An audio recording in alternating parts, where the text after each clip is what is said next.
Hello. Hello. Hello, hello, hello, hello, hello. Welcome, welcome, welcome, welcome, welcome.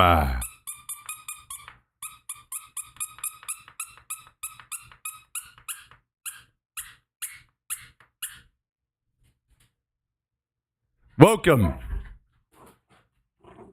Welcome.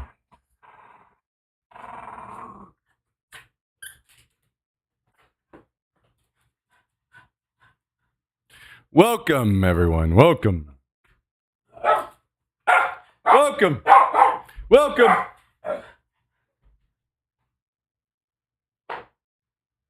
Welcome. Welcome, everyone. Welcome. Welcome. Welcome.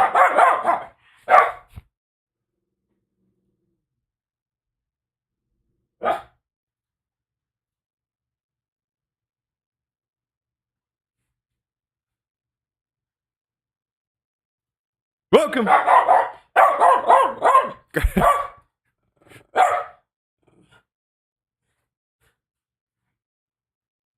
How are you all doing today? Welcome. Thanks for joining. Another day. Oh, we got to turn this on. Boom. Boom.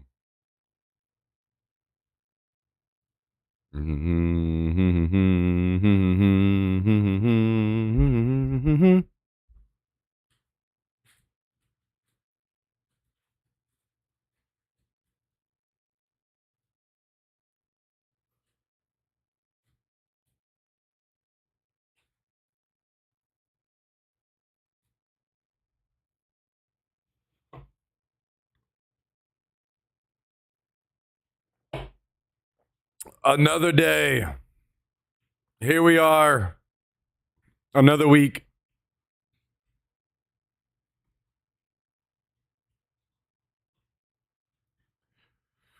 I am starting the game. I am entering the server. We are doing the thing.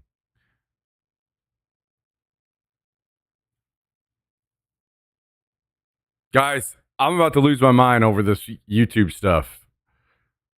This YouTube video stuff. This sniping clip was at 492,000 views last night, and I was like, hell yeah, I'm going to celebrate hitting 500K views on Instagram and YouTube on stream tomorrow. So I checked to see if this morning if I had passed 500K views, and it knocked it down to 469 views. 469K views. It is just knocking so many views down. Driving me nuts a little bit. Yo, what's up, Hive Demon? How you doing, dude? Good to see you, man. Hope things are well. Hope things are well, dude. Hope travels are great.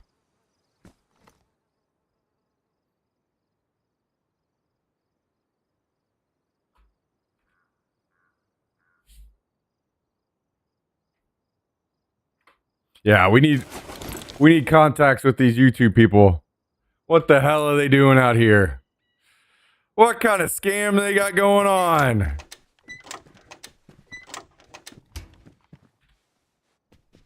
Six days off. Hell yeah. Love to hear that.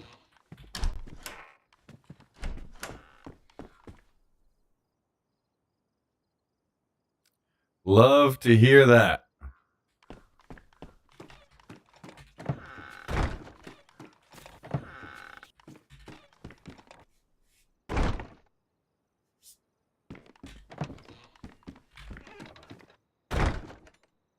Mic sounds odd.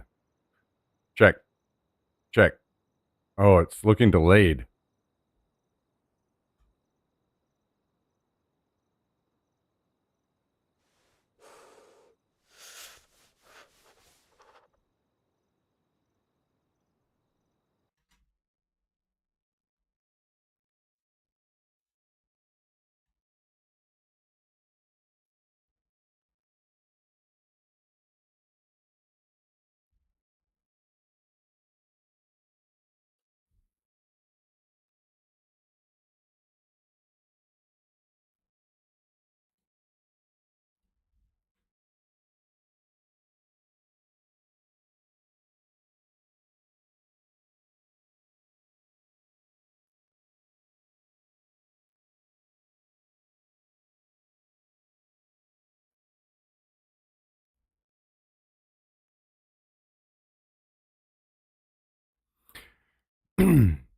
Test.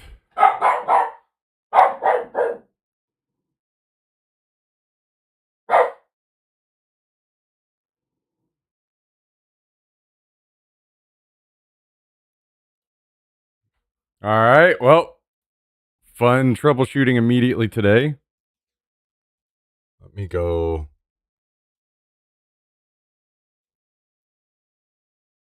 Sounds normal to you now. Okay, let me.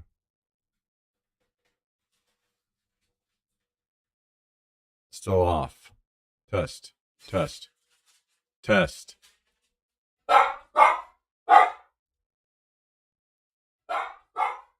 Testing, testing, testing. Testing, testing, testing. Oh, yeah, it does sound weird.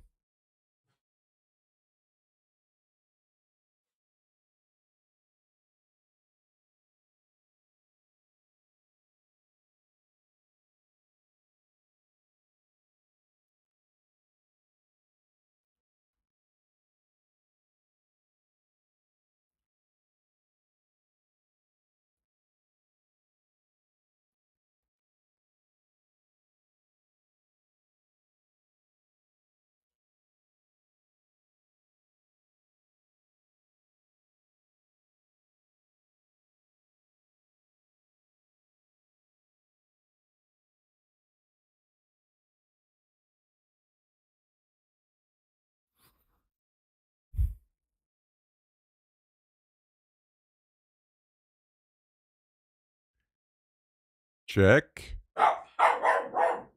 Check.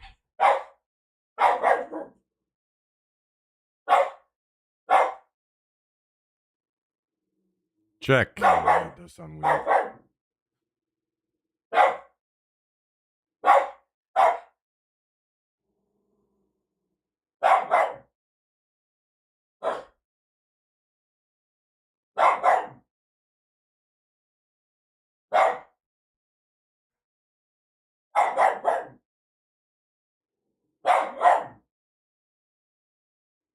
Testing, testing.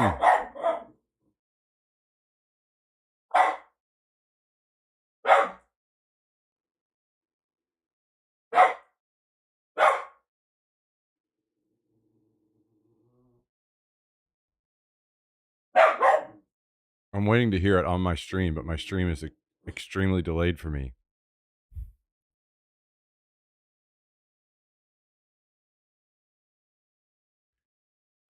Check. Check. Of course, Jax goes fucking nuts every time I'm testing my mic. Check. Oh, yeah, it does sound weird. Okay. Yeah, sorry, there was...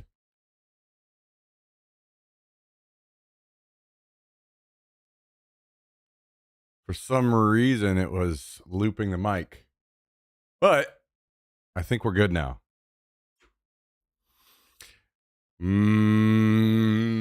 Might be. Another day, another problem. Another day, another problem. It never ends.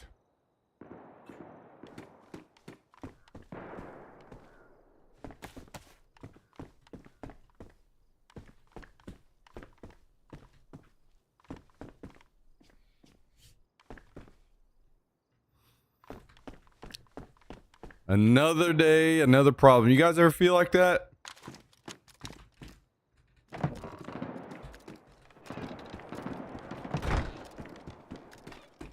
You guys ever have that feeling? You ever exist in that world? Literally every day. Every day at work.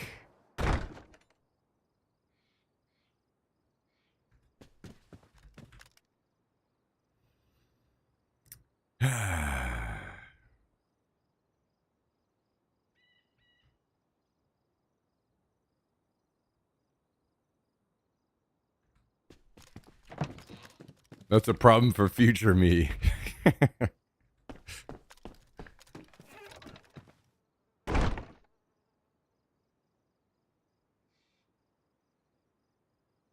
Ooh.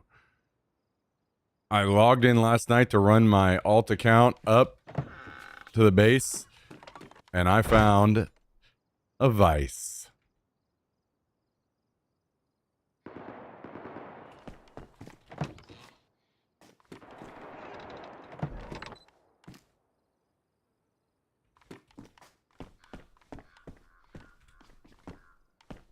Let me see. How many metal panels do you need for this? Is it only 2?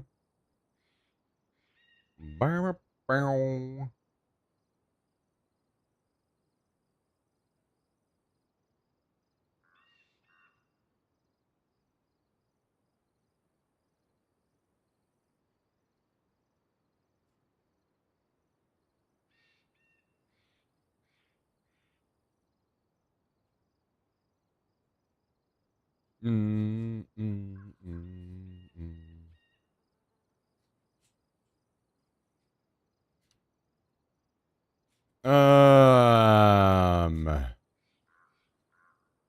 Where are you at, workbench? There you are.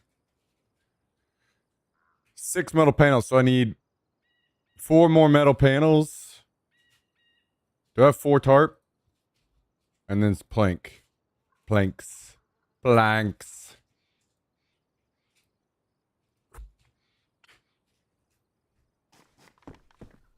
Yeah, okay. So that's a problem we figure out later whenever we have... There's a vehicle driving by.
Anyway. Let's see if I can get, what do I need really quickly? I do need gloves, but I don't know if I have gloves over here. There are gloves.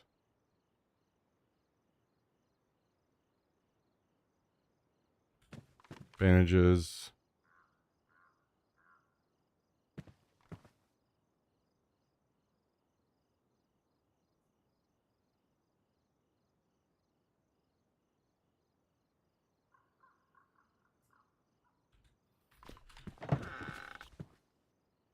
I'm gonna go to this chopper crash really quick, I think.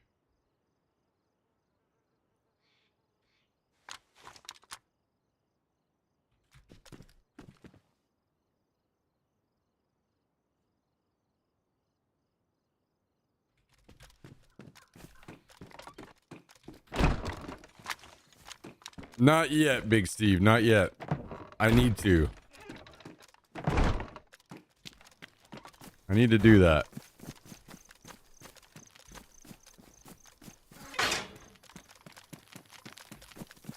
I have some other priorities to take care of first. You know how that goes.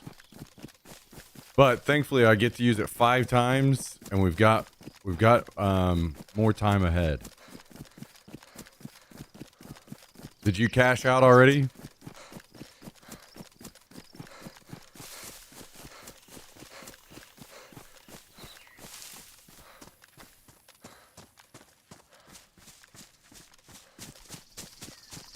What's my go-to topping? I'm usually just a pepperoni guy.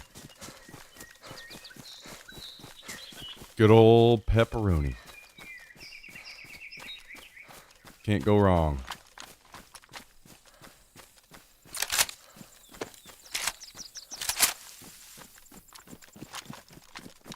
tomorrow. That's the way to do it.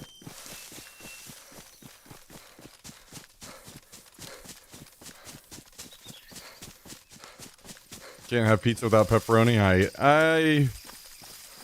I would agree that it's kind of, for me, it's almost mandatory. I mean, I can have cheese and be all right, but I mean, come on. Come on. What are we doing if we don't have pepperoni on the pizza?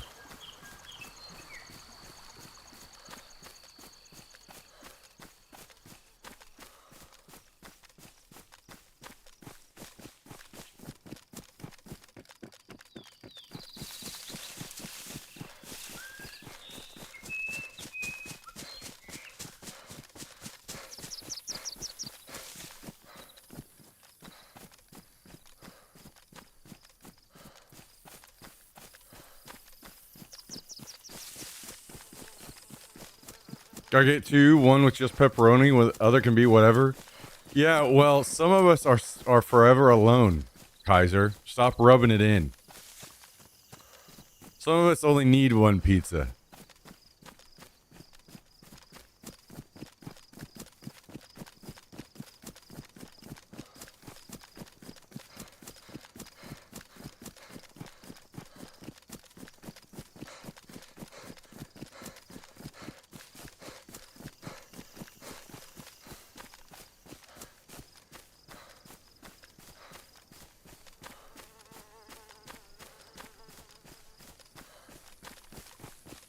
Are you saying Jax? Yeah, you know, I'd be totally down for Jax to eat some of my pizza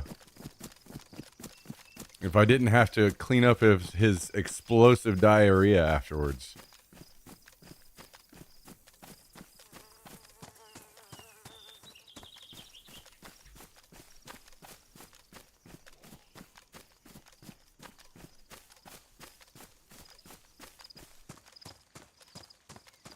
He would say it's worth it. Yeah, I'm sure he would. I'm sure he would.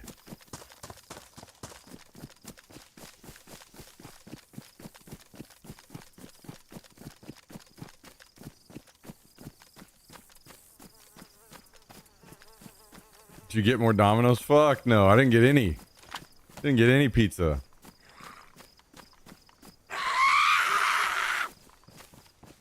We have other priorities right now above pizza. Pizza is currently backburnered.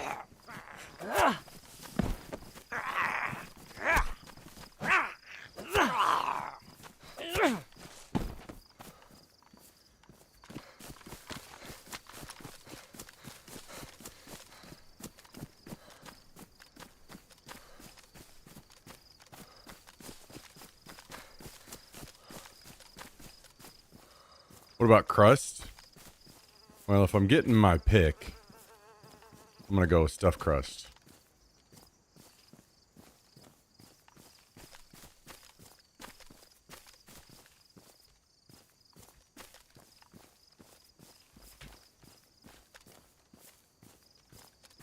Two AWM mags at the same chopper crash, huh?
I did see, I don't know if you guys saw this. Pizza Hut got bought out today.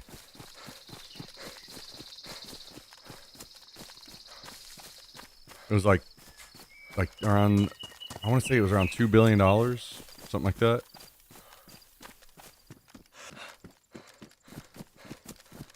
And so did Roku.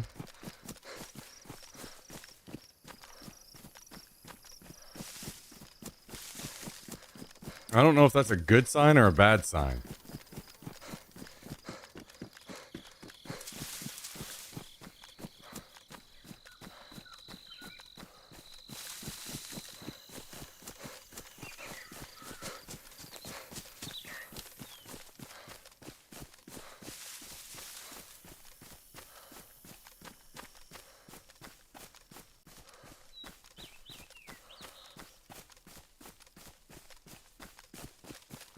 Hopefully they fix the hut, because in my opinion they fell hard. Yeah.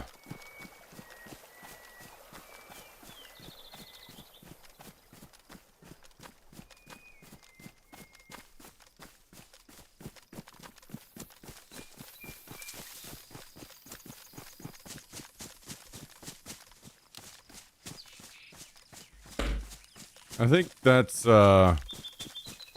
I mean, I guess we'll see. I don't know what that looks like, you know? Like, what are the overall chances that somebody buys something out like that and then they come in and actually improve it?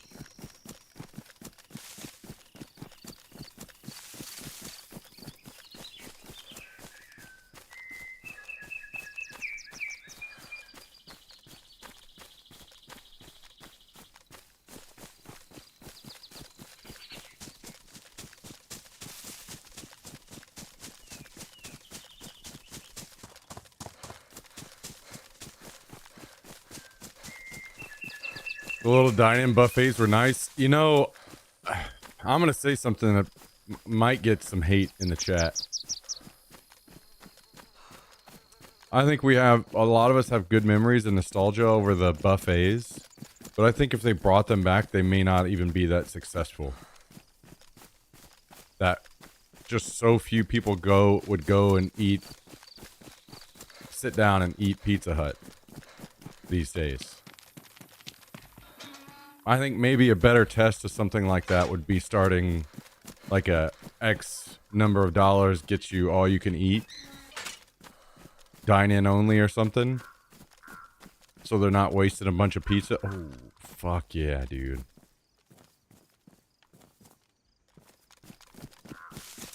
And then if that's wildly successful, then they could bring back the buffet.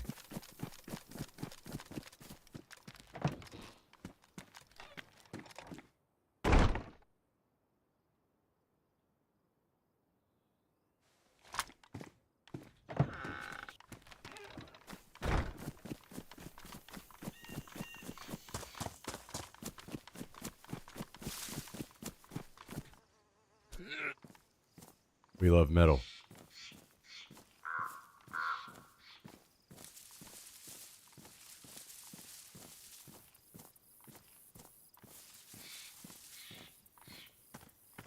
I was never a big Pizza Hut fan.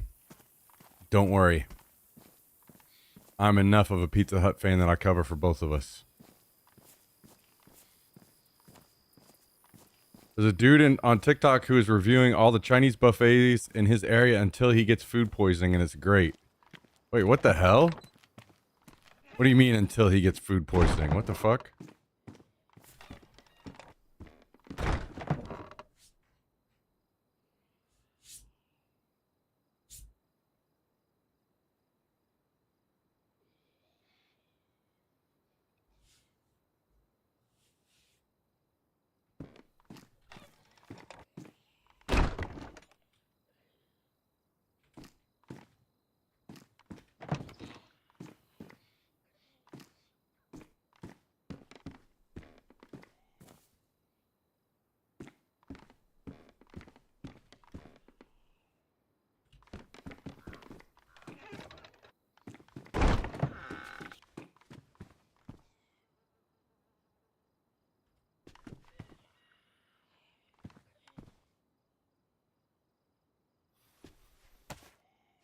Like he's going to low star places and he just says that.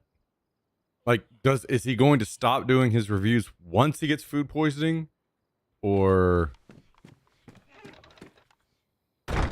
I'm confused by what that wording means.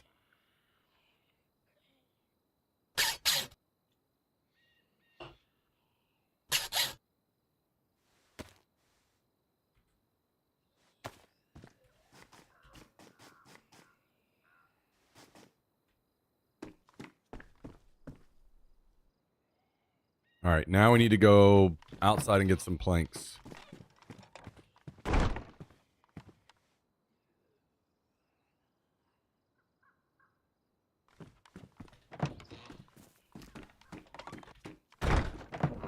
Probably not, I would guess.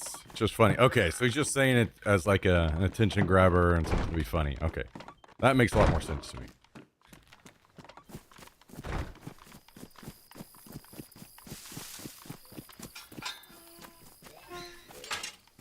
Well, in the defense of Chinese food, I've only had food poisoning twice. Ever. And both times came from Taco Bell, so...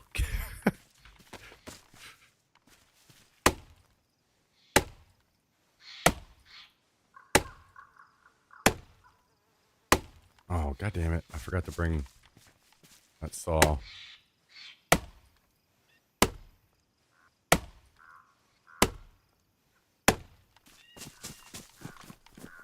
Deli sandwiches? What the hell?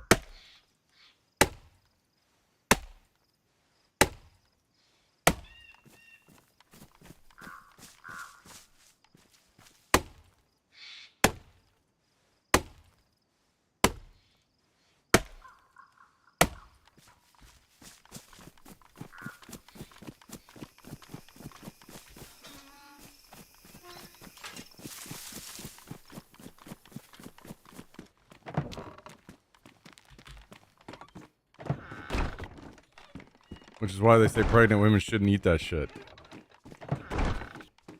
Hmm.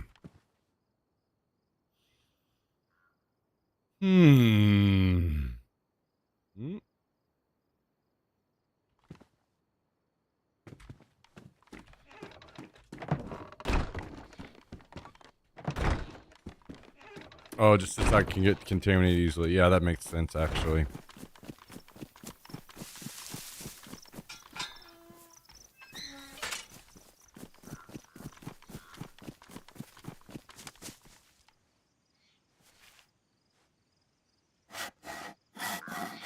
Yo, what's up, Son of the Bell?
Well.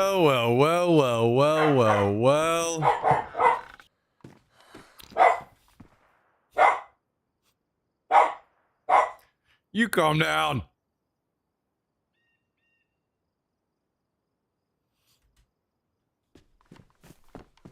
Look at us go.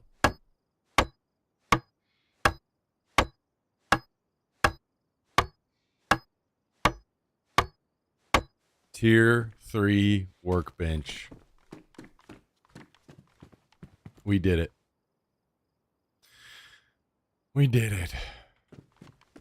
Yo, what up, Joe Dubsky? How you doing?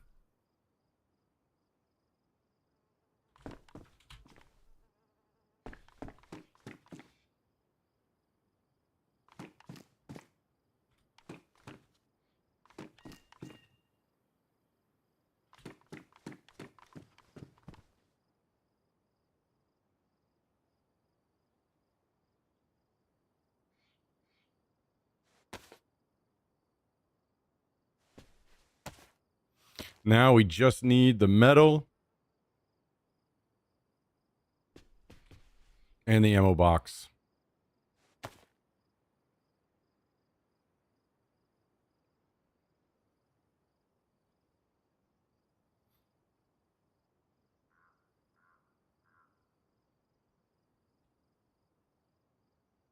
Beautiful.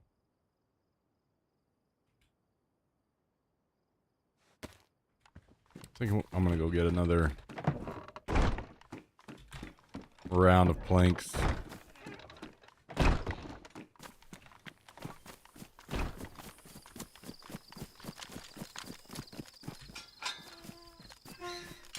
Do need to kind of stock up.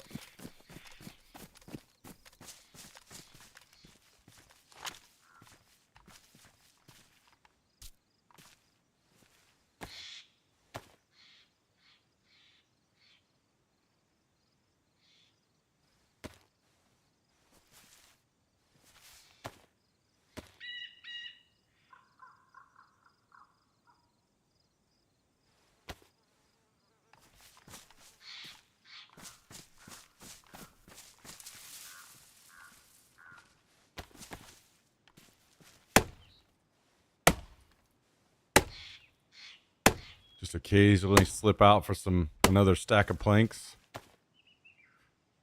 until we're nice and full in the base.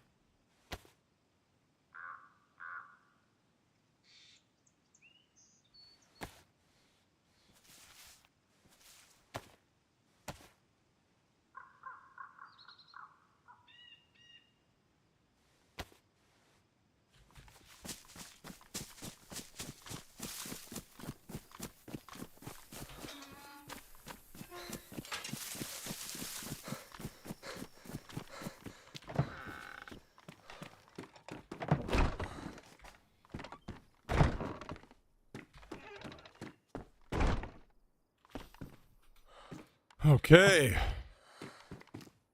Let's go grab this junk down here that I dropped.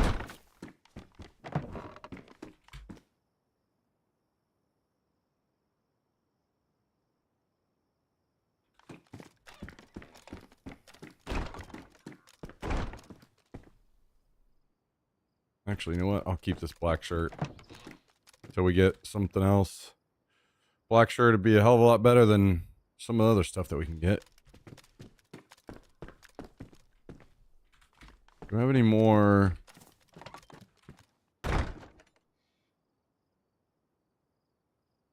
G36 mags.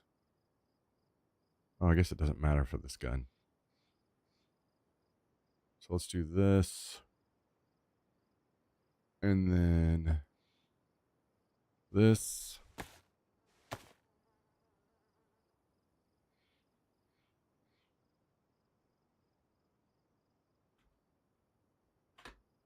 Also, let's get this rolling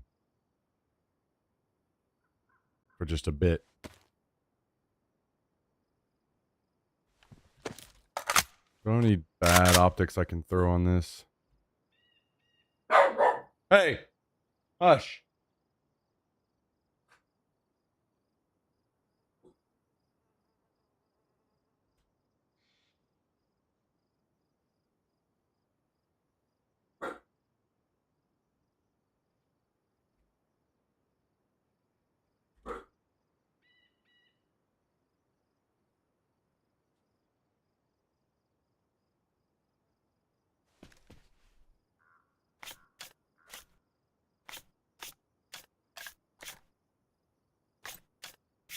Okay.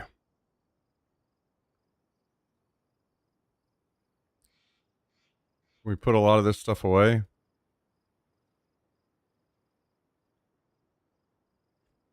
Not a lot, but some.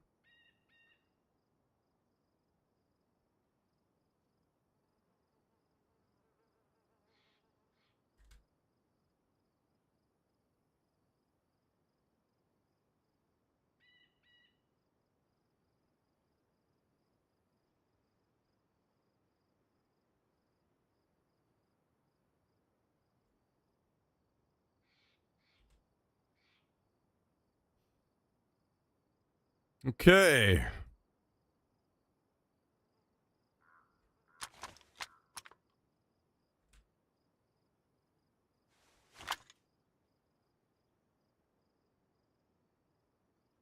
Let's put one of these mags over here.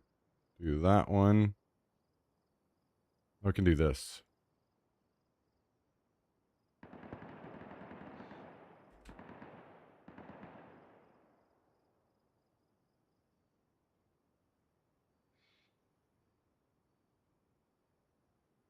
We're going to be in pretty good shape once I get this last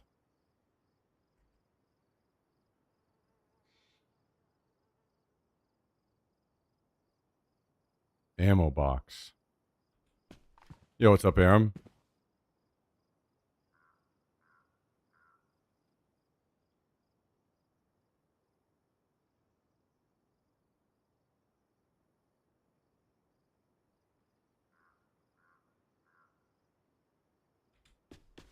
All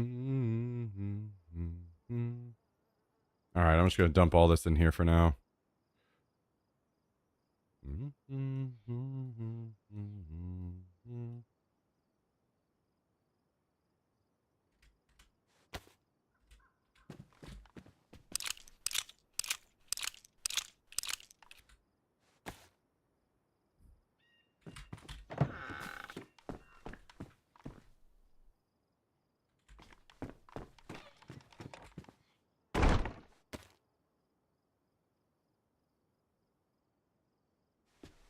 Beautiful. Great progress.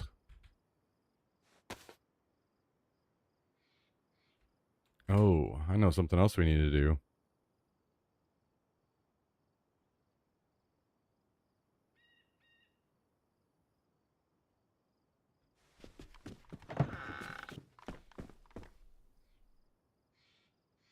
Put this bad boy to use. Yes, sir. Yes, sir. Yes, sir.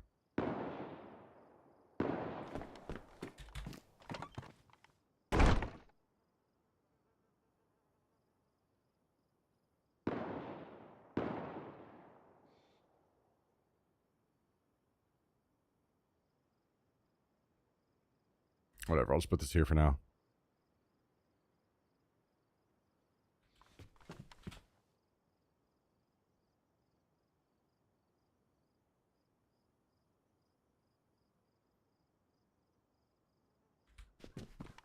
Okay. I think we have done our sorting.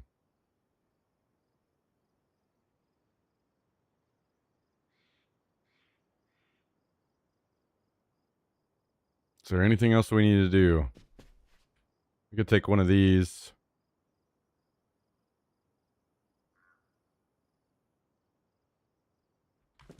Put it here.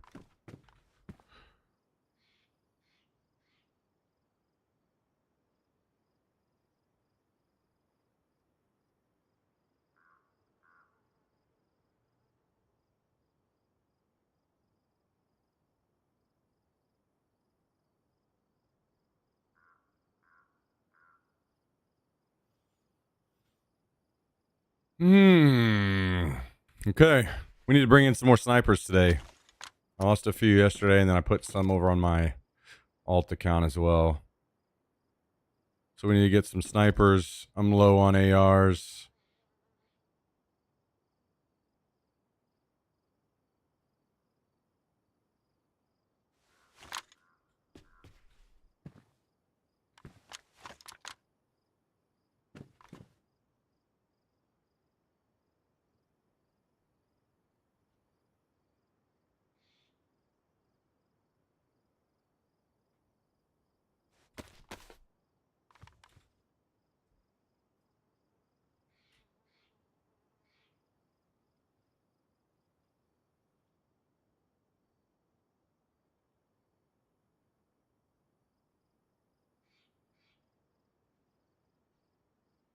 Is this the gas mask? Has a yeah.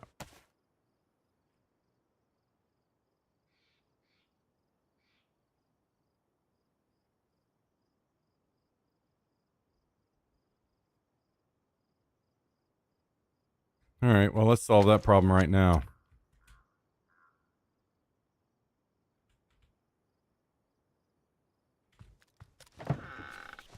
Maybe.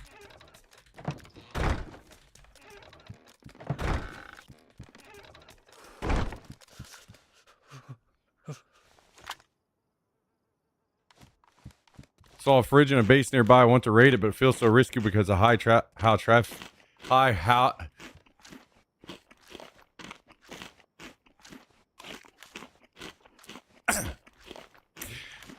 traffic it is.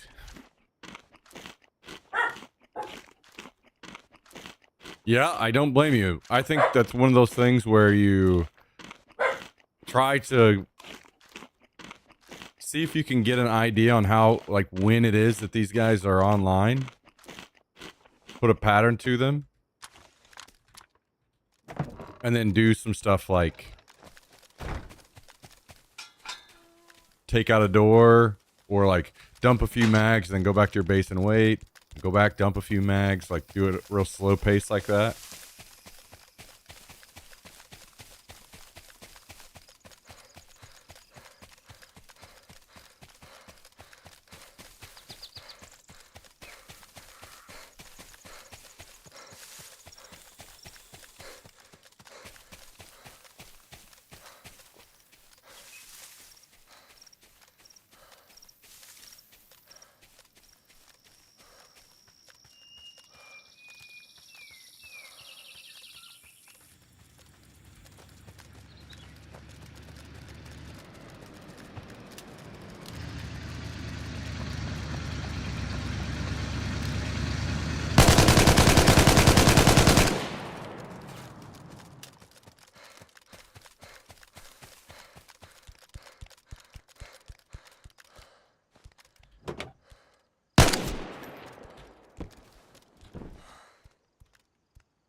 Hey! We just got our Uber loot delivery. Didn't even have to go into the gas.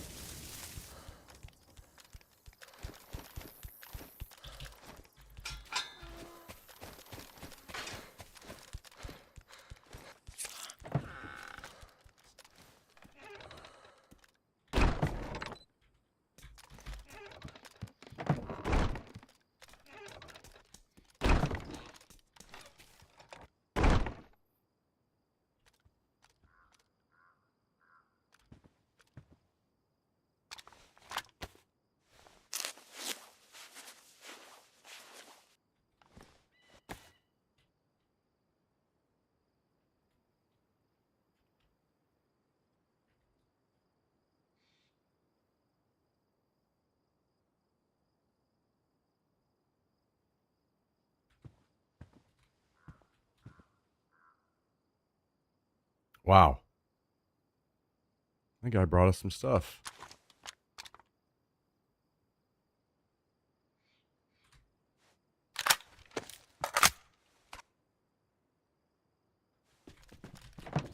He's probably got a friend over to base somewhere who is on his way to try to kill me.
You know, if I wanted to be that guy right now, I would take that Humvee and build a garage and put it in there. But I just don't think I want to deal with having a vehicle and making myself that target.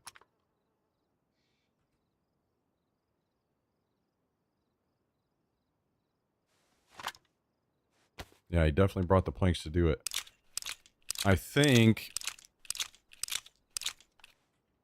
I leave the vehicle for someone else.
Well,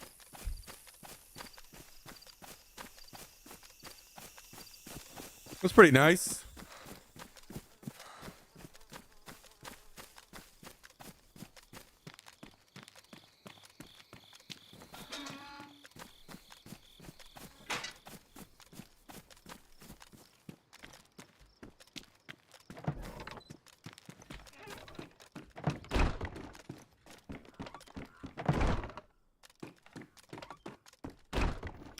Let's put all this stuff away. All of our new loot.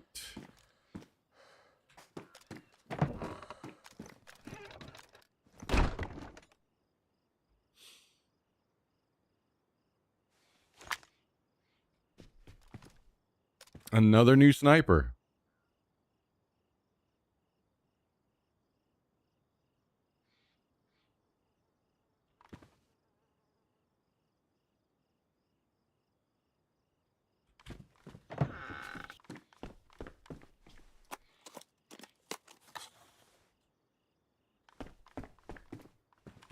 Hey guys, see, you guys see why I don't like having a vehicle as a solo? You're just killed out of those things so easily, and then you lose so much. For me, it's just like, man, I just don't even want to mess with that. If that guy had gone running past my base without the vehicle, I'd probably have never even known he was around, you know?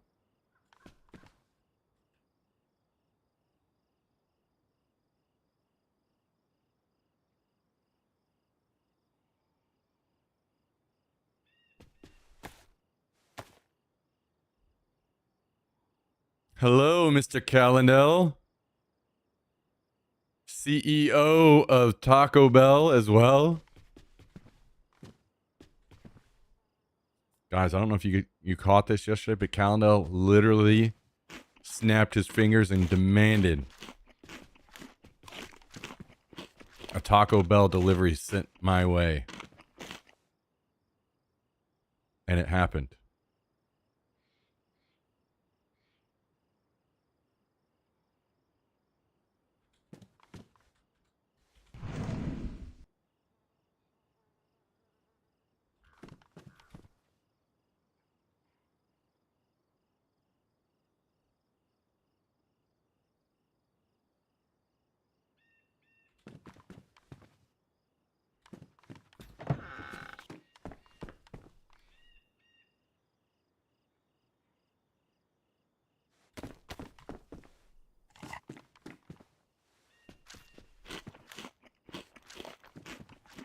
Do Boston markets still exist? I think so. Unless it was just very, very recent. I saw one somewhat recently, yeah.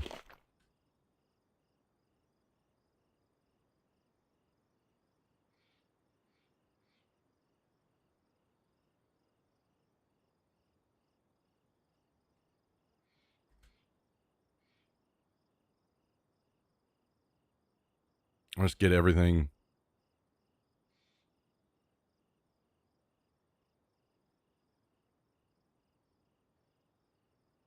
in a bag quickly here.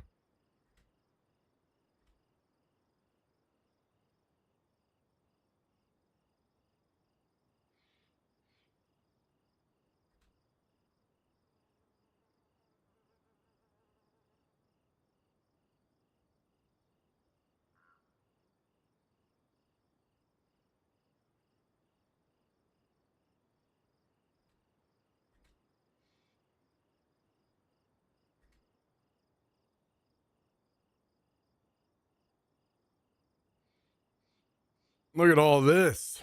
Man, this guy, I don't know where he was looting, but he was finding some juicy stuff.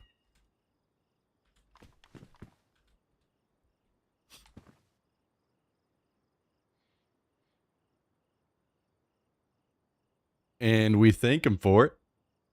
Thank you, brother. Thank you for going and doing all that looting for us, brother. We appreciate it.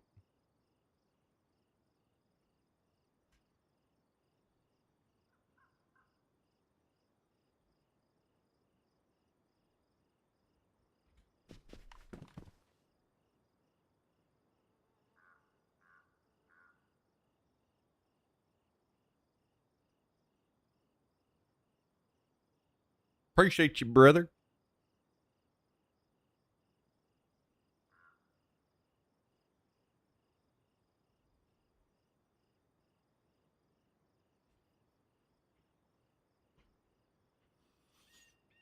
Huh.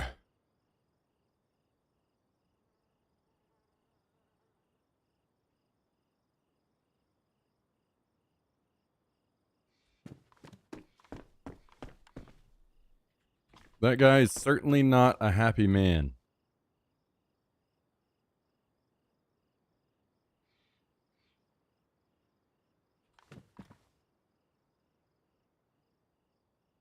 Some of this I really don't want to lose, so I'm going to make sure it gets jammed into something.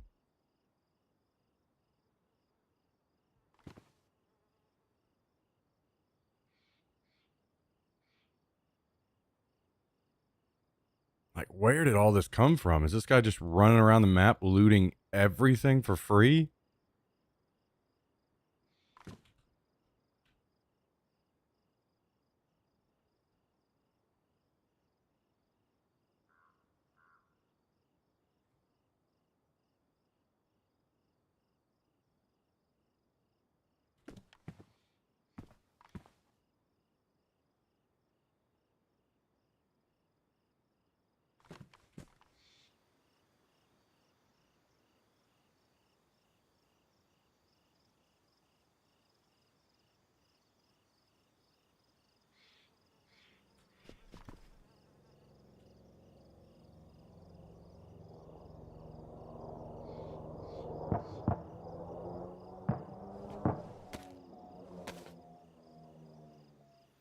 Not too shabby. I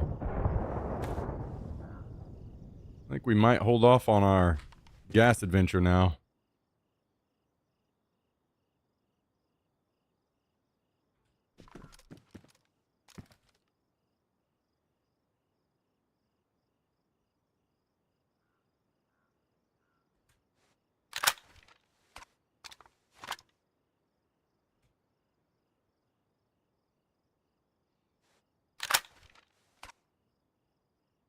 Oh, that's a 70.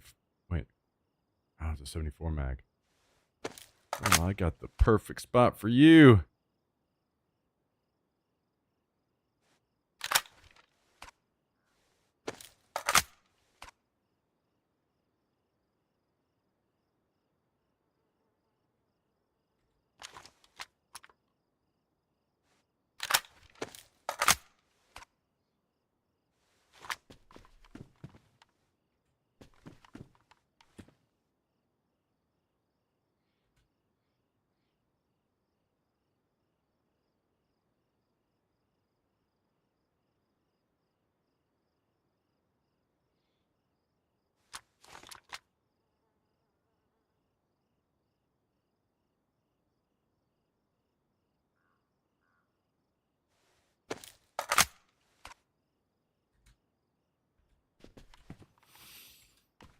Okay. We're just going to continue putting all this junk away.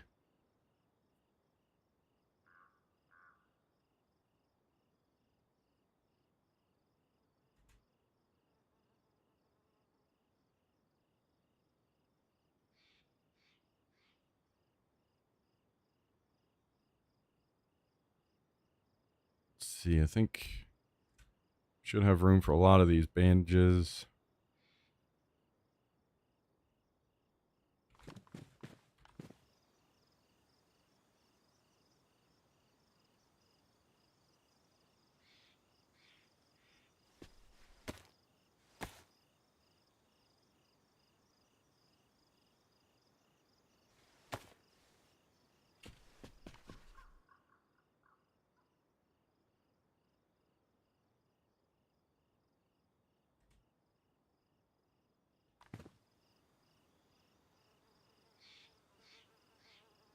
This guy just like, oh my God, he had so much stuff.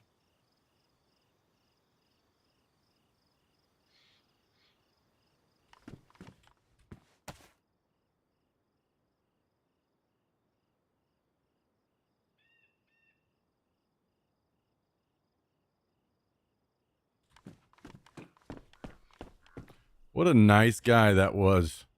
Spent all night driving around the server looting whatever he wanted. And just brought it and dropped it off for us. What a swell human being this dude is.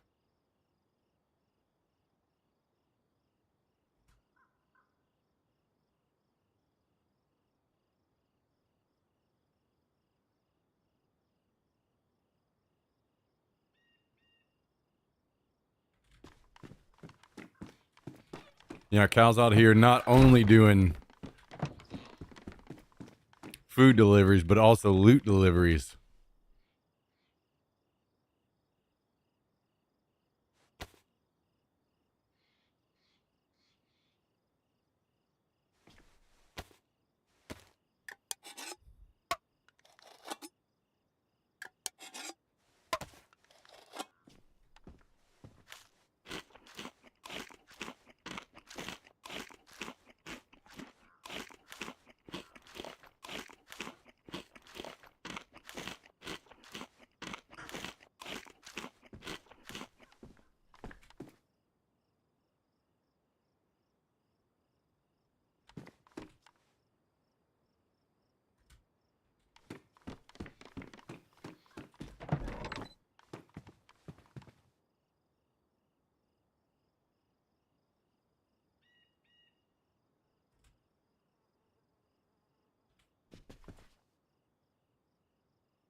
Guess we don't need this.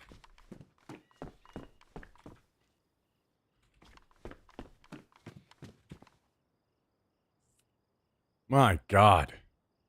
Just so much. So much loot. Guys, I can't deal with it all.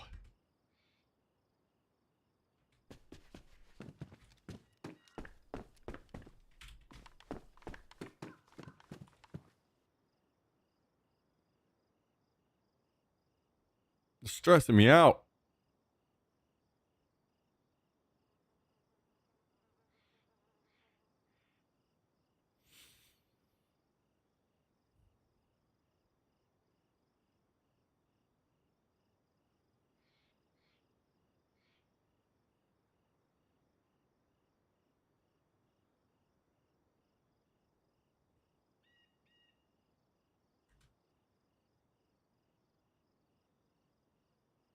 It's almost like this guy was moving his base or something. He has so much stuff. Like 40 fucking I'm at this point I'm wondering maybe he raided somebody. There's just so much. Like I've put so much away and look at all these repair kits and all these epoxies.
Okay. I think everything is finally put away.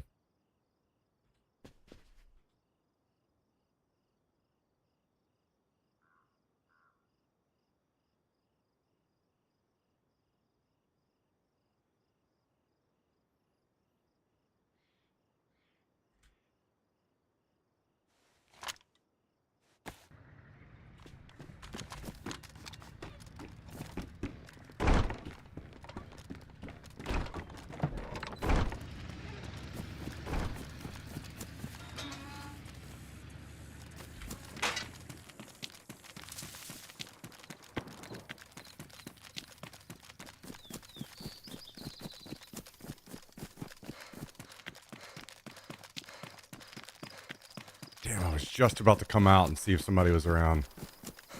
It's kind of what I thought was going to happen. Somebody from his base was going to show up.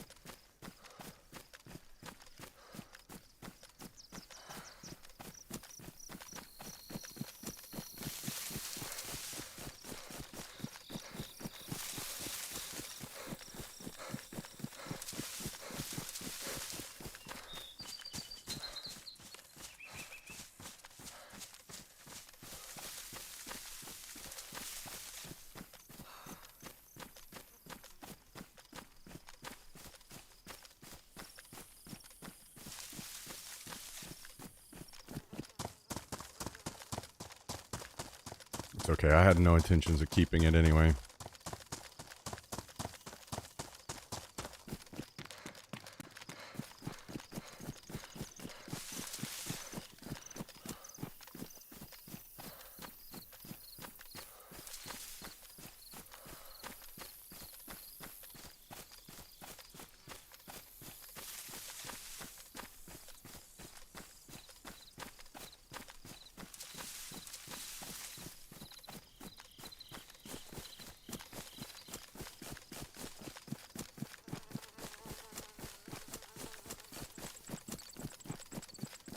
Can never know, man.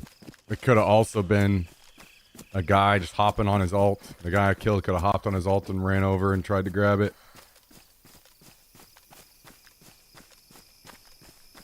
Never know with these people.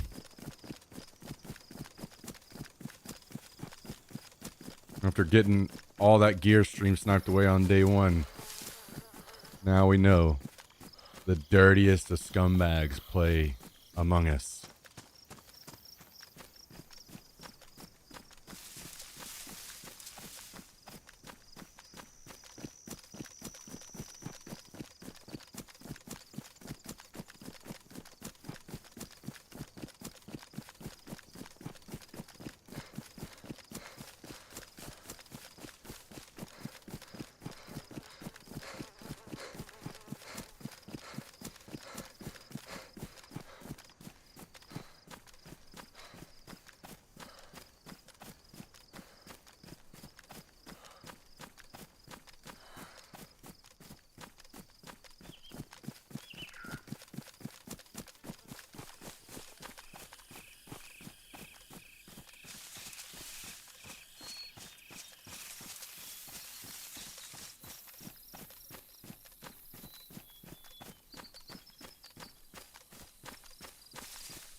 The smallest and youngest of children play Among Us.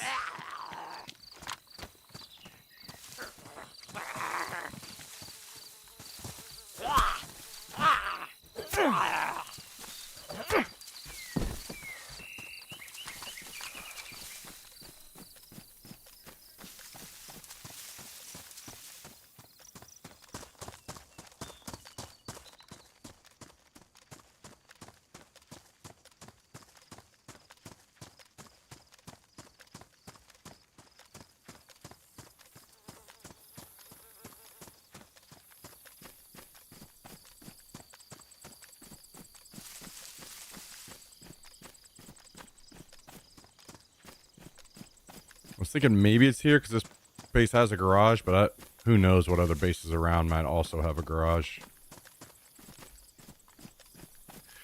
Well, well, well, well, well, well, well, well, well, well. thought that was a fucking explosion going off in game for a second. What the hell? Kabasi out here cracking his knuckles and saying, I'll do it myself. What do you think about that, Jax? 10 gifted? 10 gifted? From the one and only. A man who is not a small child.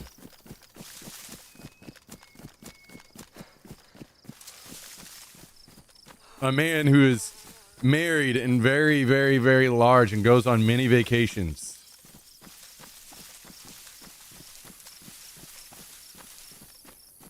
And only drinks the best beer.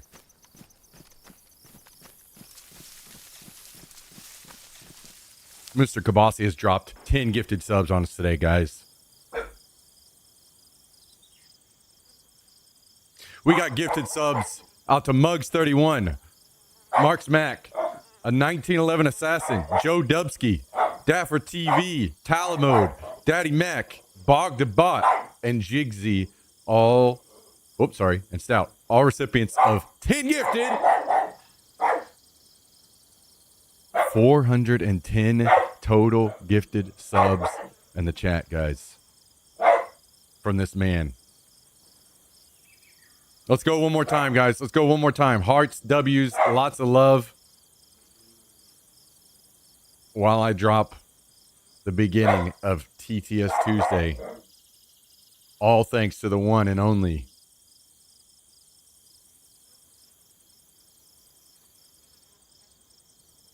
The one and only. The one and only.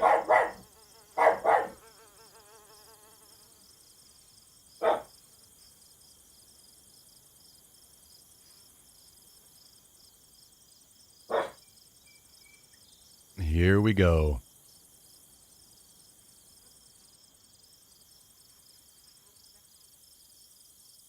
TTS Tuesday has been engaged. Thanks to Mr. Kabasi. All right, you crazy peeps, get to work. Get to work. Look at that, 10 people in the chat also. Something that we can't overlook. That's 10 more people in the chat not seeing ads.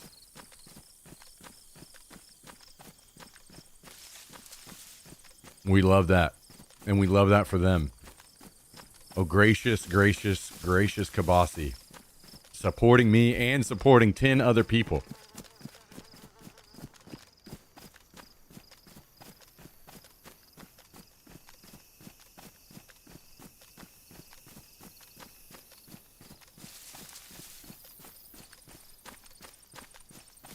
Damn.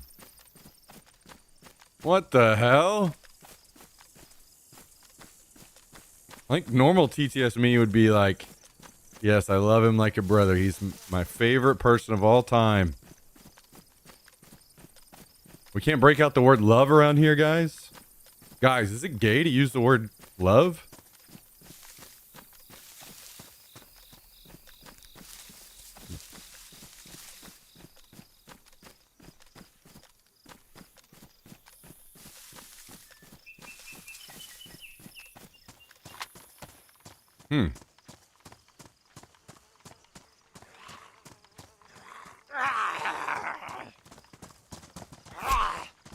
Does that make you gay?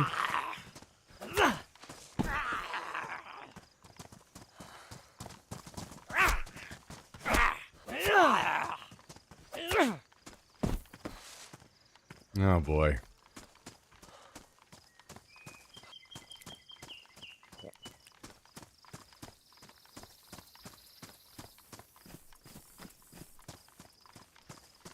A yuck man.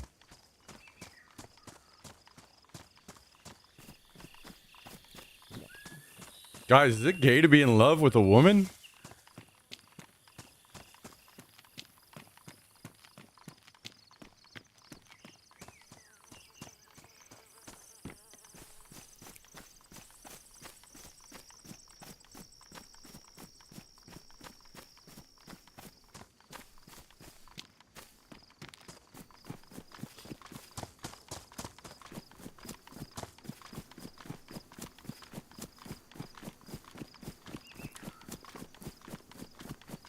We gotta go get some water.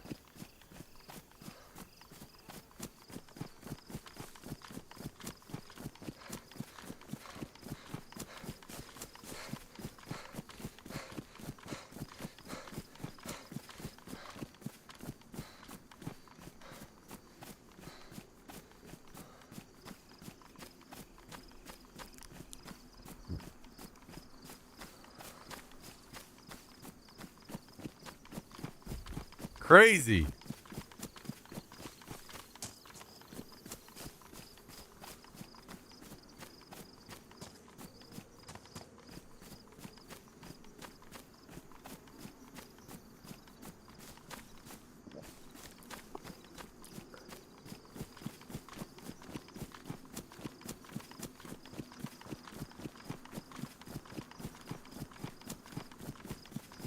Well,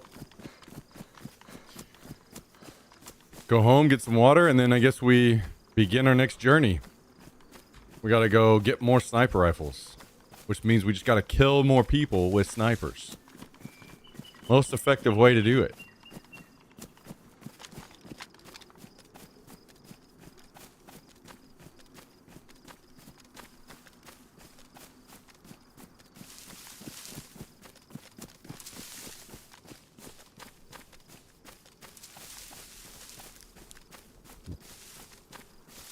Feels good to start the day out with a clip. We're off on the right foot.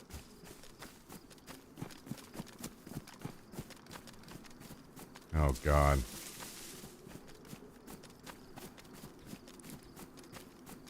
Dear God.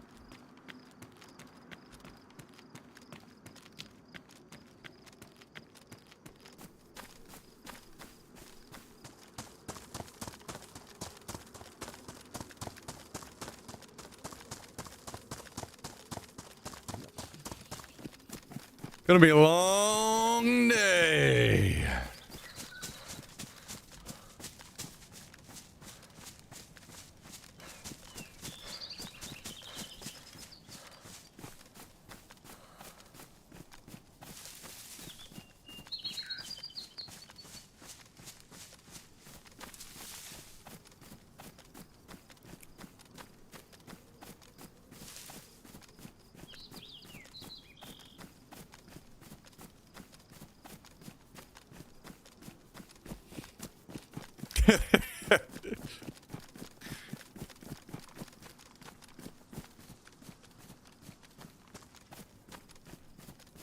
True.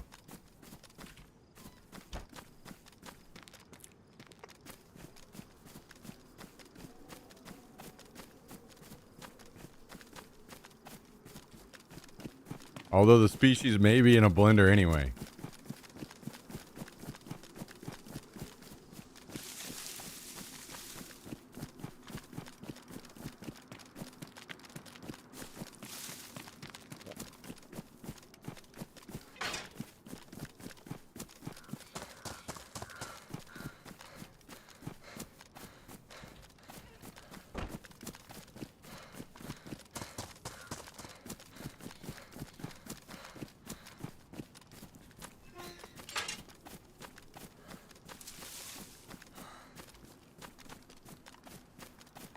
Hey, we like a good start to the day like that, don't we?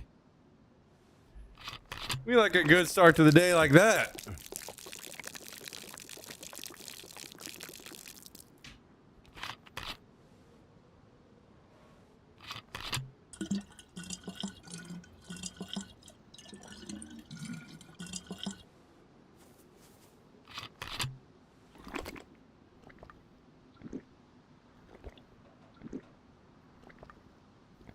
YouTube is out here sabotaging my 500k celebration. This is like the third time it's tanked my views on this clip.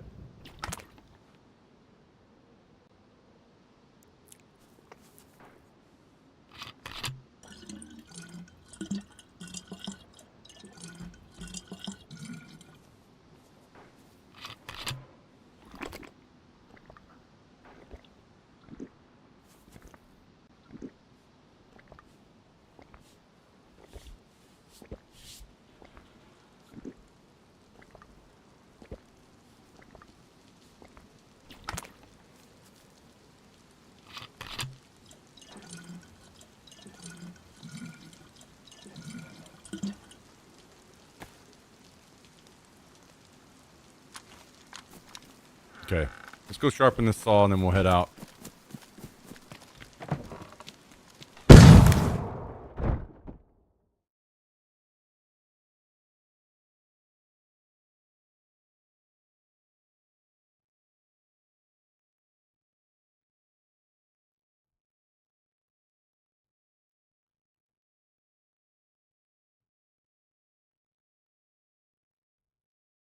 Was that inside my front door? And was that from...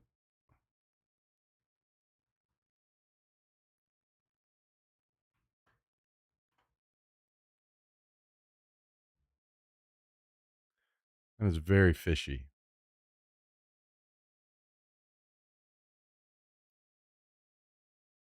Fishy.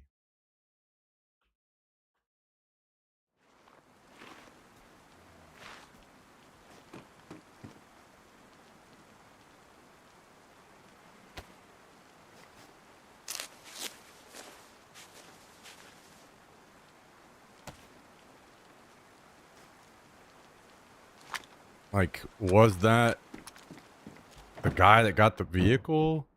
Like, did he just... How did he know? A lot of weird shit not lining up right now.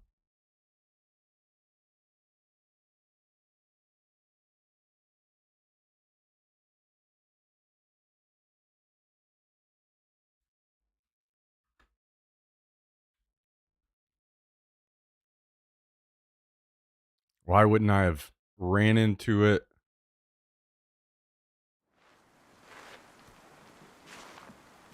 on my way out?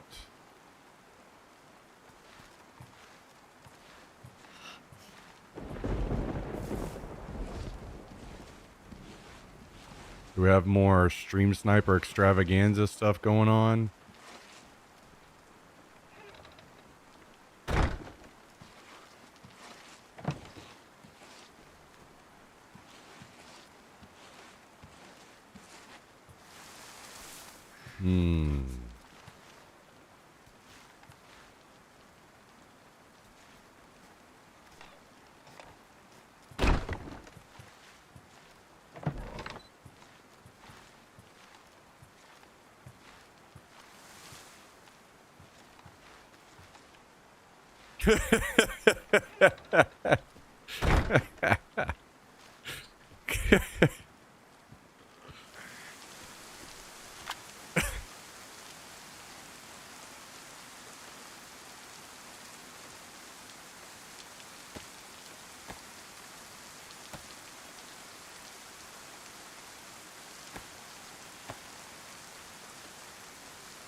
Alright, well, we're going to be here at the base healing for a while. So, let's see if we can figure out what the hell just happened here.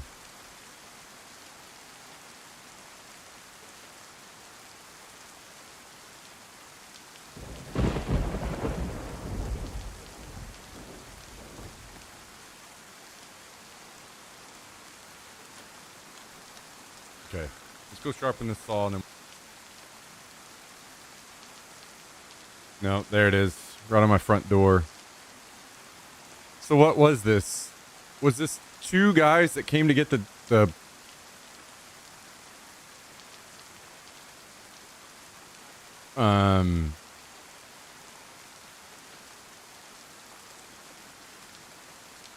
Humvee?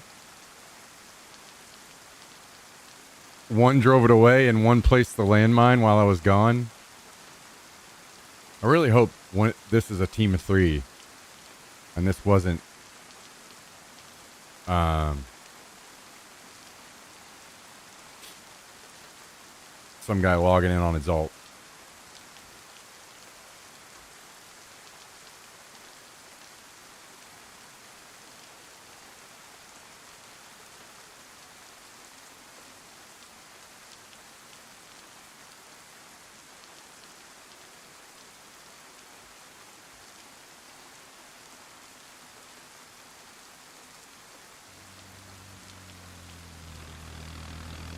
I would love to go shoot this ATV driving by right now.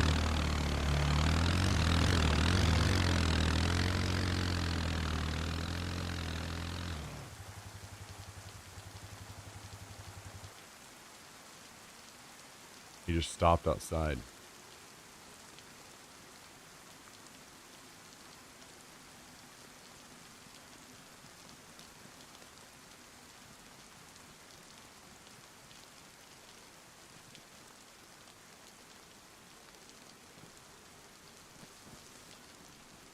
Hello, madman. You're crazy, man.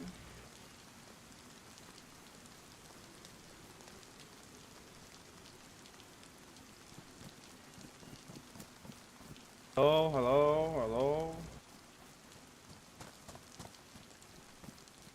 Madman, you not going in?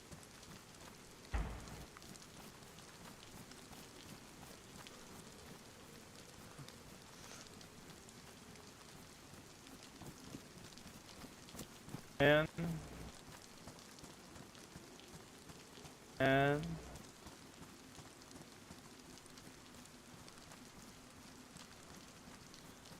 Oh, madman.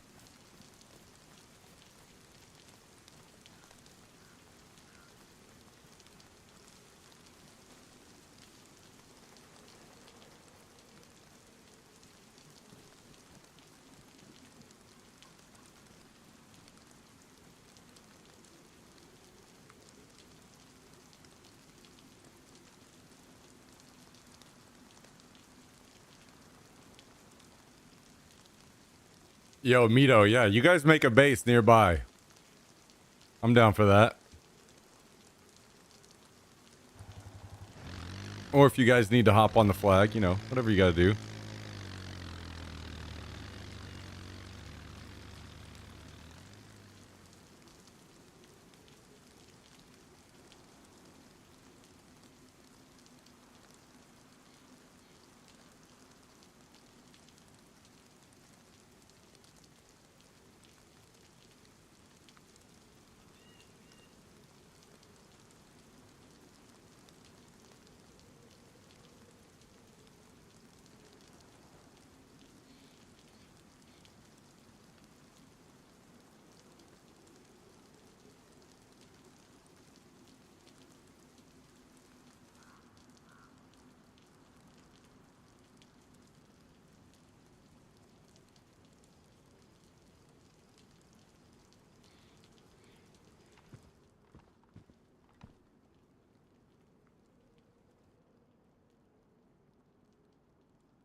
You guys just come build a base right down the road from me.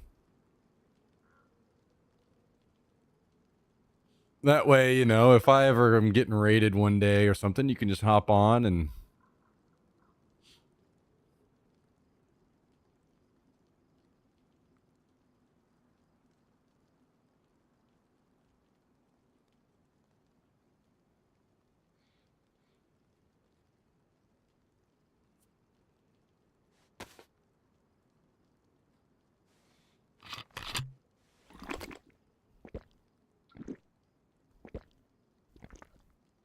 It was very clearly, I don't know, the guy sounded pretty European to me.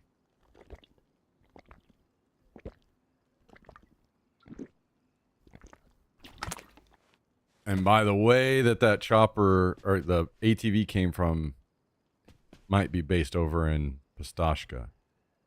Not sure, though.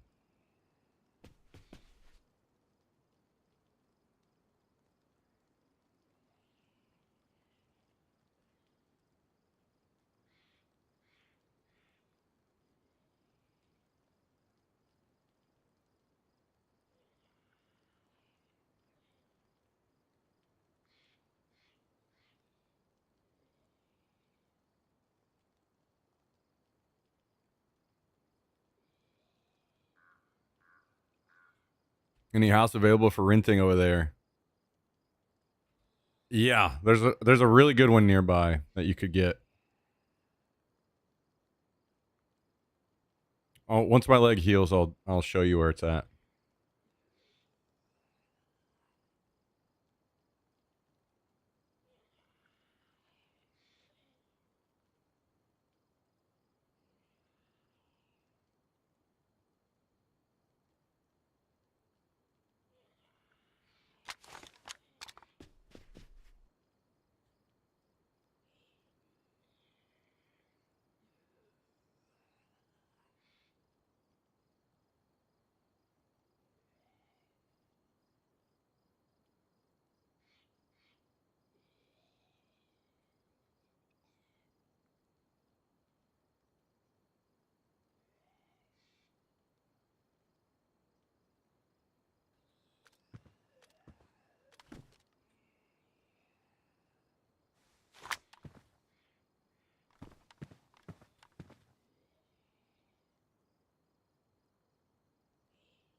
Well, while we're not doing anything else, we might as well patch up some of the clothes here in the base, huh?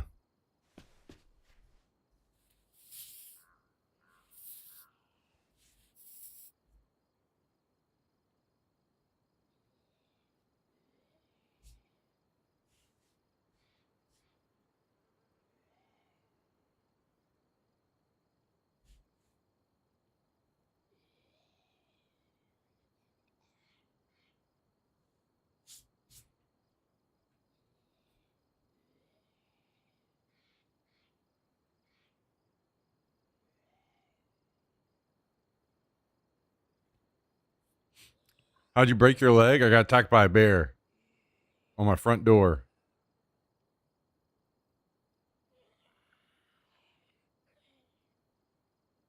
See, we can patch up some other stuff as well while we're at it.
Well, let's do a little housekeeping for a minute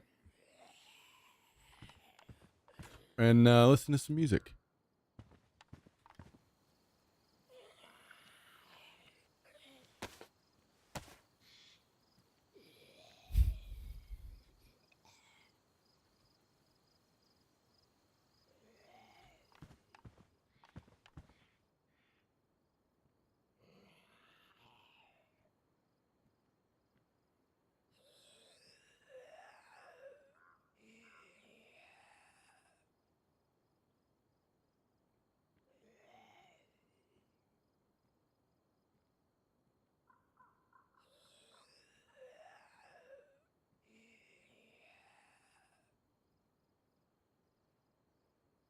Damn.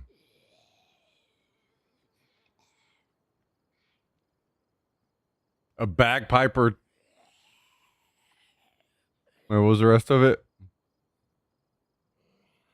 to stand in his yard every morning at 6 a.m. and play nothing but the SpongeBob theme. No explanation, no eye contact, just a man in a kilt fully committed doing the Lord's work. And the crazy part is the bagpiper never asked why. That's when I knew we were both on the right side of history.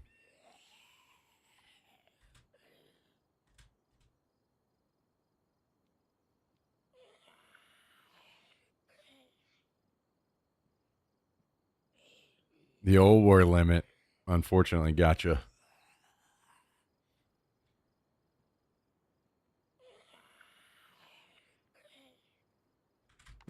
Our leg is fixed.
All right, take it easy, Mito. Wait. Are you searching for that stuff on this server or your other server?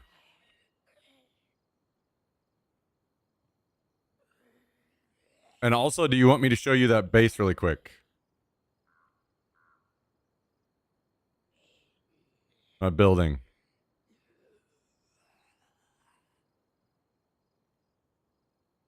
Now that my leg is fixed.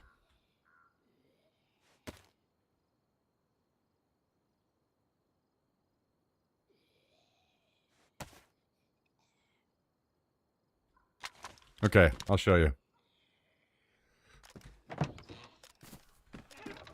I mean, you know where my base is right now, right?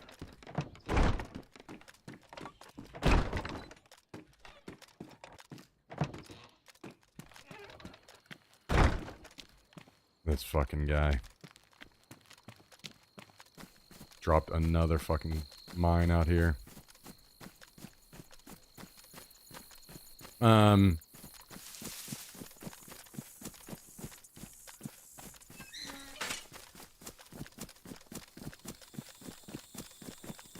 So right down the road from me. I mean, you could do, I don't know what your guys' thoughts are on basing in a bar. Like that bar or the pub down the street right there is free. But a building that would be better to base in is this one down here. This beige building is open. Last I checked. This one right here. The one that's like close to the gas.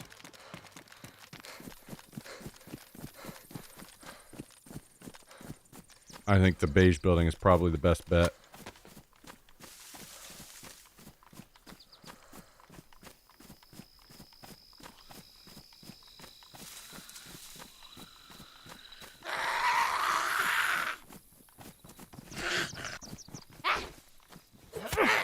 All right, sounds good.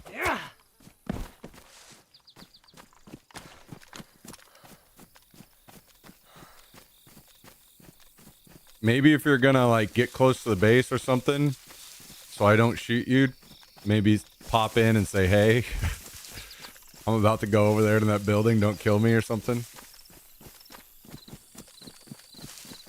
But anyway, good luck on your search.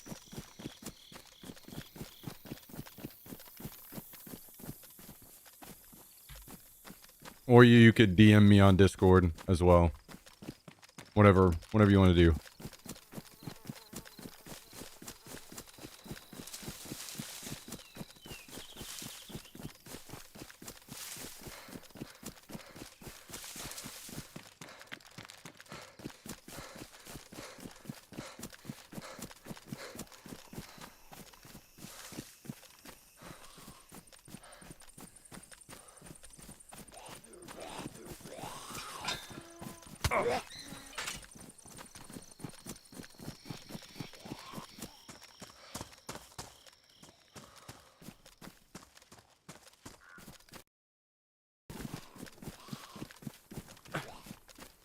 Ooh, nice lag. That's pretty sweet.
We know how to get rid of those landmines.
Maybe Kabasi didn't show up and see the first part of the stream.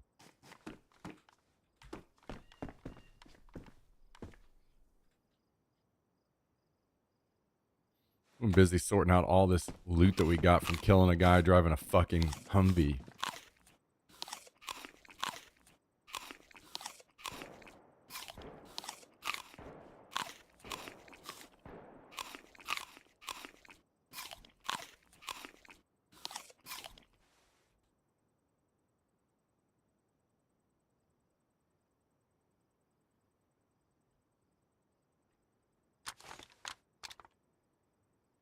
Also, I wanted to see if our boy would come back.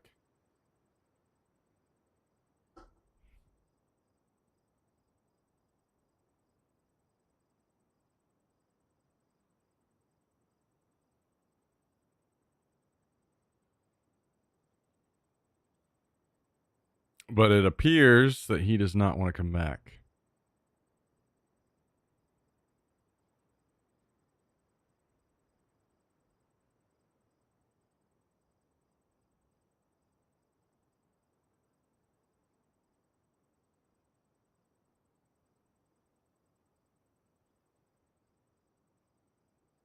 But we're going to give him just a little bit longer.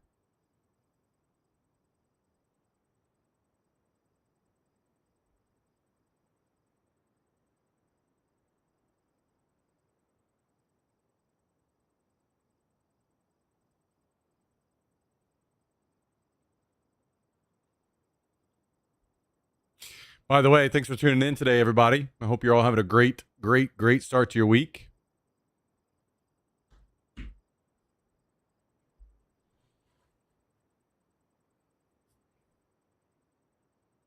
We are just about to get off to the races today. I would say put on our running shoes, but our running shoes look a little damaged, so we're gonna have to get some new shoes, I think.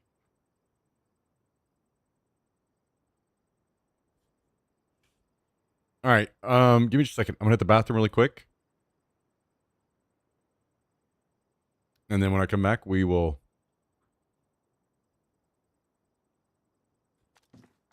get back to work. Back to work.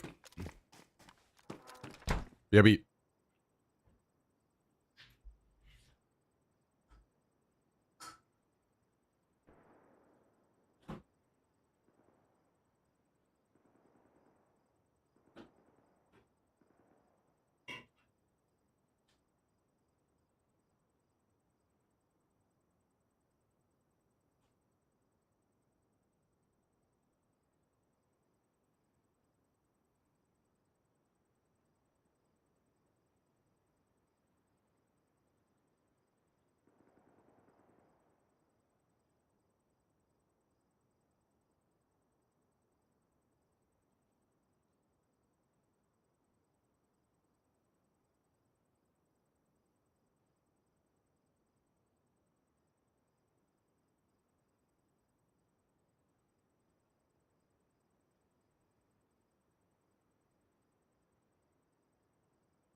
Guys, did anybody see the news?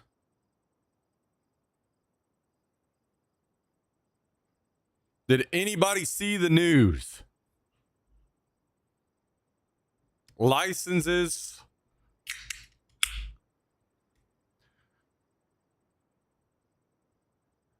for a new World of Warcraft game.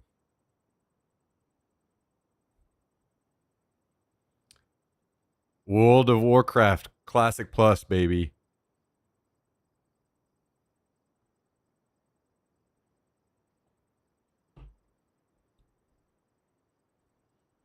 It's coming.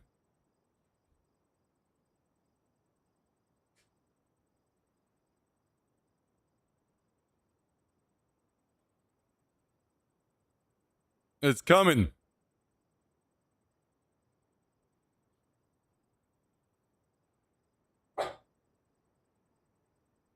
I may have just missed it. We've had some stuff going on. What? My metal sheet gate lower part is badly damaged. Does that necessarily mean someone tried to raid it? Or can the metal sheet be in that condition before I put it on there? No. If it's damaged, somebody was trying to raid you. If you put damaged metal up on your door, it will be pristine. So somebody was trying to raid you. And if you want to, you can repair it. You just need more metal. So go find more metal, put it in the door with some nails, and you can repair it.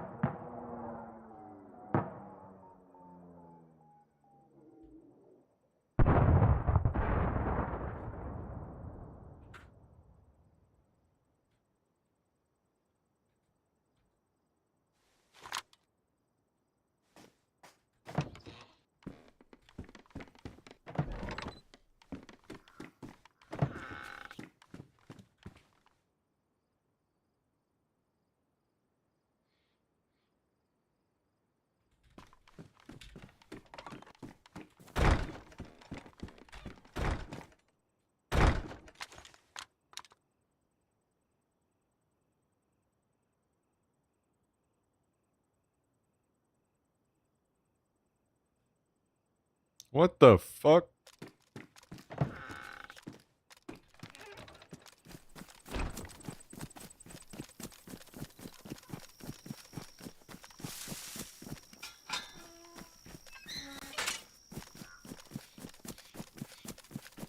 What in the hell?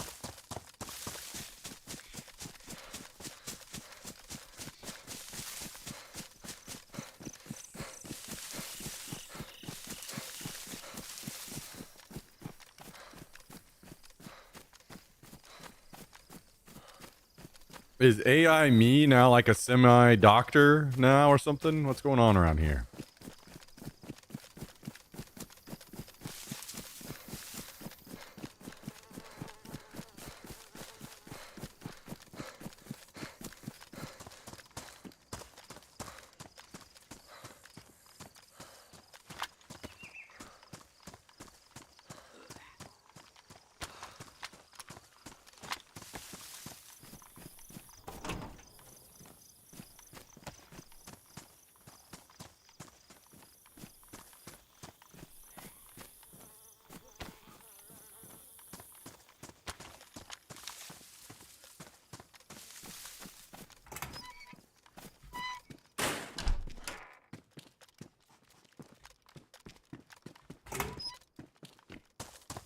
I want to see the AI going, do it, you pussy. You woke.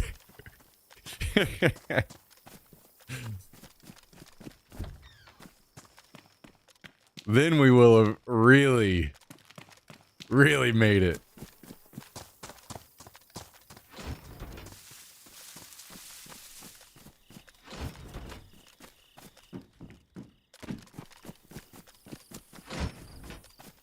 Oh, shit. Oh, it's only one. God dang it.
Somebody fucking into me.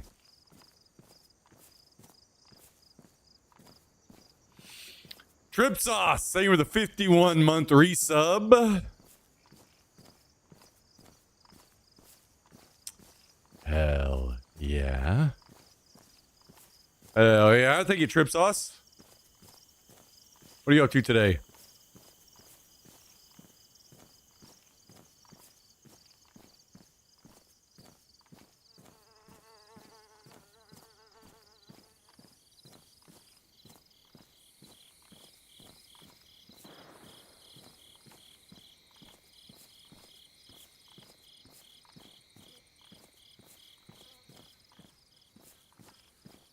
Arr. Arr.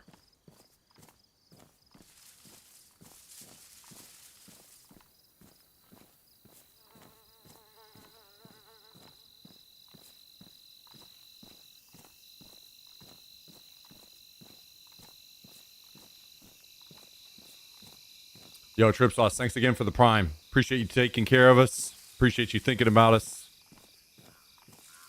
Thanks for keeping us in mind when the old Prime sub comes around again. We surely do benefit a lot from it and really appreciate it. So thank you.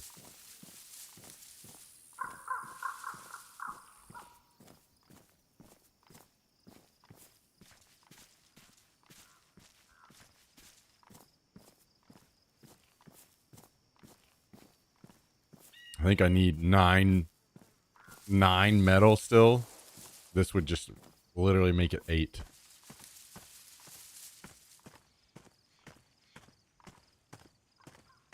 But it's close, so screw it.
That's right, guys.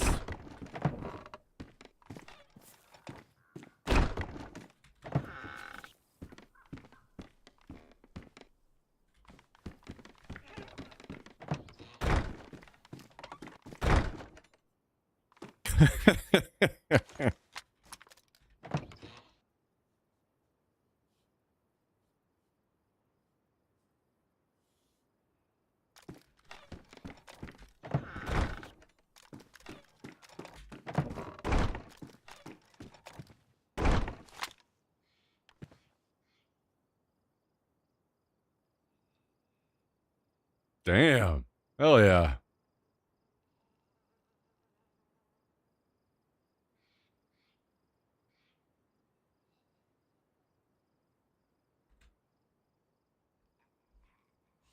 Yo, Arbites. Thanks for dropping the prime on us today as well. And 18 months. Jax, you got something to say about that? 18 months?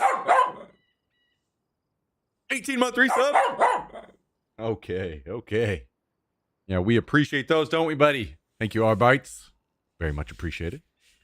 Thanks for the support today. Hope you're doing well. Hope you're having a great, great, great week. Thank you, thank you.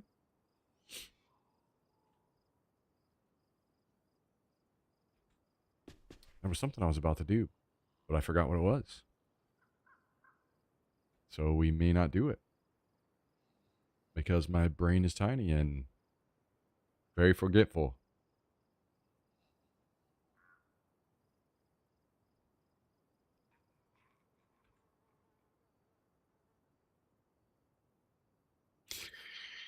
Whoop.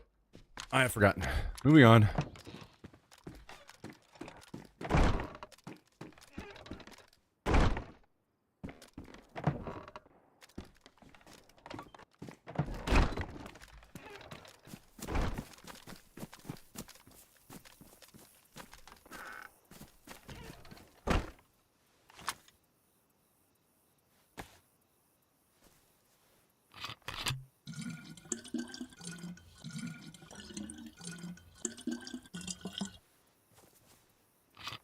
Moving on.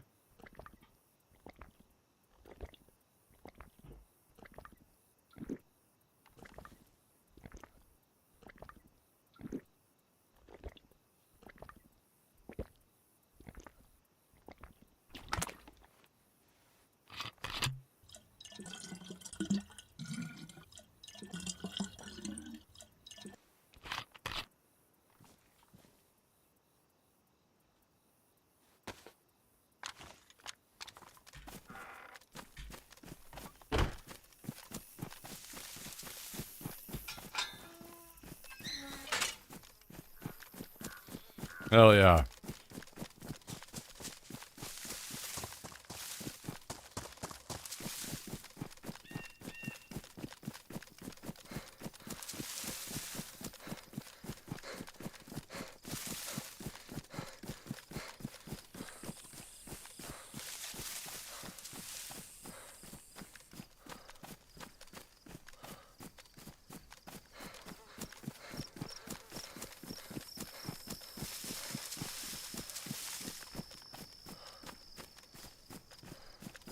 Federal annoyance.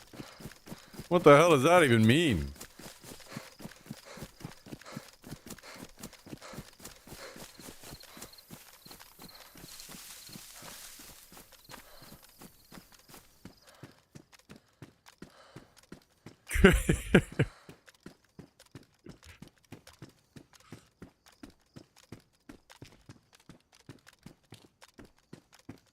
Toddler tier lunch. Now we're talking.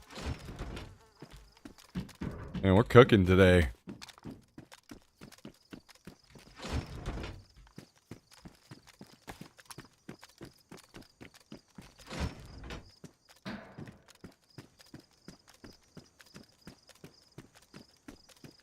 I like how it said, is it gay to call Smake Smake?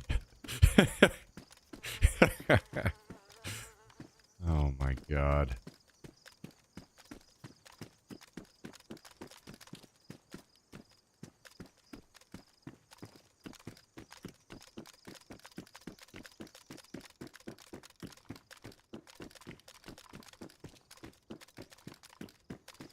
No.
I don't know what the hell that was all about.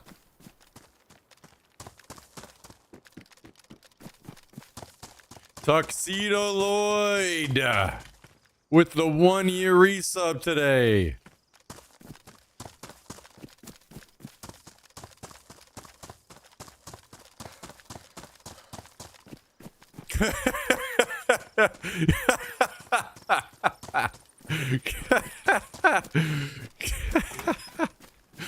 Oh shit, my bad.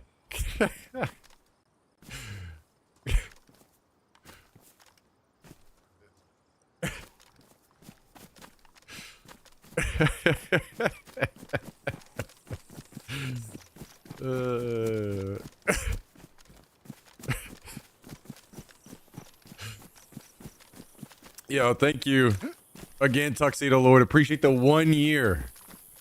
Dropping another prime on us. Another prime in the chat. Thanks for thinking about us when it comes to the prime time, guys. Could be using those anywhere, so choosing to do so here is extremely appreciated. Speaking of prime, 2 things, guys. Number 1 on the list, if you have Amazon Prime and you are not using your sub on Twitch, just a quick reminder that you guys have a free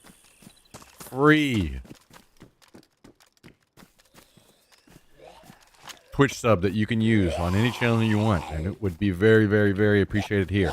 That aside, another thing that you guys may not know about if you have Twitch Prime or Amazon Prime, I'm pretty certain it's starting today.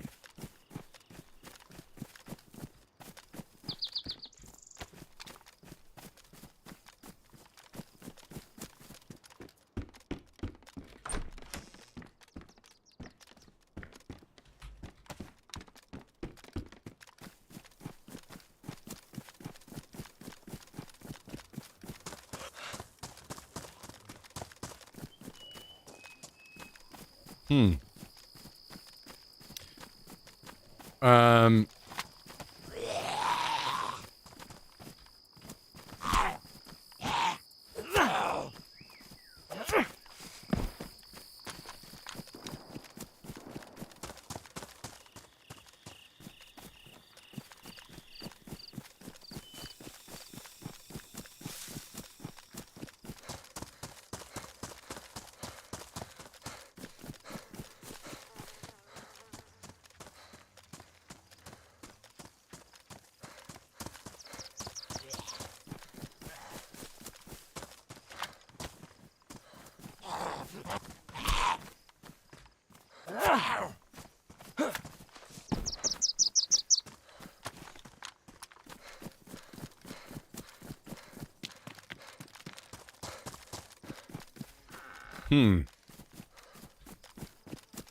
Anyway,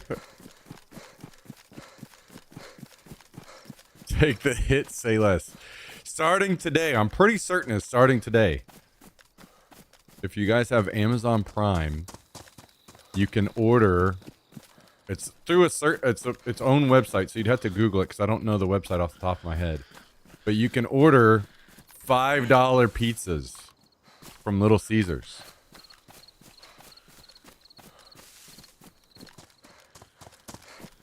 With Amazon Prime. It's like a Prime Day special. So if you guys didn't know that, thought I'd pass that little tidbit of knowledge along.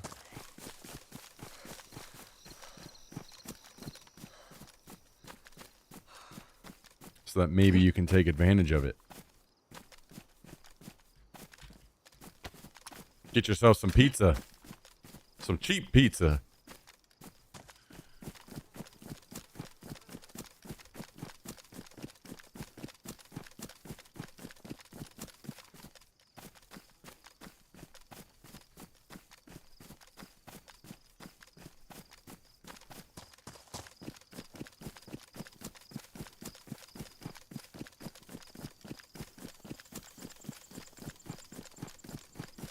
Little Caesars pizza review on stream.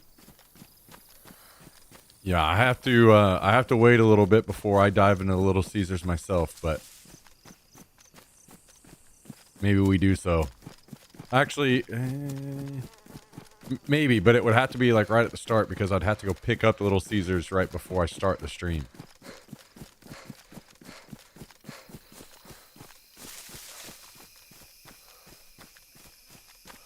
I did get my bike rack put on, so I'll have to figure out a way to strap a pizza onto the back of my bike rack.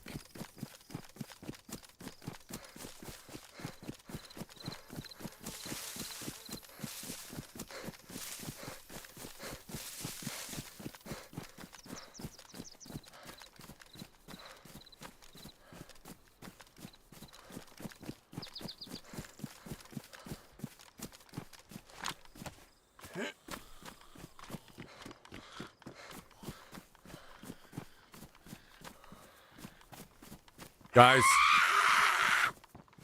I did a thing. I did a thing. I think I'm gonna just have to give a big middle finger to the biking community norms.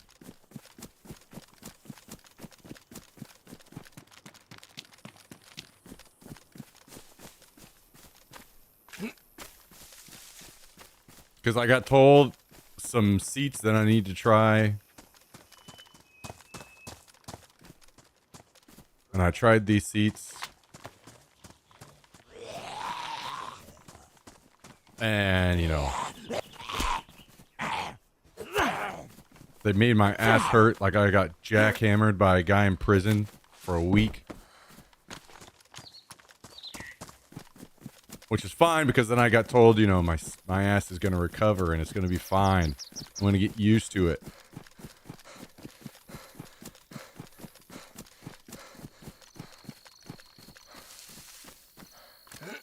And I was like, you know, that's fine. I'll get a seat that's like that one that I got suggested, but just a little bit more give. Just like, you know, maybe instead of making my seat out of fucking something rock hard, we'll do, you know, something with just a little bit more give to it.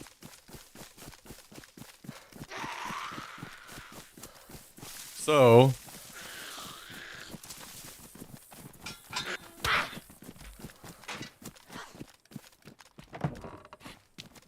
I got this seat on Amazon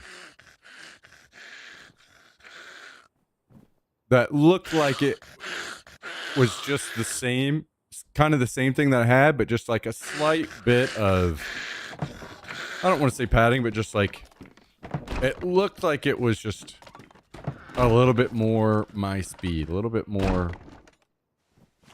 what I was looking for. I got it in, and it is a giant padded seat. And I was like, oh no. This is bad. This is not good.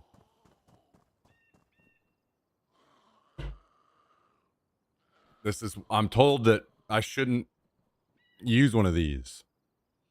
But I'm going to put it on anyway and just go for a ride and see. Guys, it's fucking incredible. It's incredible. I love it.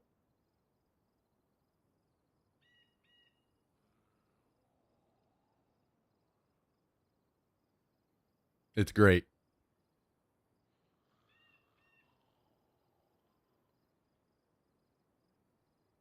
This nice padded seat also has little shock absorbers underneath the seat.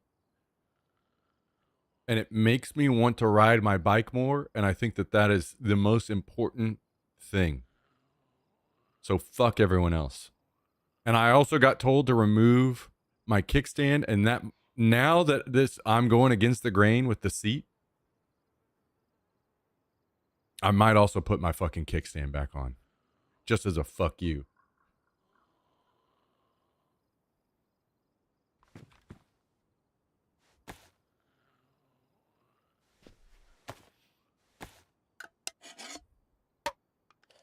You know what I mean?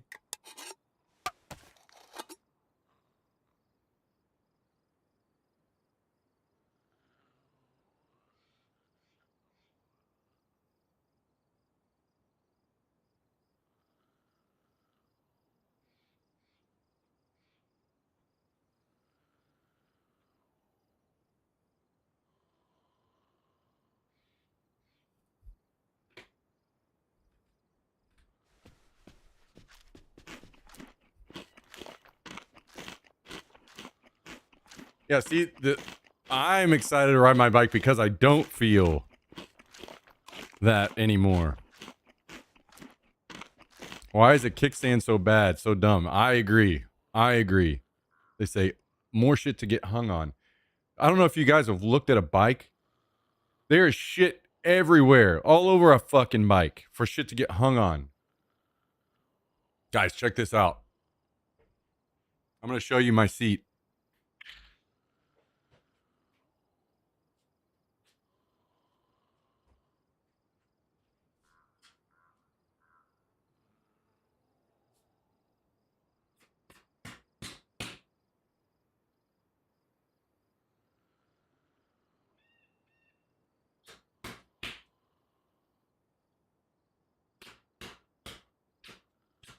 And I got a rack.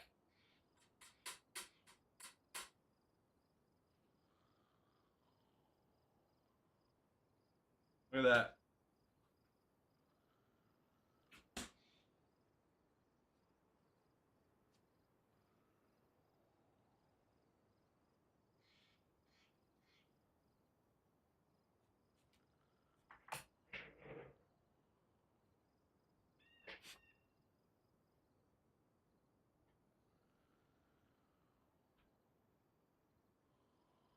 Kind of making me want a bike, to be honest. Guys, now is the best time to get back into it. Here's why. I am learning, so don't I'm no like expert on this, so don't take anything I'm saying as some kind of gospel. There are people in chat that probably know way more about bikes, but during COVID, a lot of people bought bikes to get out of the house, to have something to do. And now all those same people that bought bikes during COVID realize they actually never fucking rode the bike that they bought, and now they're selling them. And there's like a kind of like a, how do I put this? I don't want to say like a movement, but like a group of people that are taking old 90s mountain bikes and kind of fixing them up. And there's like an appreciation for those old 90s mountain bikes. And they're cheap as fuck. Guys, I bought this bike for $40. Like literally every single piece that I've put on the bike is more expensive than the whole bike. I bought, but thankfully, like half the stuff that got put on here was a friend's that he had spares, like the grips, the handlebar, pedals. Each one of these is like $30 or $40 a piece. Got a rack on there now. Seat. What bike did you get? It's Specialized Rockhopper. 98, I think, is the model. But these bikes are fucking cheap as hell. If you guys if you are thinking about maybe trying to get into like biking or something, like you maybe wanted to start running, but it's either too hot or like a big part of me running, I appreciated having like the visual stimulation. So running through a park or something like that was always nice. If maybe that's a little too far, try biking. It could not be cheaper to get in right now. These old mountain bikes are in great condition. They're great bikes. And you can get them so cheap.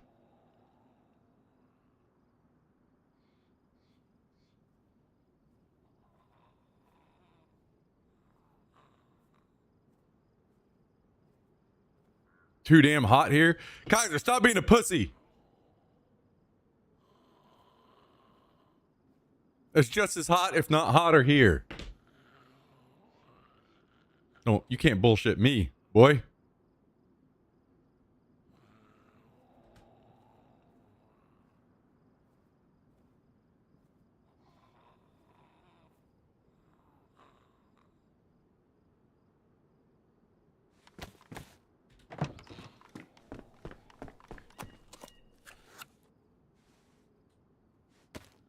It's like 96 here. Guys, I was out running every single day in 115 degrees. Don't fucking tell me you can't pedal a damn bike in the heat. Don't you fucking come in here. I will not let my stream be full of fucking pussies like that. We are, no. No. Nope. You guys are going to get hit with a fucking trank from downtown if you start that.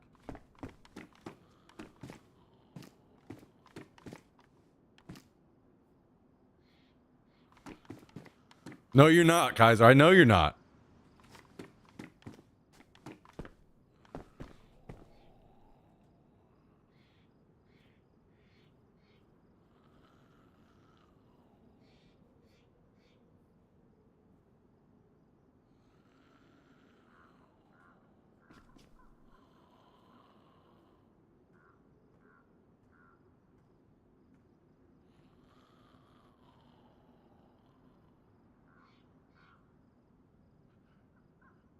Ah, yes.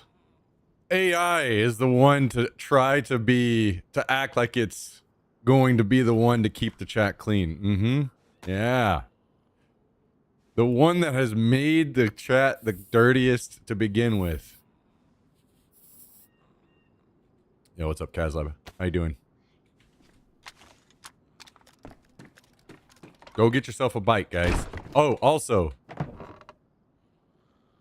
saw it in another chat 2 minutes ago. Had to try it. Well, there you go. I think the subreddit X biking. Those people can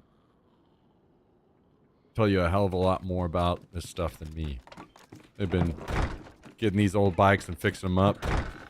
That's kind of what that whole community is about. So if you guys are interested, go check that shit out.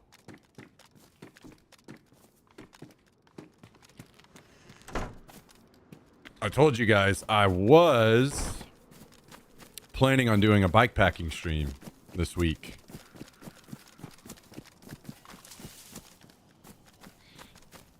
That's why I got that stuff on the bike. Unfortunately, massive flooding yesterday. So the whole campground, I checked on it, the whole campground is like flooded out. So we gotta wait. We gotta wait a little bit. Soon.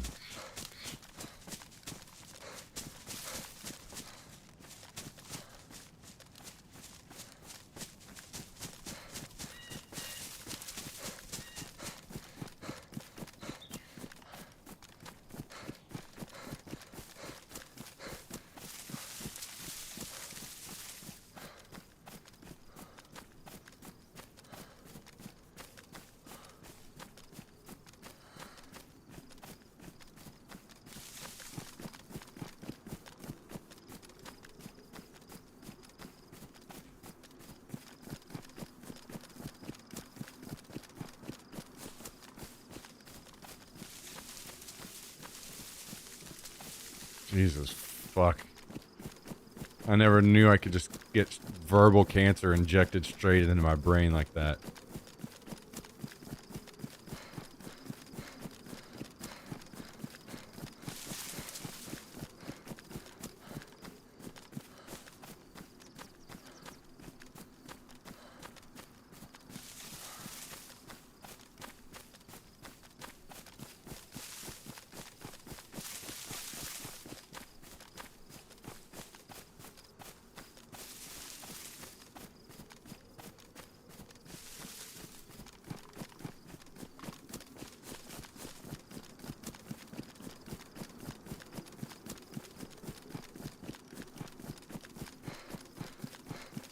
Alright, let's go to the airfield.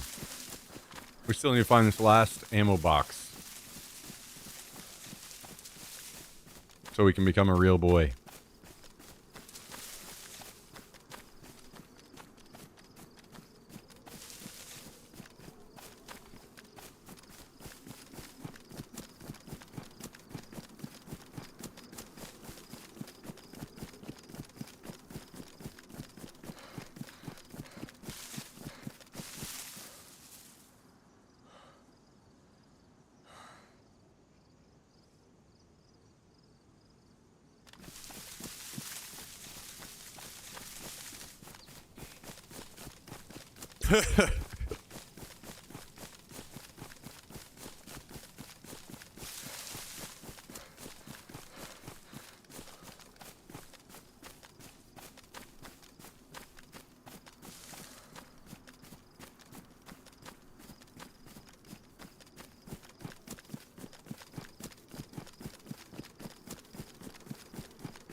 Yeah, it decided to just go off of what it already said.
Boy, oh boy, oh boy, oh boy, oh boy. What a great day.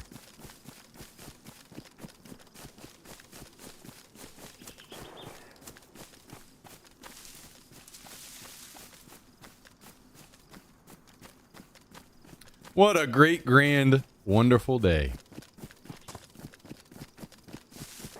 Found a barrel yet? Yeah, we found one day one. First day of the wipe.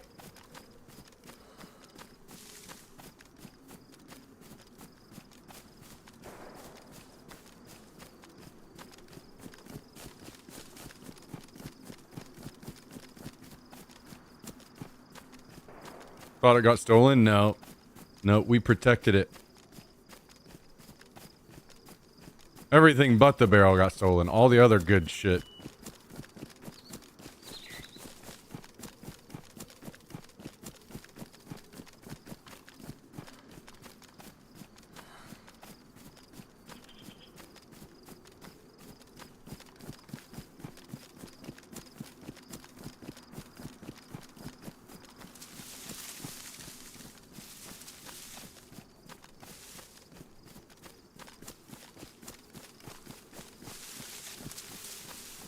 After surgery number 1. Well, hope you're doing well, Shandy. Maybe you can read my lips. Good luck. Hope you're feeling better.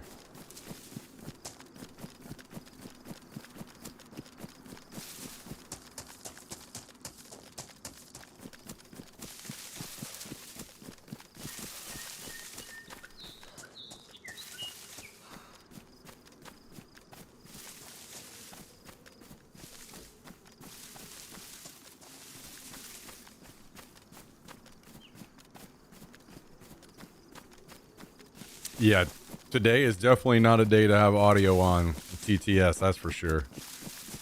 That's for sure. It might be a good day for everybody to have the audio off.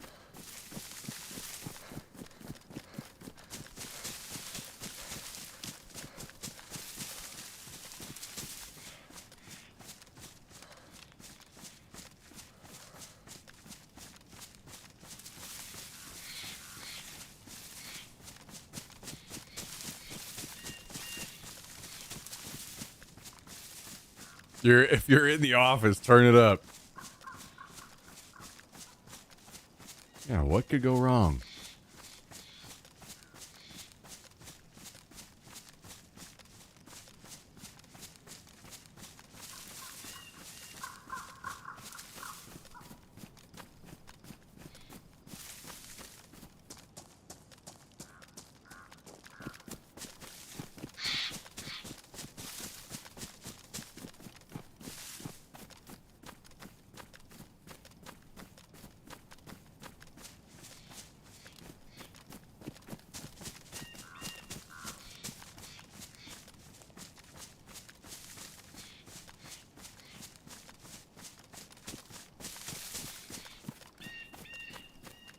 Guys, I can't decide.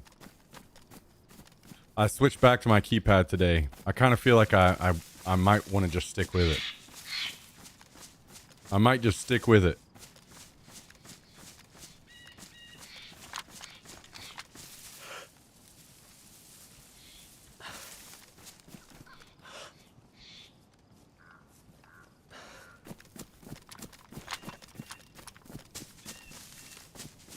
There's something just very, very, very nice about the thumb button for Alt. Since you're just perma holding down Alt in this damn game.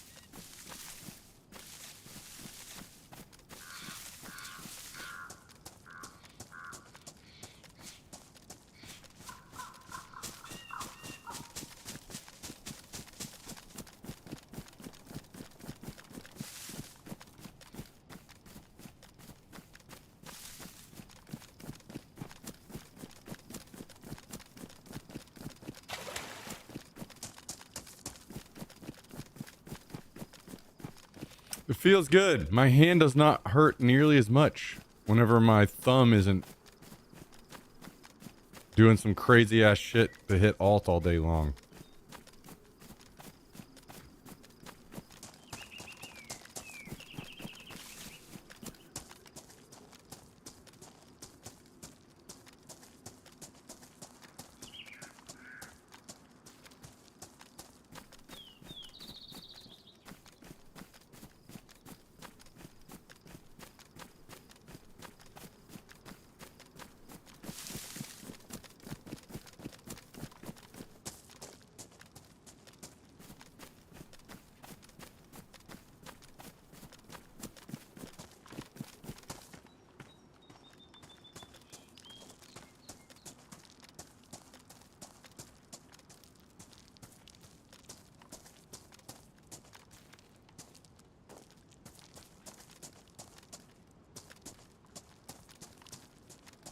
What the hell?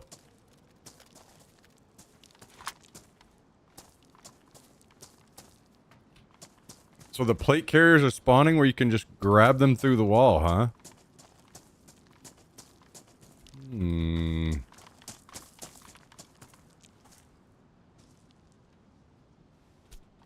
Hmm.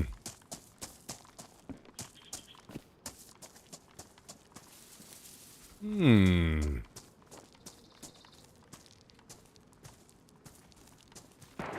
Well.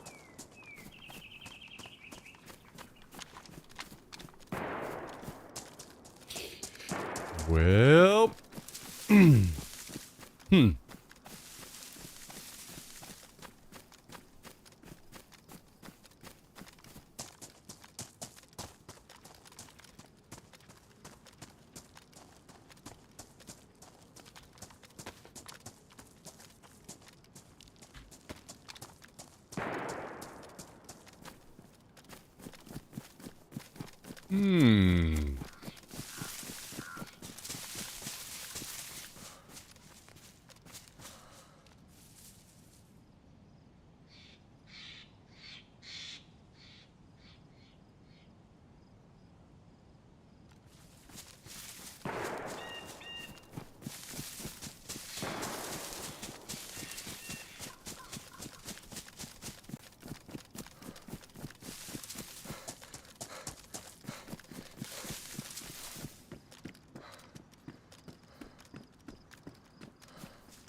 Alright, what are the chances that our last ammo box is over here in the tent waiting on us?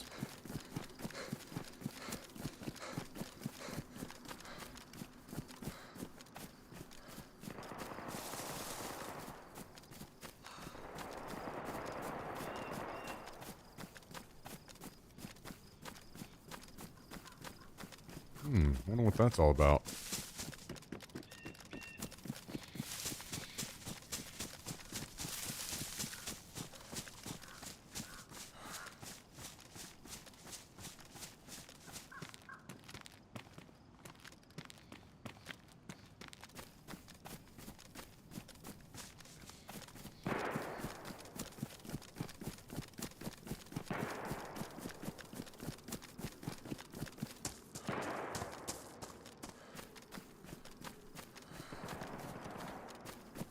There's a lot of shooting going on.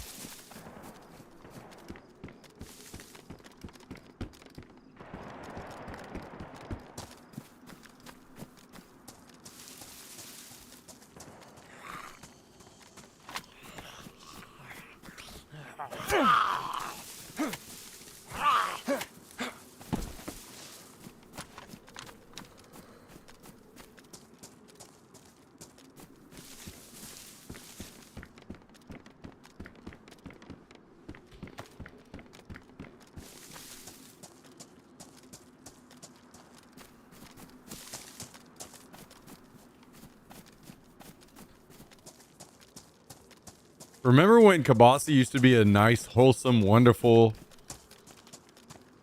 part of our community? You guys remember that?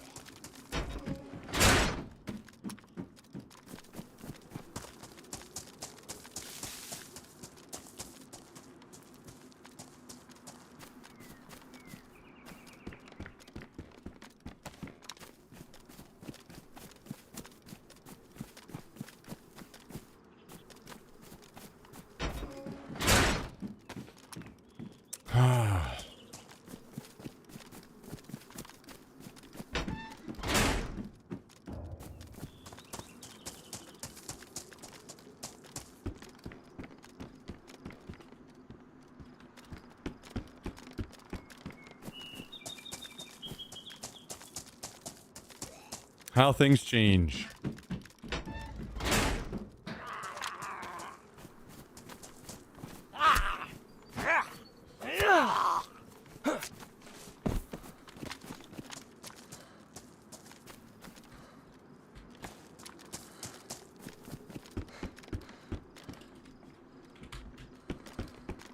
Hmm.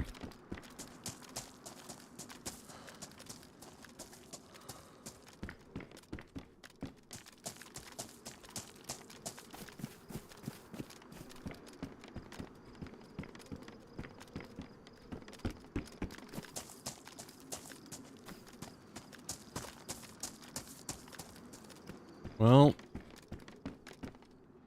there's some stuff here.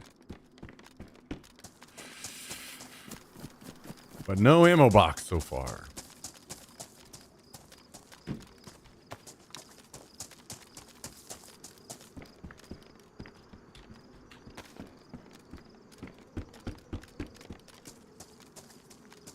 How long does the server normally run before wipe? 6 weeks.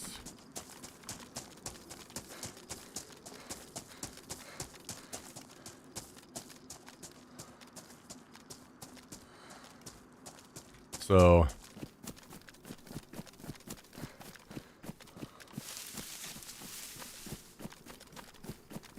I think we're, was it Friday? That's going to be 2 weeks. This Friday.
Ooh, you know, I just remembered.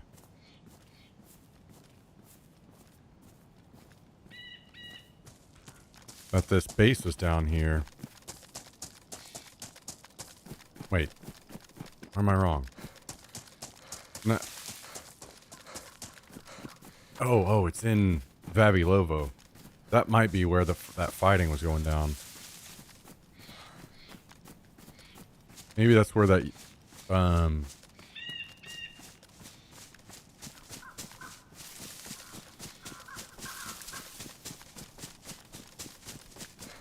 that Hummer was driving back from.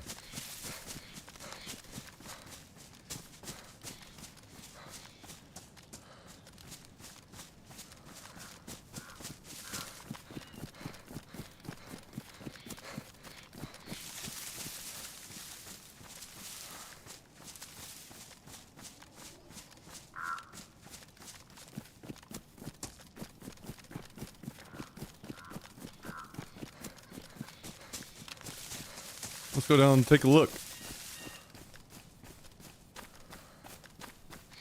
See if we can figure out what's going on over here.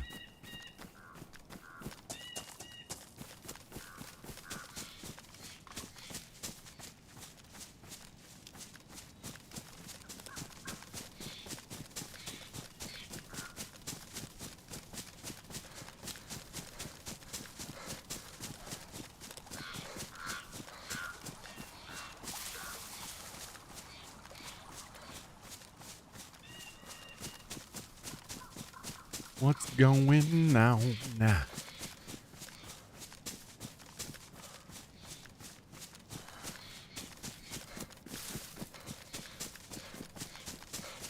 I don't think it's this. I don't think this building got a base in it yet. At least, not that I saw.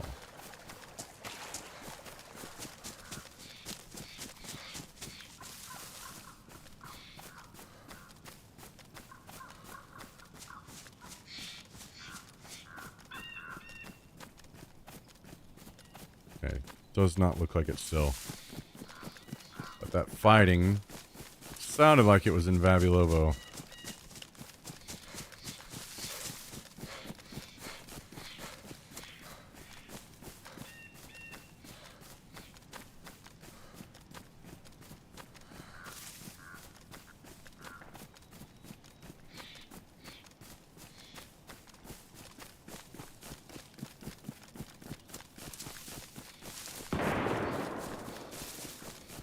Below zone.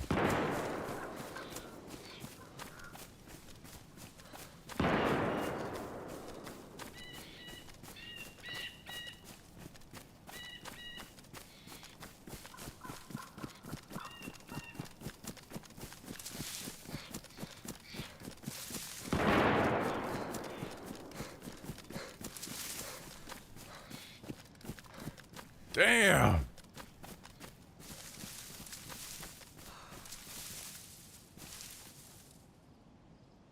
You gonna put up with that? Gordon?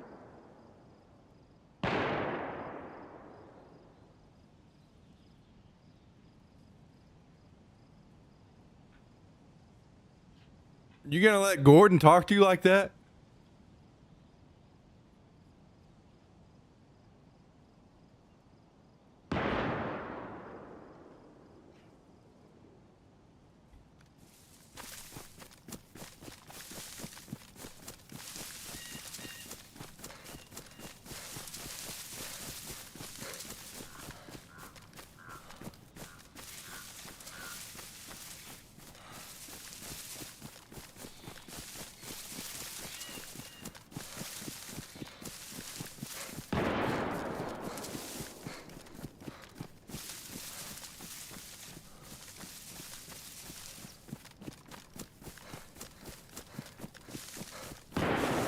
Yo, what's up, Schultz? How you doing?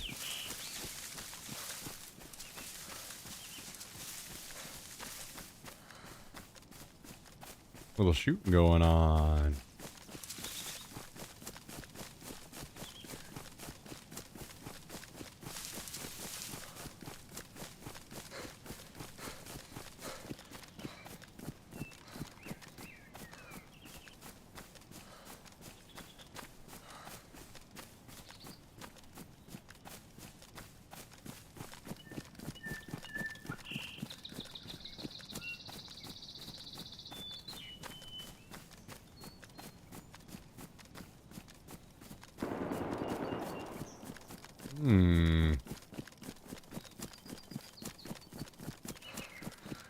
I wonder if the plane is over here or something.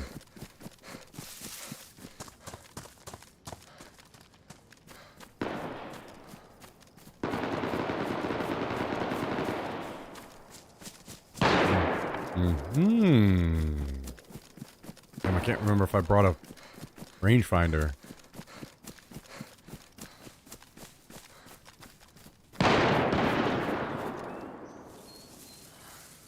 Didn't.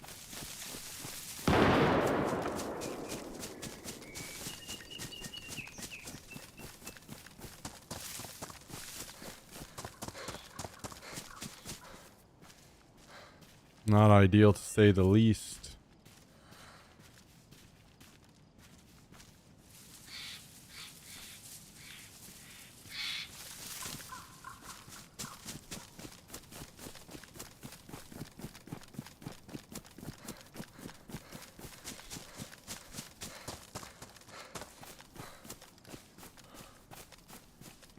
Just a random fight?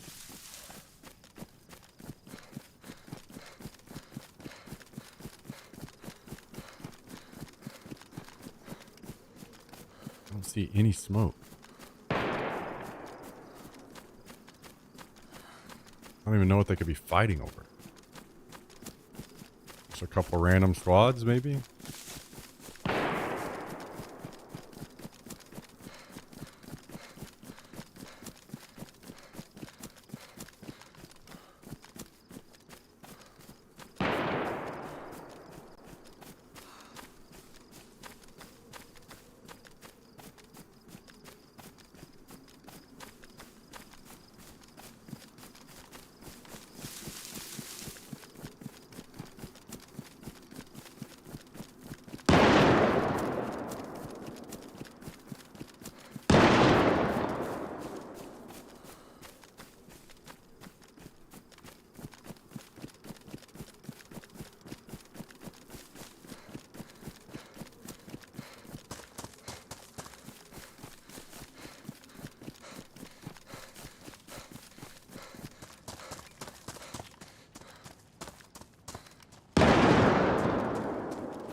There's a lot of shooting spread out over a big area here. I'm not really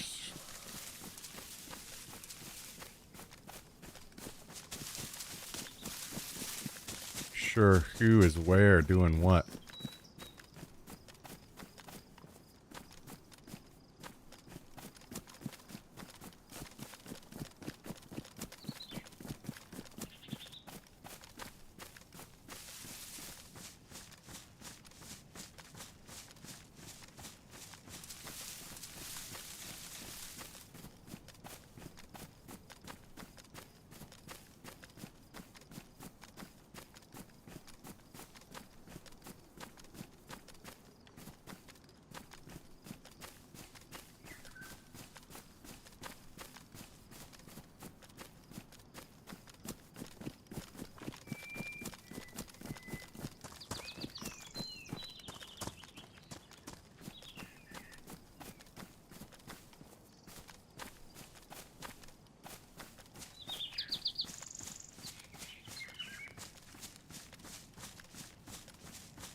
Got a dead body or player prone?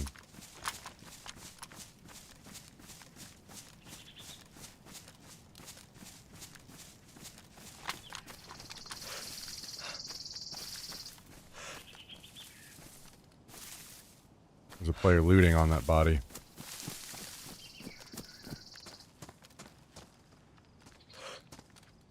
Can't see his head though.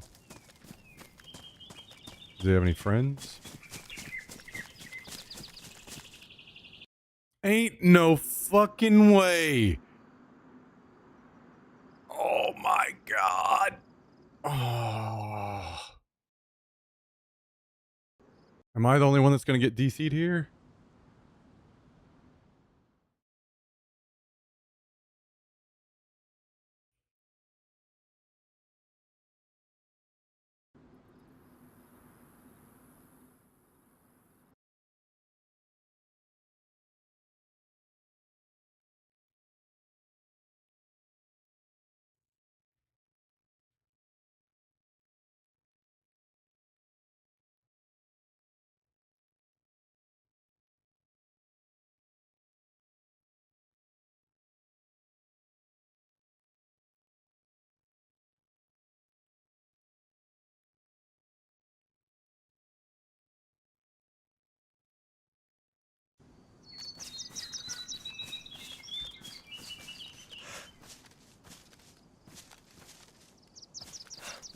Oh my god, he got DC'd too, I think.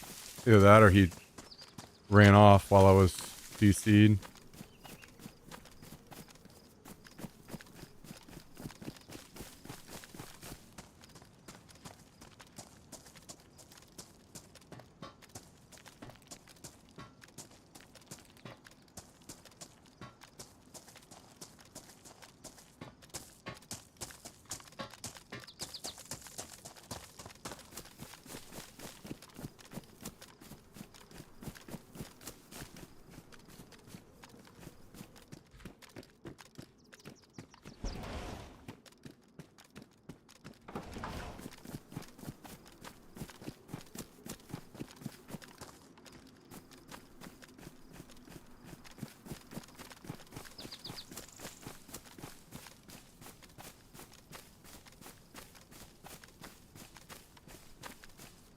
Is this guy just gonna stay logged out, or did he actually get away for free while I was fucking DC'd?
Why is everybody the luckiest fucking person on the planet that I play against?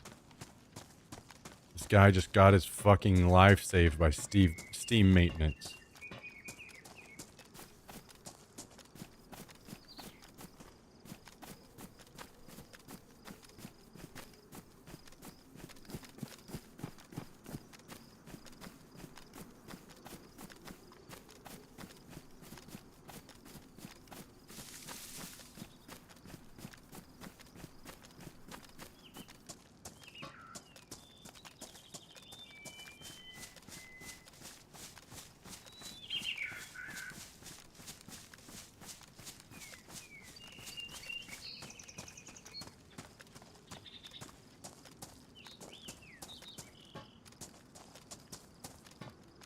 And it looks like he's just going to stay logged out, I guess.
I'm not hearing anyone else shooting. I haven't seen anyone else. There were definitely more people shooting, though. Like there was somebody way up the hill over there shooting.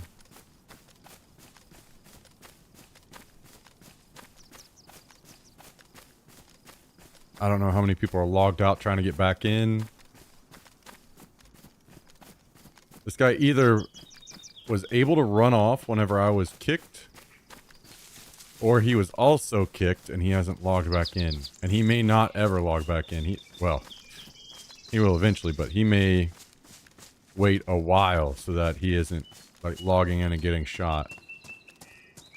He may take like a lunch break or something. Or dinner break.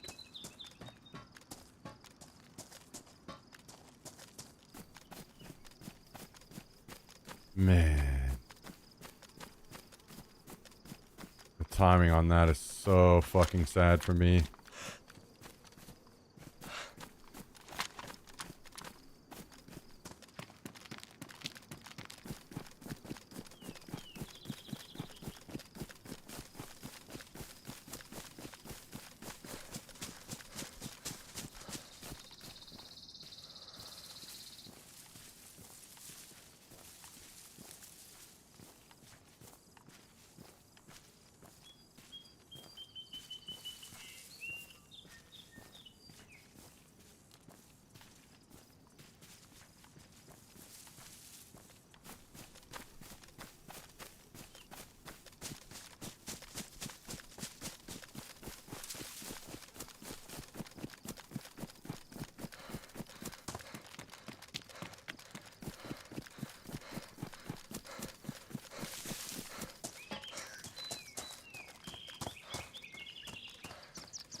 Well, now I'm not sure what to do.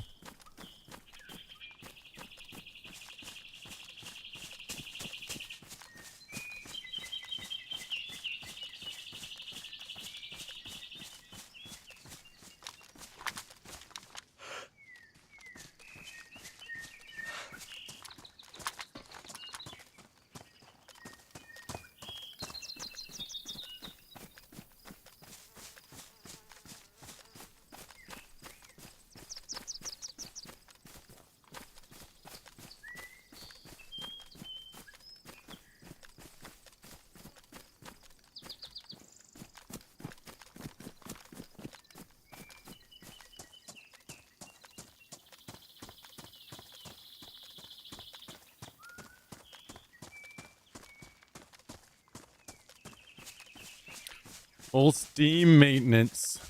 Saving this guy's life.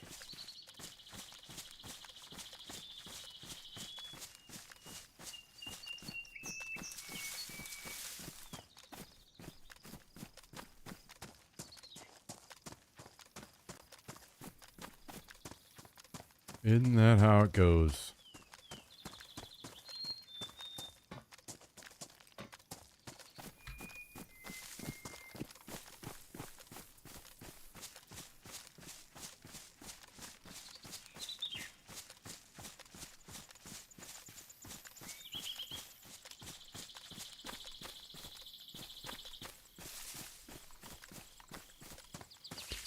Well,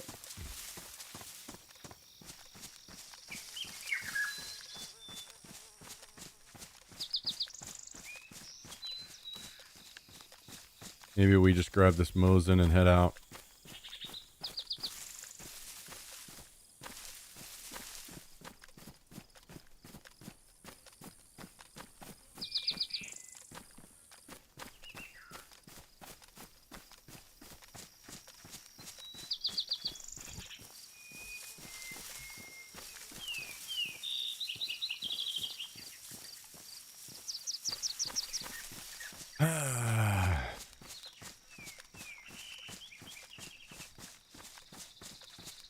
One of these days, you're going to see me just straight up have a heart attack right on stream and die.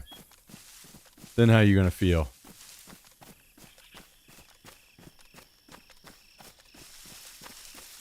You're literally gonna get charged with murder.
And I have proof that it's reckless.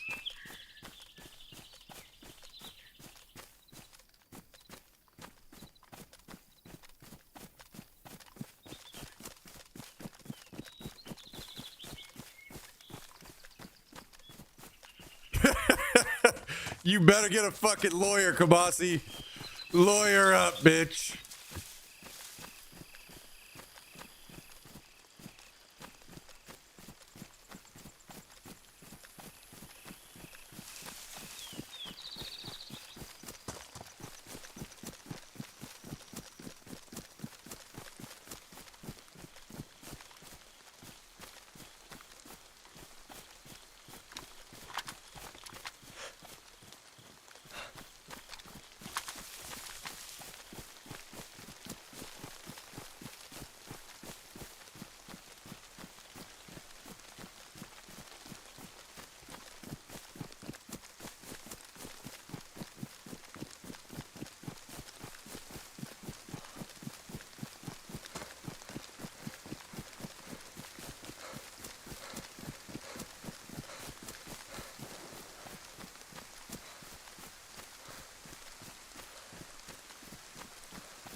All right, well, let's go over here and grab this bag that I had. I had the plate carrier in. We'll take that and the Mosin back to base.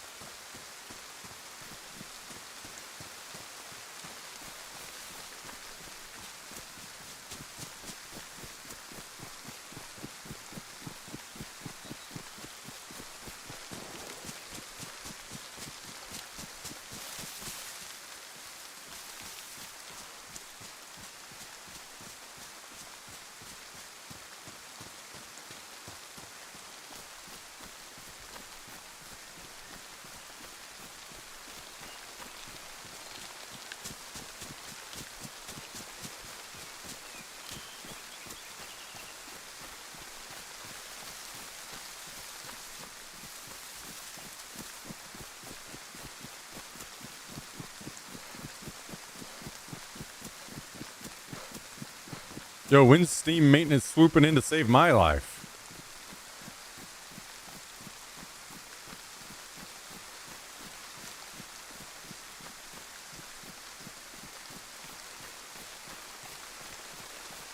All right, sounds good, Mito.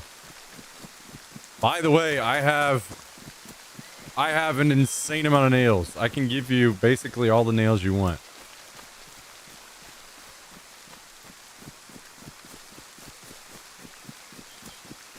Do you have a code lock yet?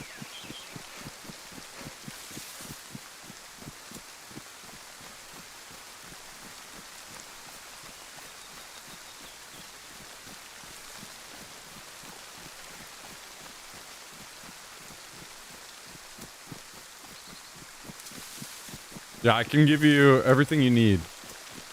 Really.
Chat, how long should we ban Kabasi?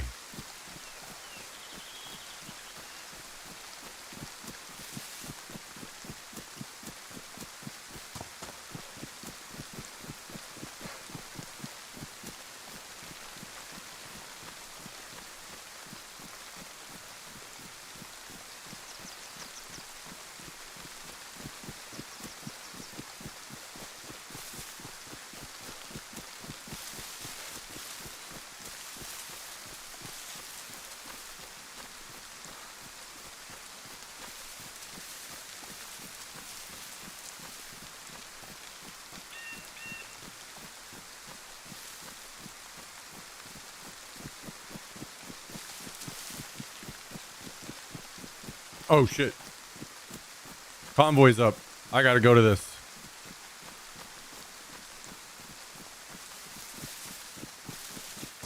I need that ammo box.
Oh my god, we gotta deal with the fucking med zombies too? Are we for real?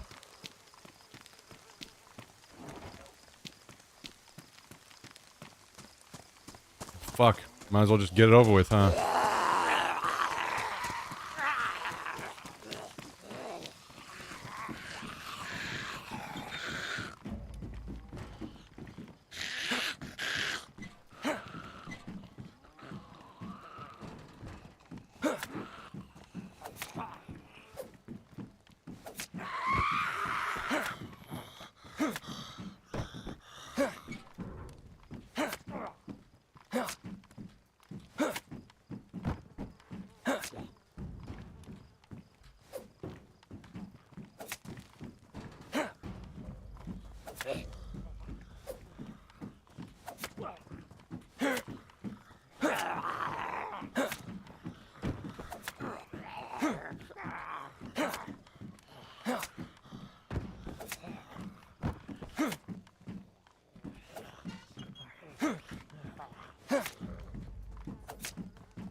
You guys.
Let's watch a video while I eat. I'd rather fucking skin myself alive than run up right now after that trash.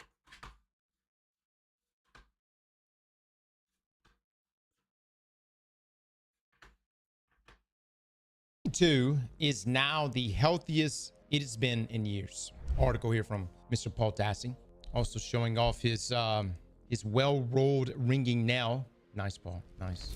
I am both elated and upset to see how well this latest Destiny 2 update, Monument to Triumph, has been performing since its release last Tuesday. It is the final update of Destiny 2, now that Bungie and Sony have decided to end service on the live service game after 11 years. And it's one that is overwhelmingly beloved by fans. Fans who are saying this is what the game needed.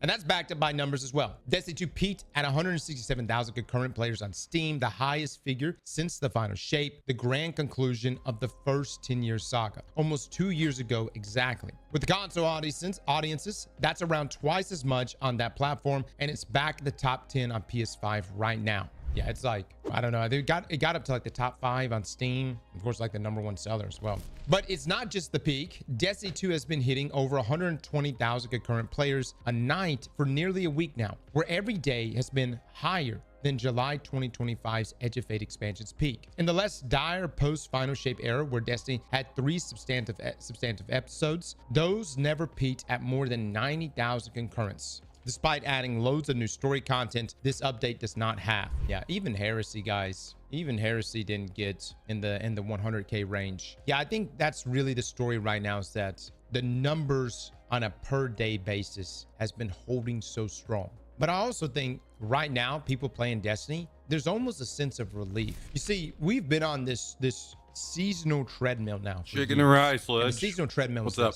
Bungie gives you content, gives you new artifact mod or artifact mods. You rush to get through the content, to get all the weapons you could possibly get, and it's a constant. Make sure you have this, make sure you do this, make sure you play this activity, because why? Those things were going to go away. Those activities would go away. The loot sources potentially for that loot would go away. They begin to correct this down the road, but there was always this FOMO behind you as a Destiny player that at first wasn't that big of a deal. But after you got into the 3rd and the 4th year, after you started really digging into that, people that fell off for 4 or 5 months at a time truly felt like they could not catch up. And so they just wouldn't jump back in. That FOMO, in my opinion, was that weight that really made players feel like, man, I can't play Destiny at my own pace. Therefore, it's just not even worth playing. I think where Destiny 2 is right now is like, you could play at your own pace. Sure, people are going to say you need to go and do those multiplayer activities right now before people dip.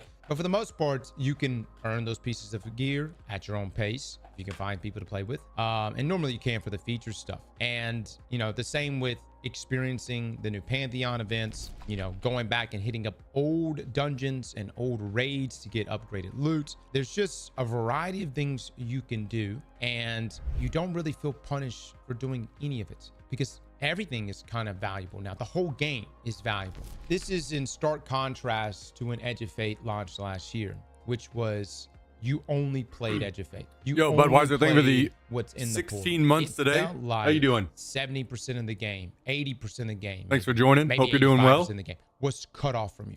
You felt like 85% of Destiny you could not go. Appreciate the continued support. Was thank you, Budweiser. Itself, because if you didn't like Kepler or Edge of Fate or the Portal, there was really nothing there for you.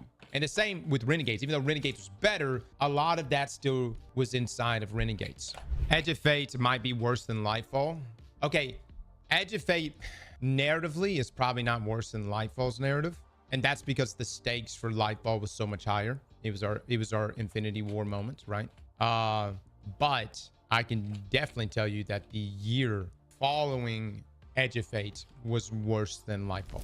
Lightfall had issues, trust me, but most of those issues were tied narratively into the raid. Okay, and the raid really probably would have been better if the raid would have been better if it had like one more encounter and if you couldn't cheese it as Azurac. All right, but the year of Lightfall was actually pretty good. You know, Strand itself, the subclass itself, actually really good. And but whereas Edge of Fate, we don't really even call that a year of content, because yeah, we got Ashen Iron, you know, we eventually made our way to Renegades, and then we had this huge almost 6-month gap in 2026 here with nothing. So it's just obviously a pullback in terms of content. Now, this is also reflected in earnings. Destiny 2 remains in the top 3 sellers on Steam right now, with a $25 everything bundle now being sold. Again, this was a free update, so this is selling content that those who have missed out over the last few years or so now motivated to return. I think Paul's really pointing to it right now, guys. If a Destiny 3 is ever to be made, 2 things.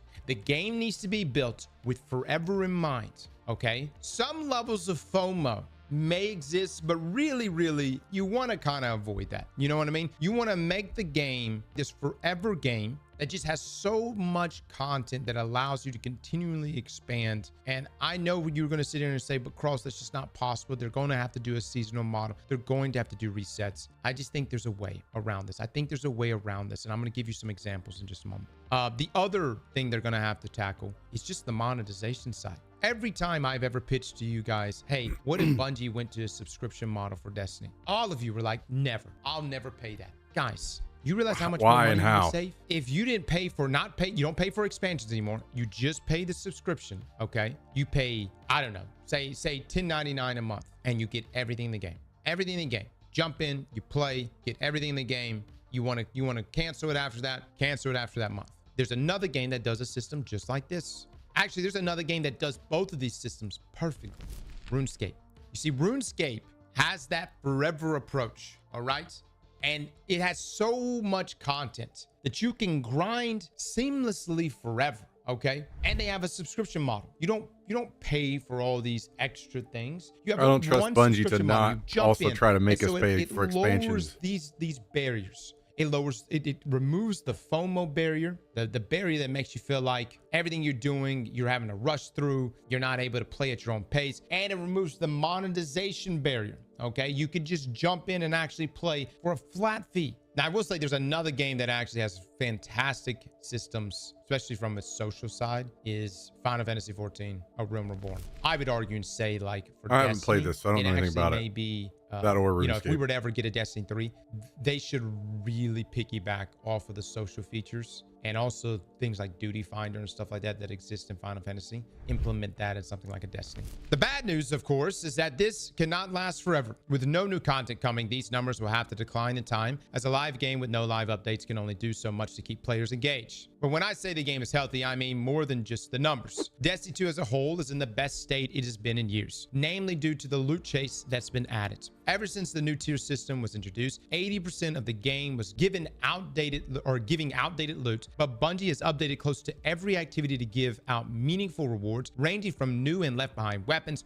which includes every raid and dungeon, and tons of armor sets with new, sometimes essential set bonuses. Very good bonuses. Plus, this is the most cosmetic. I think that people that say stuff like this don't really understand.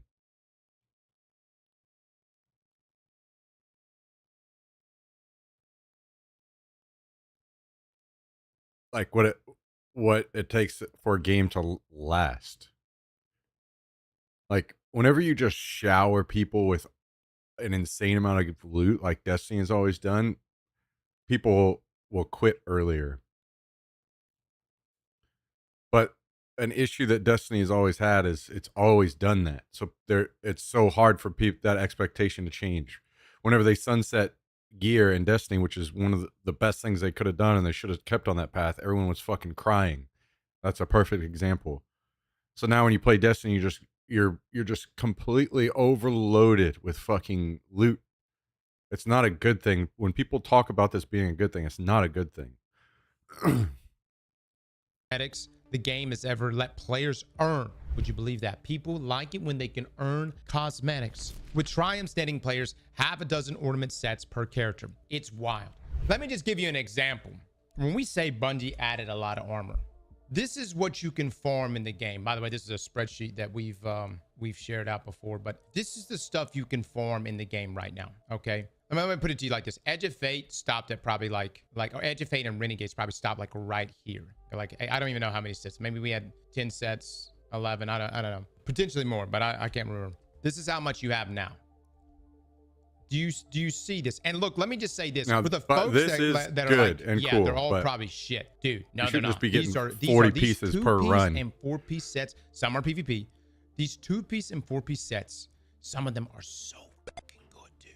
They are so good, especially within their niche builds. They are game-breaking good. The problem, of course, is that a lot of this is being driven by a few factors regarding the end of the game, pumping up those figures. Number one, you can now get everything in the game for cheap with the knowledge you are not going to miss out on future content because there isn't any. Number two, there is a one which last is a good ride thing idea. and part of what feeds into their initial point. Like, that's why I don't mind. Like, I have started playing a little Destiny off stream in the evenings. Because I don't have to worry about falling behind or not being current or whatever, because it's the end of the game. There is no more falling behind. It's like I will just eventually get geared. I will eventually be able to do the things I want to do if I just play a little bit here and there. And that's one of the key pieces I think people miss about games like Classic WoW, where people stuck around and played that game for so long because your gear doesn't just, and all your effort from a season or whatever isn't just reset and wiped and gone whenever new content comes out. Like Classic WoW, a new raid comes out and you may have like a few pieces in that raid that you're going to be chasing, but all of your old gear is still just as good and maybe even still gear that you're going to wear. Whenever you do go into this new raid and you do get the pieces that you want, you still have old pieces that are important to keep on. You're not just completely fucked. And I think that there's too much of that going on in games these days, especially looter shooters or games like this, where season to season, all of your effort, everything that you put ton of time into getting last season is now worthless. And I hate that. And I think that whenever you try to make a forever game, I think there's so many great examples and lessons to learn when you look back at like WoW, Classic WoW. Here that has brought old communities back to the fold in a way that may not have happened were this not the end. And part 3, part of the reason that this update is so big is because at least some of this was pulled forward from the somewhat completed Shatter Cycle expansion. So were the game continuing, we wouldn't have gotten quite this much stuff, and I have no doubt some of those ornaments would have gone straight into Eververse. You know what this really points out to? Bungie devs, at least the devs actually doing the work, have been getting held back now for years. Okay, I guarantee you this shit could have dropped on us earlier. This quality of life update we recently got could have dropped on us earlier. But what happens? Leadership comes in, they go, no, we need to stretch it out. Don't give them everything at once. Extend it. We're gonna start with dungeons, updating the dungeons, and then we're gonna move to the raids, right? Let's stretch it out.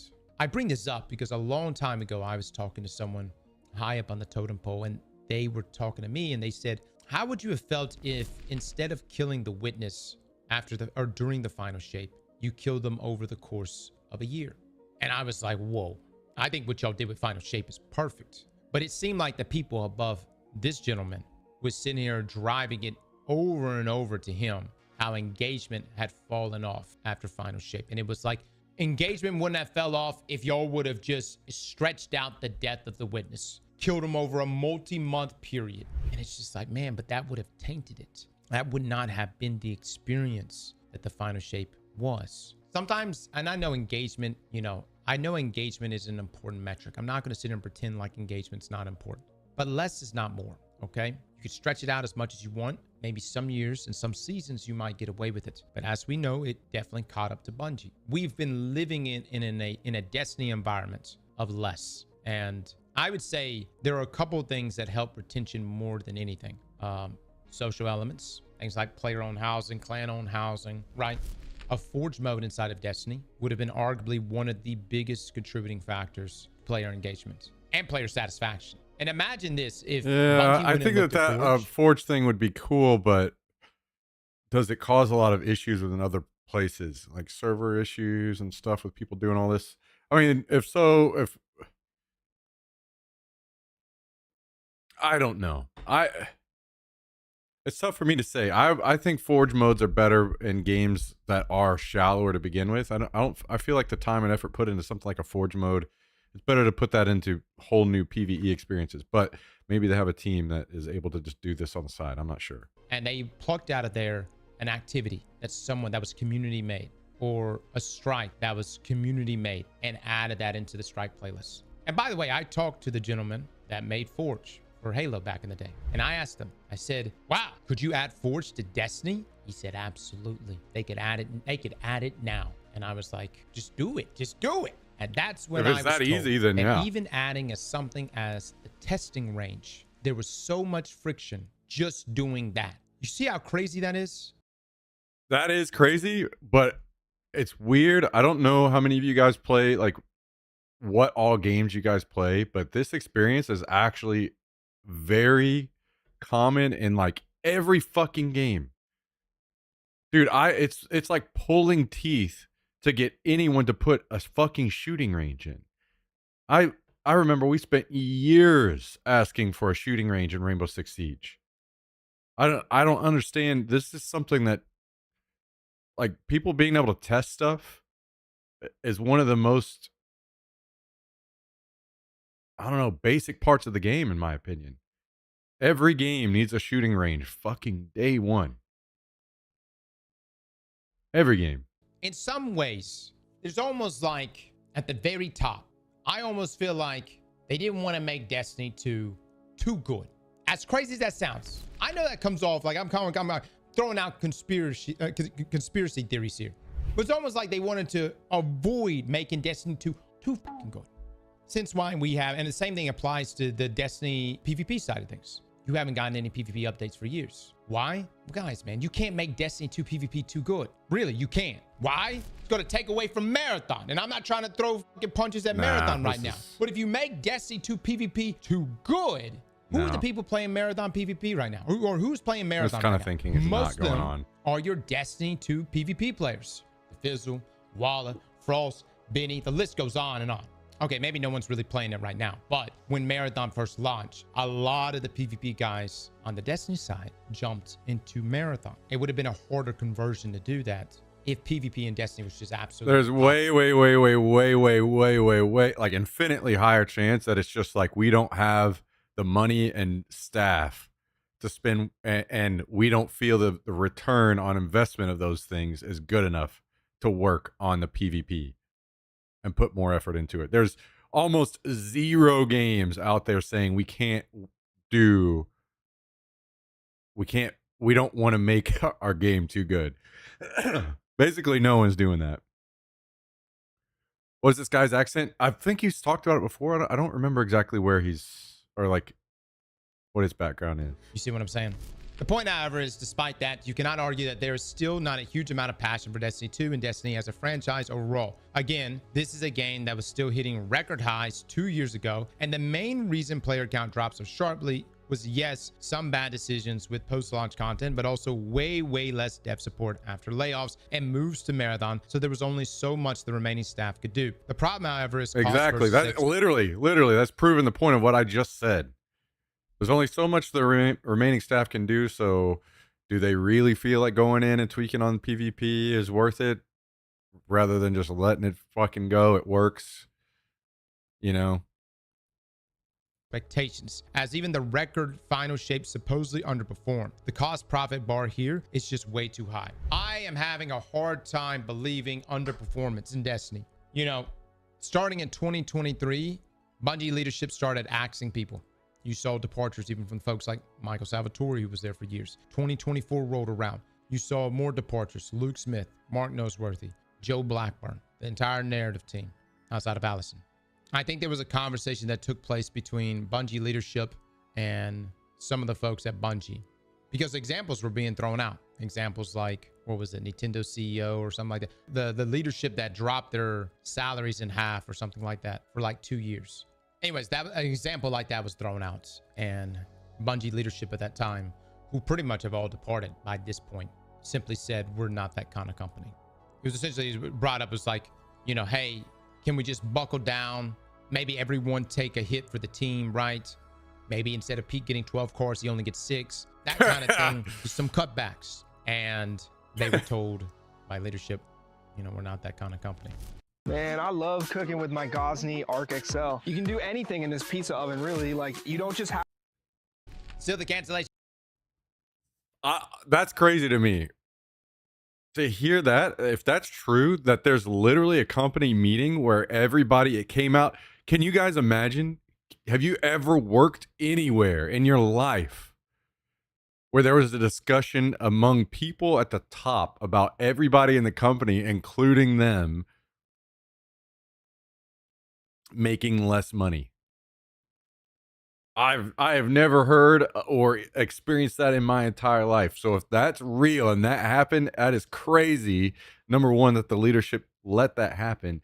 And number two, that's got to be the worst PR answer of all time. Can you imagine your fucking motivation working for a company where somehow I feel like I need to know the person that this is the person with the biggest balls I've ever heard of in my entire life to just say in a company meeting, maybe the people at the top need to make less money. And they fumbled with the worst answer of all time. We're not that kind of company. My God. Way to just take your whole fucking staff and shoot them in like their motivation. Just take it out back and shoot it right in the face.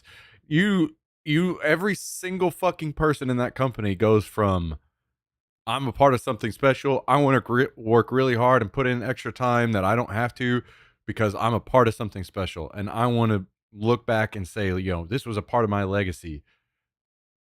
You have that pathway. And then whenever your higher ups say, we're not that kind of company, you immediately leave that pathway and go into, okay, well, you know what? I'm just clocking in then.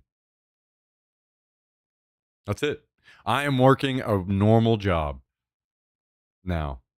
There is no such thing as passion. There is no such thing as excitement and a legacy. It is, I'm going into work and clocking in. And at the end of the time, whenever it's time for me to, I'm clocking out.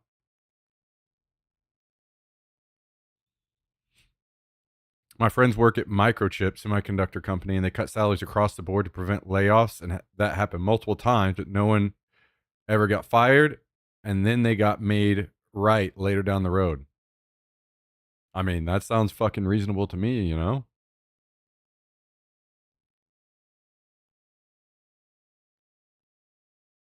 I mean, maybe in some cases it's kind of one of those things where you go to the people. I mean, that's the kind of company I want to work for personally, is somebody in the upper management that I can trust comes to me and says, hey, shit's rough right now, and we have two options. Either we lay people off or we cut salaries, and that includes hours at the top.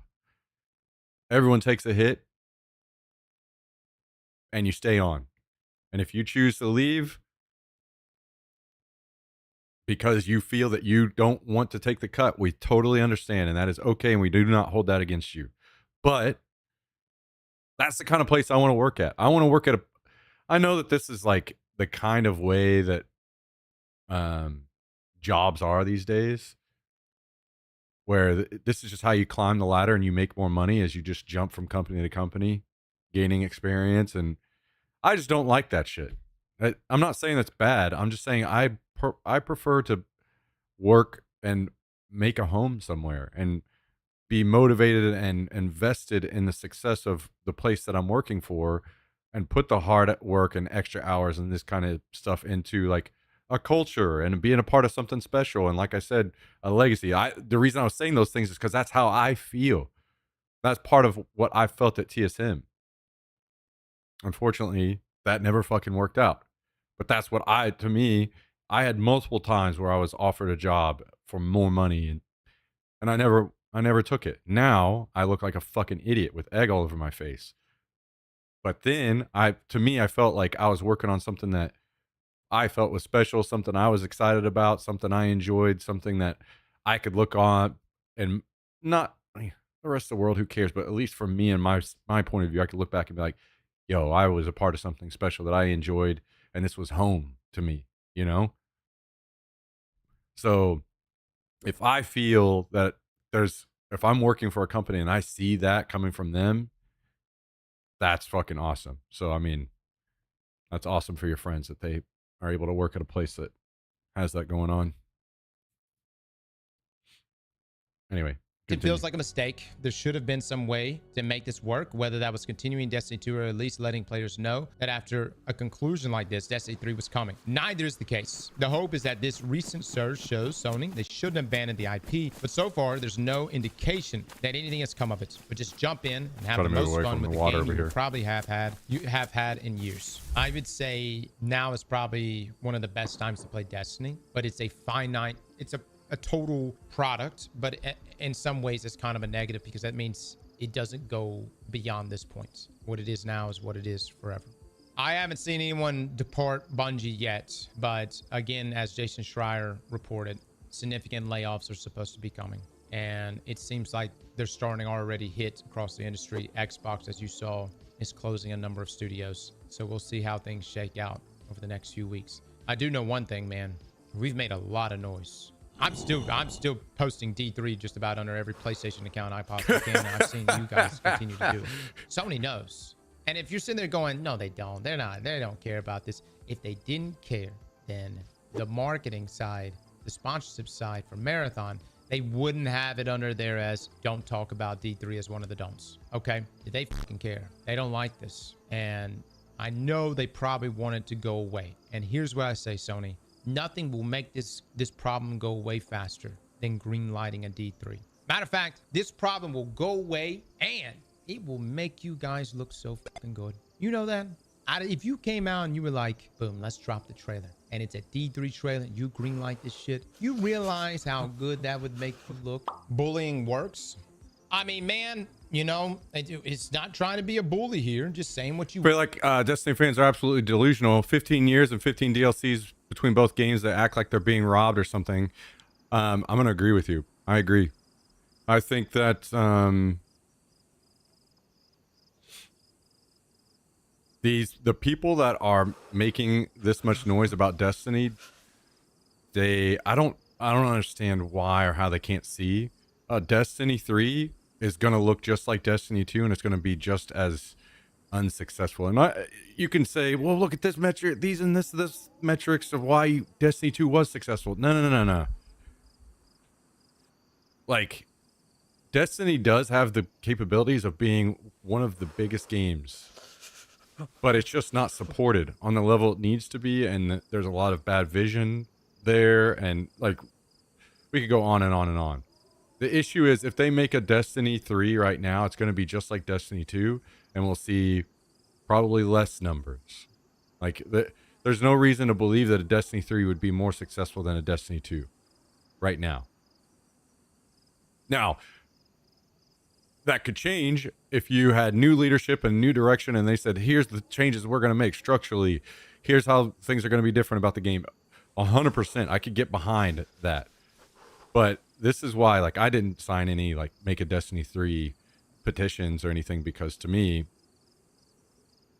I think if they made a Destiny 3 right now, it would be the same as the end of Destiny 2 or maybe the beginning of Destiny 2.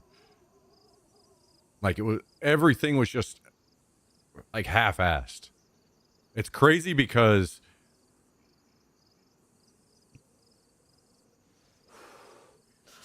if they put, like, if there's vision and like things that come together on Destiny sometimes, and you can see it where it's like there's an expansion that's like really fucking good and it's almost one of the best fucking things you've ever played, and then you realize down the road when it comes out, well, that would have been even better, and you see the whole vision, but what happened was it gets ripped apart. So this expansion they were planning on and all the features and everything, they took some away from it and put them in a little early. They took a bunch of it and put it in late, and then they just sent it as this like half like scrambled mess, and the story doesn't make sense, and that is Destiny all the way through almost. And that is going to continue to be the thing in Destiny 3. There's no reason for this massive fight about Destiny 3. Make a Destiny 3. Make a Destiny 3.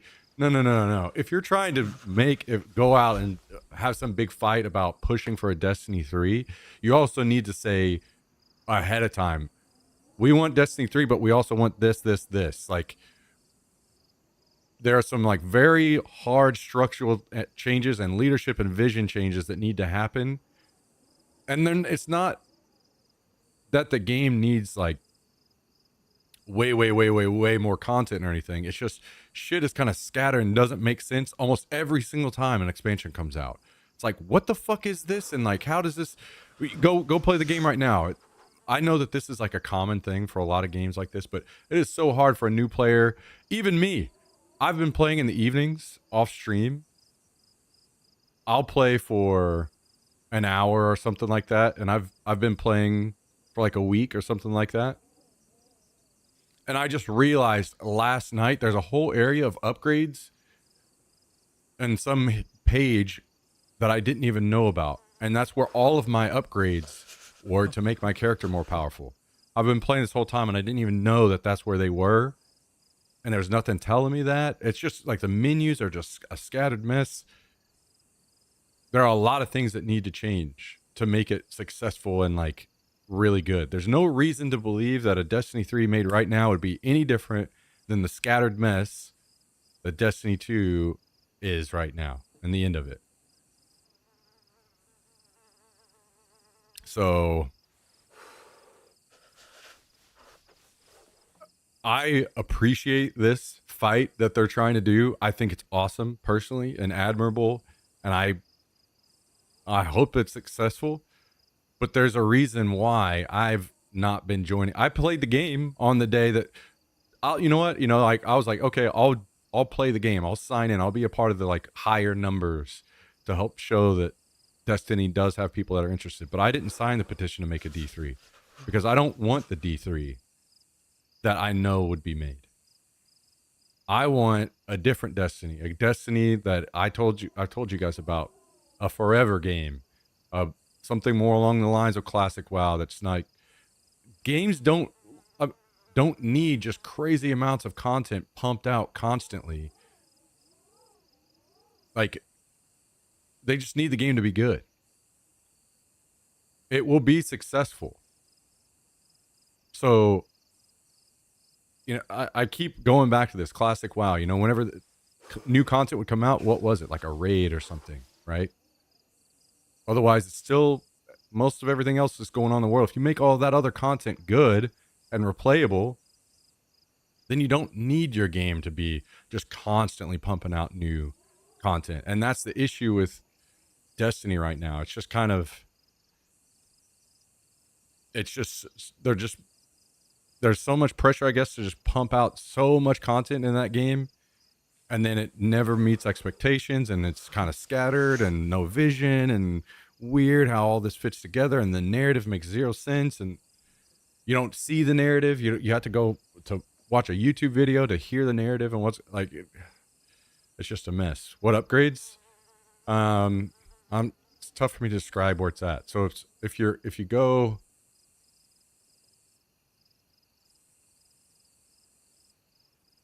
dead characters reappearing 5 years later. Yeah. All the messed up fucking, that, even from the beginning, all the messed up voice acting shit, and dude, there's just over and over stuff like that.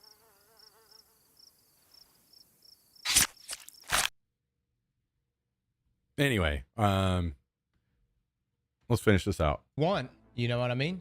Let me ask you, if you didn't speak your minds, or if the wider community didn't speak their minds about Sonic years ago when we first saw the trailer for the movie, how do you think that would have turned out? That's true. That's a very good point. I think we all saw that Sonic movie. That fucking Sonic character, whenever he first came out, and everybody's like, what in the fuck is this, dude? That's a good point. Look, maybe it wouldn't have killed the movie. Oh my God. How did this ever? How is this ever a fucking thing, dude? Who thought oh my, just clueless fucking people, man. But this is clearly much better looking than this. You see what I mean? So I think it's good to listen. Yes, there's some toxic feedback, of course, but layered in there is also good feedback. And in this case, you're seeing a community inside of Destiny that loves Destiny, that wants to see more of Destiny, that would buy the shit out of a Destiny 3. You want to talk about risk? Because that's the big thing. That's the big thing that keeps getting thrown up there. It's like making a Destiny 3 is too risky. All right. Not making a Destiny 3, in my opinion, is fucking risky. No, it's not. No, it's not. It's not. Man, we just keep seeing it over and over and over. And the main example of this is MMOs. Why are no good MMOs being made now? Because it's too risky. Now, just take that and apply it on a smaller scale to literally everything in the whole gaming industry. Like, yeah, this next big shooter title isn't as risky as an MMO, but it's still risky. All of these games are extremely risky considering the amount of money they have to put in. Think about how much money they probably put in to make Marathon, and it's probably not going to work out. It is, or they make nothing. And sure, you don't have the chance of a fucking potentially huge game, but that's not how it works. Marathon, continuing to just make Marathon and make that your flagship game for the studio, that's fucking risky. This Gummy Bear project, That whatever is that risky. is, new IP, that's fucking risky. Dude, you got an instant layup here with D3. You've got millions of players that would come buy that game instantly. You just gotta make it. Slap that like button like No, man. I think he's also forgetting that over the last however many years, especially of D2 has been nothing but bad press for Destiny for so long now. This and that. It's just constantly people complaining and bad press with that game. So also at the same time, if they don't make Destiny the game that all of those Destiny players want, it's just also an insane amount of bad press. So the risk there is crazy high. Anyway, I'm going to link this channel because Astacross is very, very, like, in my opinion, he's one of the people I want to see start covering just all game. Wait, okay, I linked it. All gaming news in general. I think he's he does a very good job of like covering things. He's got a great sense of humor. But I don't know, all these just like basic things of reading through patch notes or whatever. He does a really good job on a lot of his like informational videos when it comes to things around Bungie, and I hope that he continues to branch out into other games because I think he does an excellent job. So anyway, but he has a deep love for Destiny that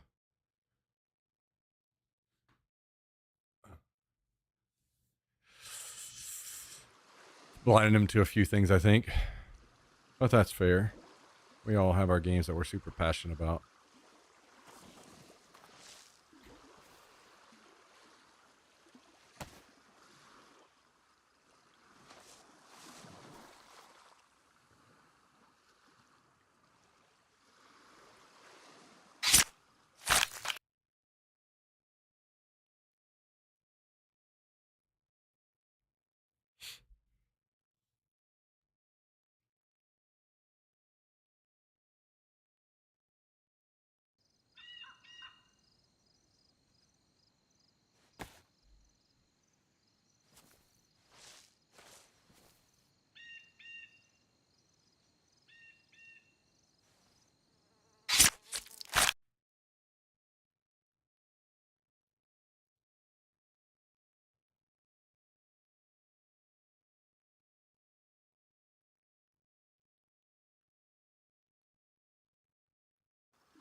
What is the ultimate Instagram clip?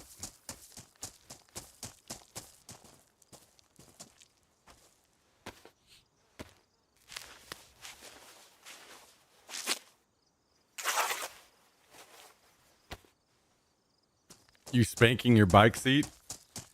Oh, you know what? No, I need to go spank the burrito. That's what it is. We gotta go spank the burrito.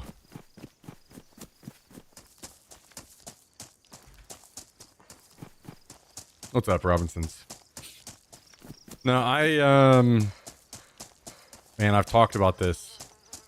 I watched a video of a guy talk. Actually, I watched Astacross watching a video of a guy talking about what he thinks they need to do with Destiny 3, and I disagreed with this guy on almost every single point.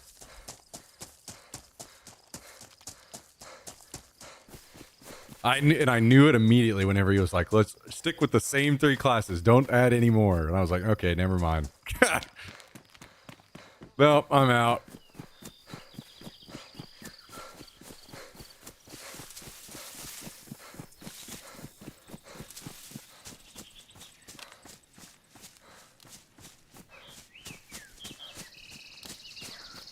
I'm in the minority that like Marathon.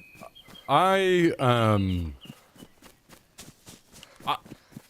played it and I think it had a lot of good potential, but there were just a couple key things to me where I was like, okay, I know that I'm not going to get to play very much of this as a streamer. If I wasn't streaming, it would have been something I would have explored a little bit more for sure. But there's a couple things with Marathon that made me know that I was not going to enjoy it as much. And number one is that after playing Arc Raiders, I'll be honest, guys, I don't want to see another fucking extraction shooter come out and not take the PvE part of Arc Raiders and make that like a staple. In my opinion, we see this over and over with certain games that like almost redefine a genre. And I think Arc Raiders, every single game needs to take the way the PvE was handled in Arc Raiders and let that redefine extraction genres for permanently. Like the way that whenever you go into an Arc Raiders game and there's a variety of enemies and you have to fight them in a different way, that adds so much more complexity and longevity to your game. It's actually insane.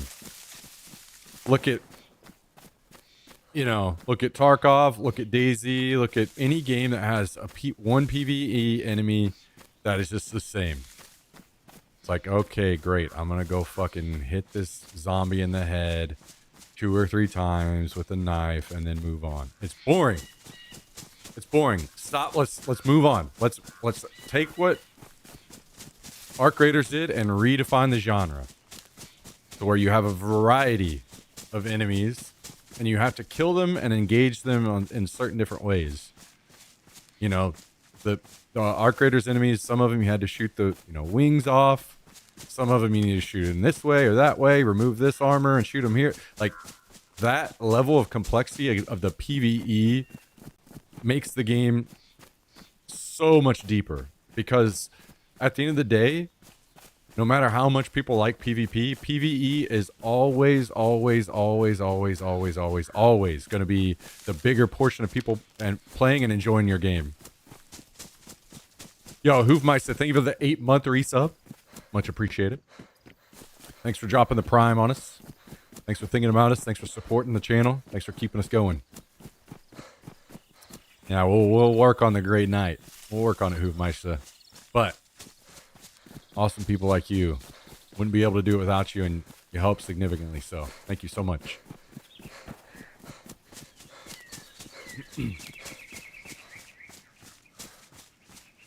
Yeah, I think that like extraction shooters 100% just need to take that and run with it, man. Take what Arc Raiders did and then use that, because that is the key to making the next big game that people pump 10,000 plus hours into. Learn that lesson. And that's one of the first things right off the bat whenever... Nothing currently. I was laid off from my job about a year ago now.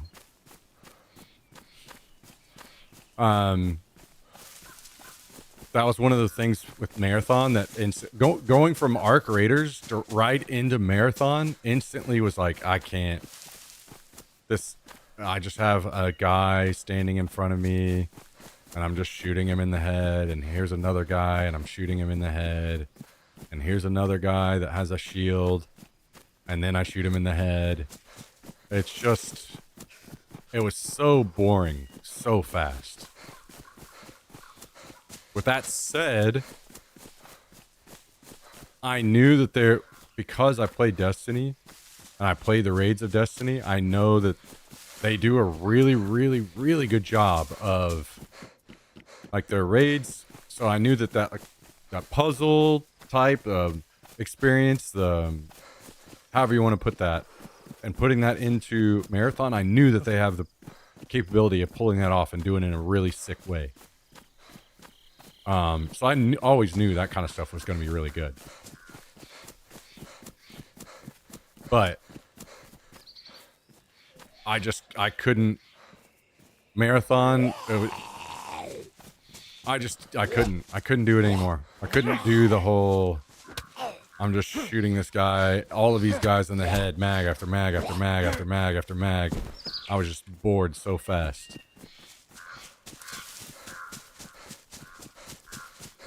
Is streaming fully sustainable to you? And if so, how, if I may ask?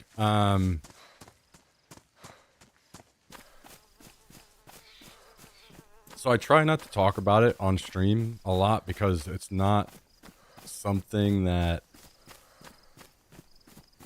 is your guys' responsibility. Hang on.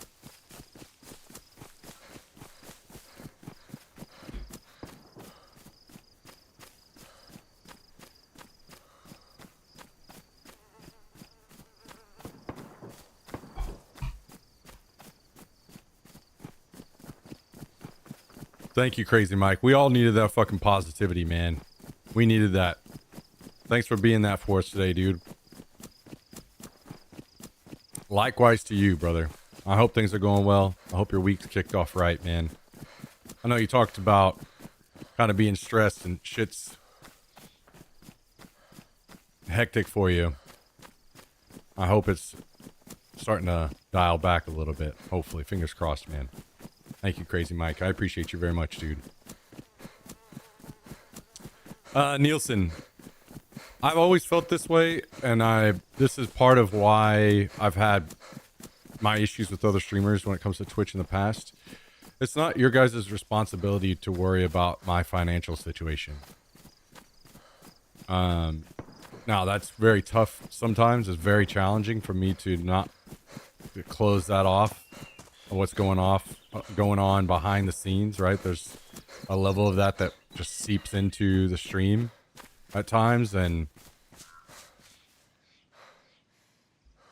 Mr. Jummy, thank you for the 22-month 22-month resub at tier 3.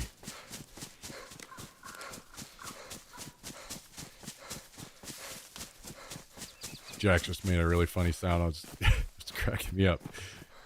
Thank you, Mr. Jummy. Good to see you, dude. 22 months, almost 2 years. Almost 2 years at tier 3, guys. By the way, that's $25 a month level of support. That's how serious Mr. Jummy has been supporting the hell out of us, among many other things. But we appreciate you very much, Jummy. Thank you for always supporting the hell out of us, coming here, being fun and entertaining, and TTS and a million other ways, man. We appreciate you very much, dude. Hope you're having a great day, man.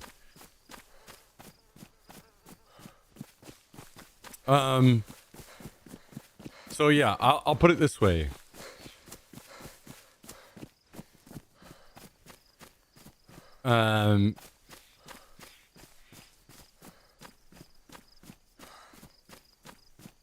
Czar 138 dropping the 7-month tier 3 resub.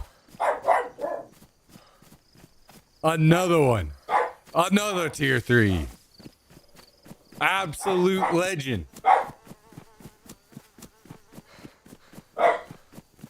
Tier 3 legend, guys. Again, $25 a month. Massive, massive, massive, massive resub and support. Can we get some love in the chat for Czar138 as well, who has also dropped a ton of gifted subs on us. Thank you very much, Czar. Appreciate you. Thank you for next level support, keeping things going here. It really means a lot. It truly does. I hope you're doing great.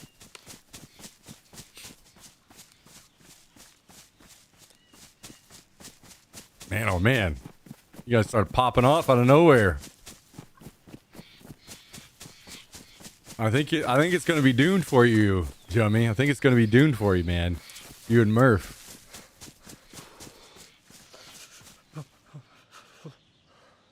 X-Bar with 5 gifted.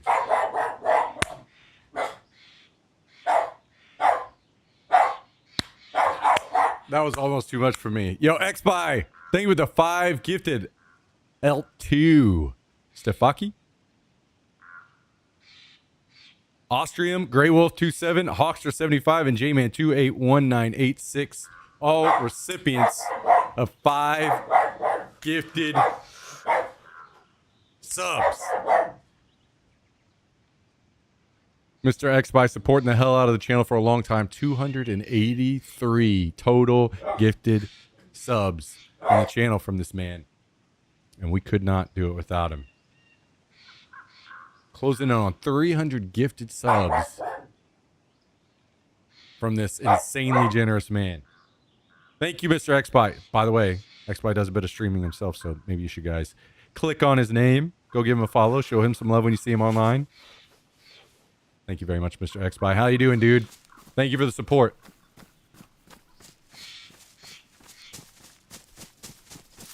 Let me pause this real quick so I can, otherwise so I can get through here. I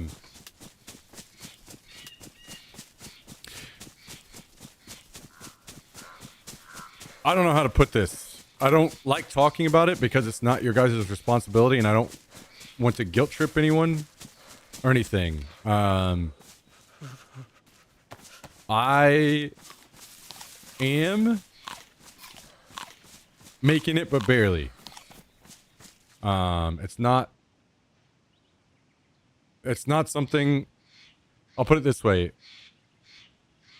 My channel has seen pretty good success over the years. Like, I've had 2 different major spikes in my channel that were very successful. DayZ standalone being one, and PUBG being one. And all of that success and all the followers that I have, and that even now is the hardest time when it comes to streaming. Even now, like, we're at 75 viewers, which to some people is a lot, but when it comes to, like, you're trying to pay your bills with that, that's not really enough. The only reason that works for me right now is because I'm a single guy and I have thinned out absolutely in every way that I can in my life to make things as cheap as I possibly can to make it work. Now, I'm not trying to, I don't like talking about this because I'm not trying to guilt trip anybody, because it's none of your guys' responsibility whether the stream is successful or not. That's mine. It's all me. But if you're coming to ask about trying to start streaming full time, here's what I'm going to say. Right off the rip, I'm going to say, do not do it. Do not do it. Do not do it. There was a time in the past where I would say, things are great right now. Give it a shot. See what happens. I think after my time streaming over the years, the ups and downs, the highs and lows, the fluctuation, there's no reliability. There's a massive amount of stress. Like, you could say this about any job, sure, but clocking in, clocking out, having a weekend. There are small things that you can take away from a normal job but the number one thing is just a reliable paycheck. And there's the downsides are one thing, but the hardest thing is that getting a channel off the ground right now, I think would be you have to be insanely talented and on some level. With that said, I say that now. I say this now to people, like, don't do it, because if you're convinced enough in yourself, and if you are that talented, you are that entertaining, whatever, you're gonna fucking do it anyway, and you're gonna make it work. But way too many people got into it back in the day because they thought that they were gonna make money. And man, I've had multiple failed relationships. Not saying that there were things that I could have done for sure that would have saved it, but it only contributed. It was one of the massive contributions, massive amount of stress, massive amount of like regret, a lot of bad things that have come from streaming for me. All this said, I'm very thankful because it also saved me I had enough of something whenever I got laid off from TSM that I came back to streaming and have been able to make it work. Please don't take it in a negative way. I'm just like, I see somebody say I'm thinking about trying to start streaming to pay the bills, and that is just fucking massive red flags, lights going off to me. Like, I have to immediately jump on that and say something. I can't see somebody considering that without just saying, don't do it. Don't do it.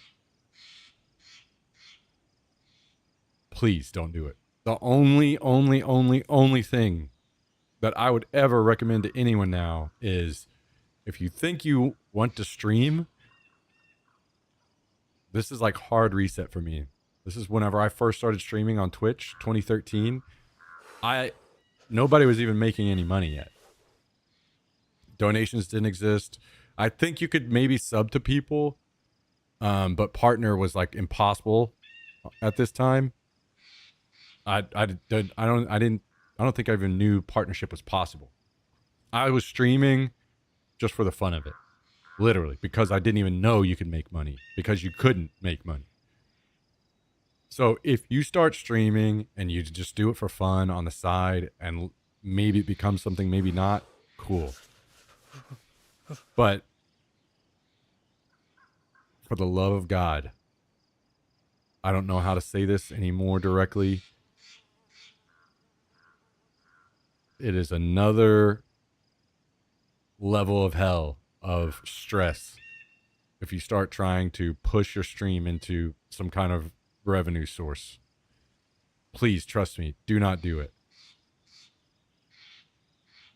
I'm not living any great lifestyle, and I'm not going to go into detail to you guys of what's going on in my life, because I'm not here to guilt trip you guys. Again, I've said this 1,000 times. It's not your responsibility. Either the stream works or it doesn't. And if it gets to a point, if we go much longer, I will have to shut it down. So I've tried to tell you guys this, like, I appreciate everything you guys are doing. There will be a point where it's like, there's, just because I'm streaming now and I'm streaming every day, and that doesn't mean, I've been doing it for back a year now, that doesn't mean that we're good and we're back off the ground now. I'm not going to go into detail, but I'm telling you guys, it could be tomorrow where I'm like, okay guys, it's time. I can't do it anymore. So sustainable, all of these questions are a no. And the biggest issue is because, let's say that you do pop the fuck off on some game, every game dies eventually. I've had the highest of highs on Twitch 2 different times, and look where I'm at now. I'm not saying that like this is depths of shitville or anything. I'm just saying, I'm trying to be as direct as possible as I can with somebody on a very serious level.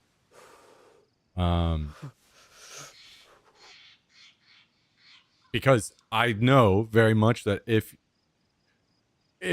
you think that you've got what it takes, you're just not going to listen to me anyway. You're going to be like, fuck this guy. I'm going to go do it, and I'm going to make it happen because this is what I want to do. And because that's how old me was. And I, absolutely support, and hats off to anybody that wants to do that, because people that are that motivated, hopefully do make it work. And hopefully you do end up like the next Peanut or something. You are that level of entertaining, and you've got what it takes to go long term. But for every person that is successful, there's, I don't know, probably millions at this point that aren't. So, anyway, turn back on tangent, but I'm not always going to be able to take the time out to be as serious about this. But we have time now while I'm running back. So this isn't, I am single. I got rid of my vehicle.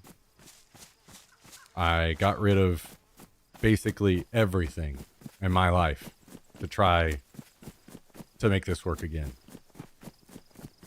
Again, I'm not going to go into super deep detail, but this isn't like, oh yeah, this is sustainable. I'll be honest. The only way I would even maybe say anybody should consider doing something is if you were young. You were like high school or something, and you're just doing this on the side for fun.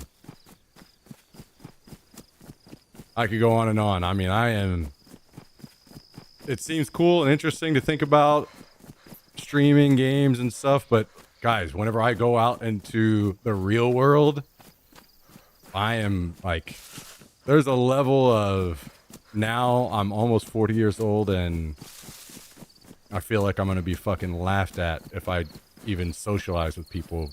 Whenever it comes up, what do I do? Dating, fucking, of course, that's out the window in multiple levels now. Like, it's just not what it's cracked up to be. Trust me.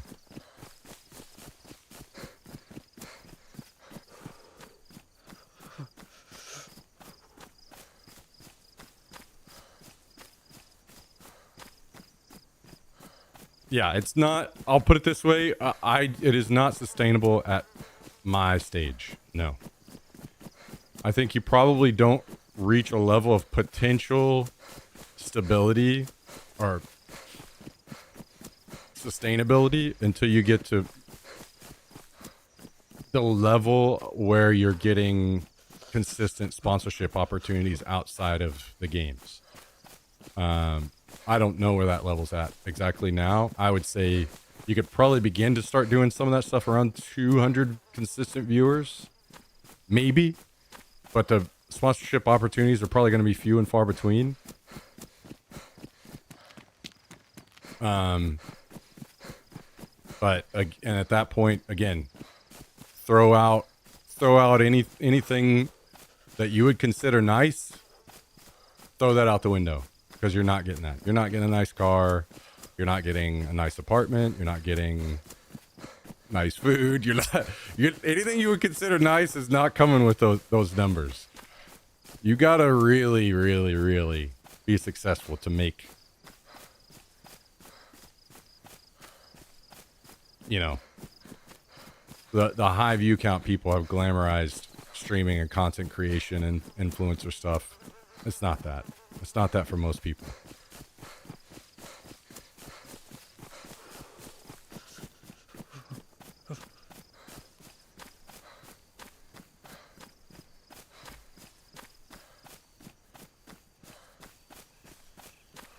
Yo, thank you again, XBI. I appreciate it. Later, man.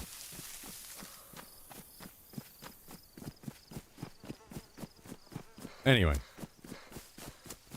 There were times where the stream felt like okay, I've done it. Now I feel like I can go out and now I'm a real adult. Now I just feel like a massive fucking loser at home with nothing, playing games every day. So, yeah.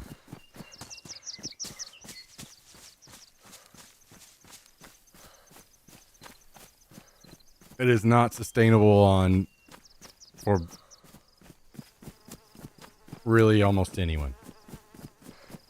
If you go and you live somewhere cheap and you live extremely cheap,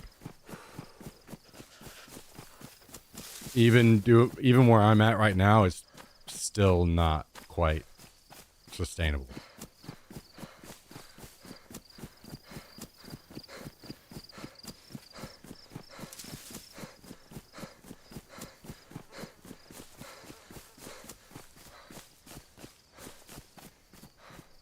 According to Google AI, you do not need a massive audience to pursue sponsorship. Creators with as few as 10 to 50 average concurrent viewers can successfully land paid deals. Yeah, that's garbage. Never, ever, ever, ever listen to YouTube on that. That's fucking garbage.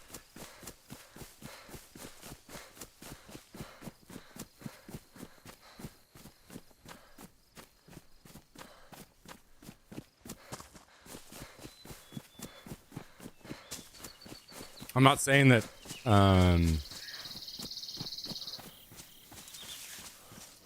you cannot find a sponsorship opportunity, but I'm talking several layers here. There's several layers to something like that.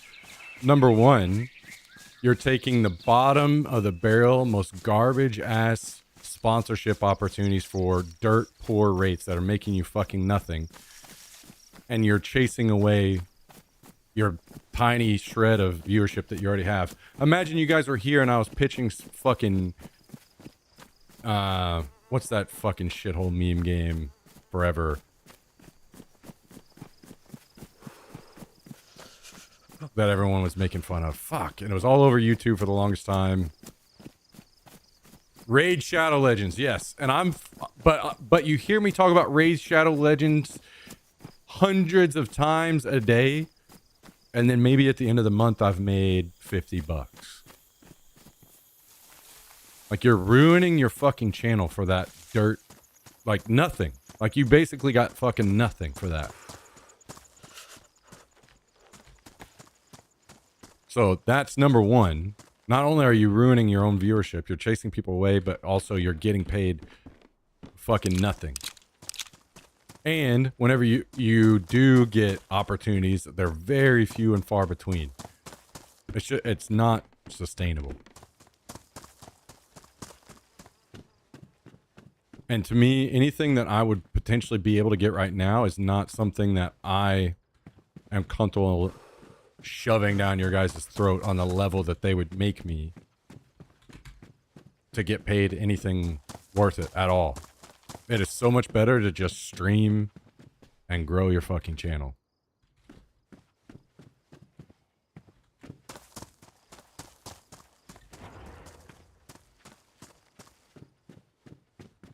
I just sneak in a sponsorship. Yeah. They paid me big bucks to say, what is that shithole meme game that everybody used to talk about? I'm getting paid real big for that line.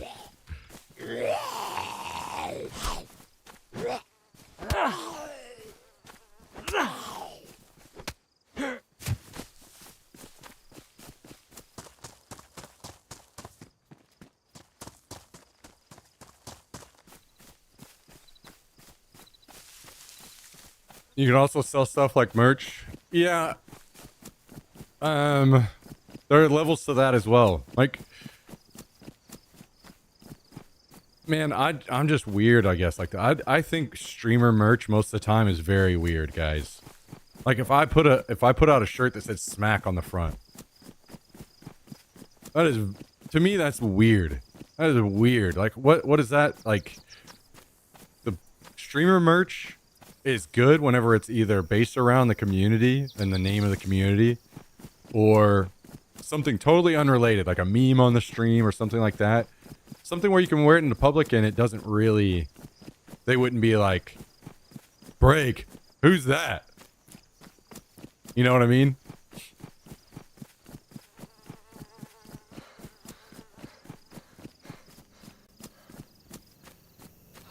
Number 2 is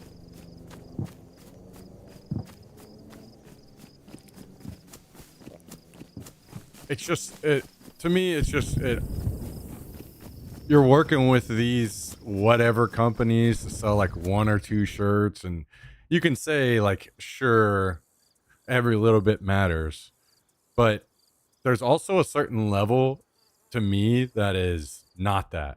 That is like, if I spread myself too thin, I'm doing all these tiny little things that are supposed to help me grow rather than just streaming or whatever, you know? Would collabs with other streamers work for you? Yes and no. I think this is why the last like breaking point of why I have just said straight up, I've just started to tell people don't stream. Like, up even before until now, I was saying don't do it unless, you know, you're just doing it for fun. Now I'm just straight up saying don't do it because it is so hard to grow a channel now. It is so hard. Can you do it? Yes. Can you make money?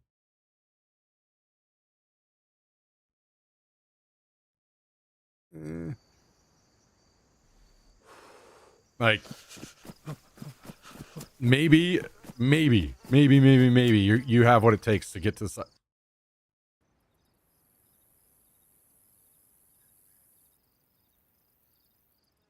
it's just the odds are so low now. It's just not something I can say to anyone anymore that they should do.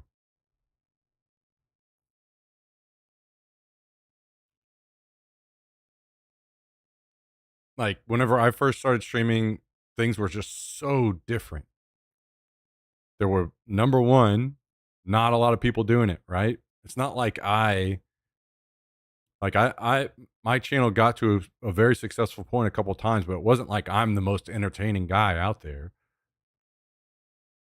It's not like I'm some next level really good gamer either. I don't really have exceptional skills in any of these things.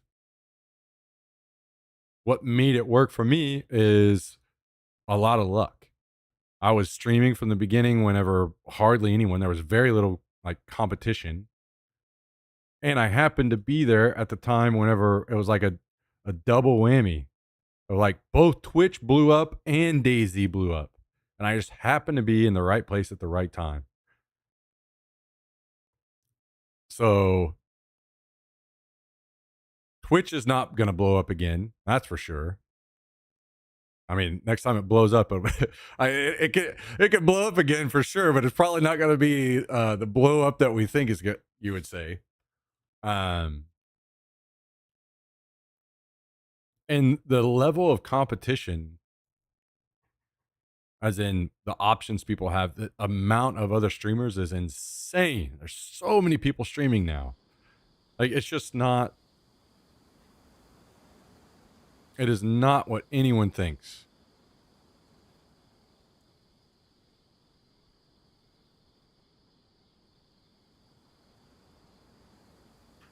How much of the Tangia proceeds do you get? I don't remember off the top of my head. It's like a certain percentage goes to them of the bits, but I don't remember. I'd have to look into it.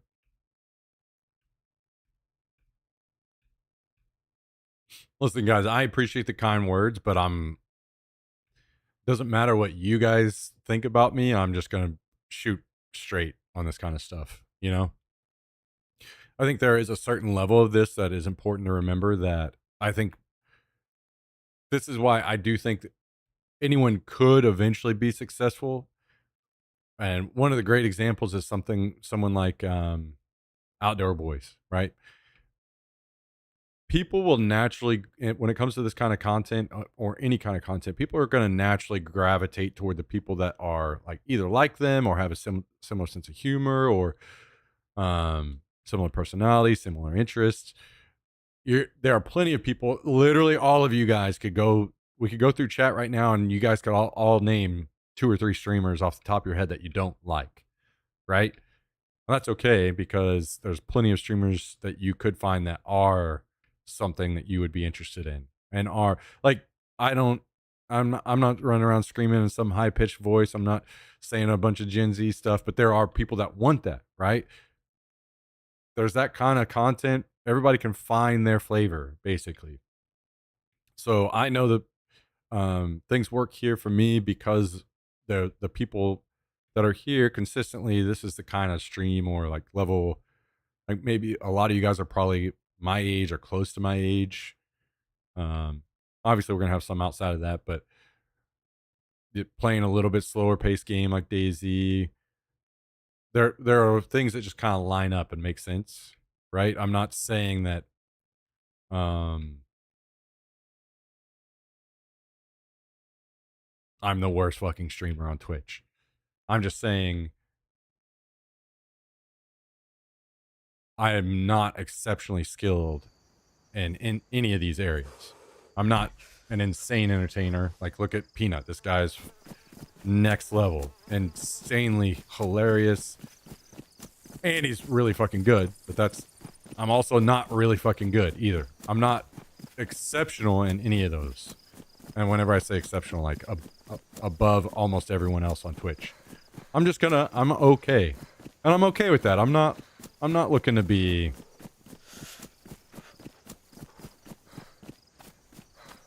like, I do get stressed about it occasionally, but I'm okay with where I'm at. It's just hoping that over time, if I just put in the time, then I eventually pull in enough of the people that are looking for something like that. Just kind of, you know, whatever it is that we could use to describe what I do. I'm not looking to be everybody's first choice, but maybe I'm like,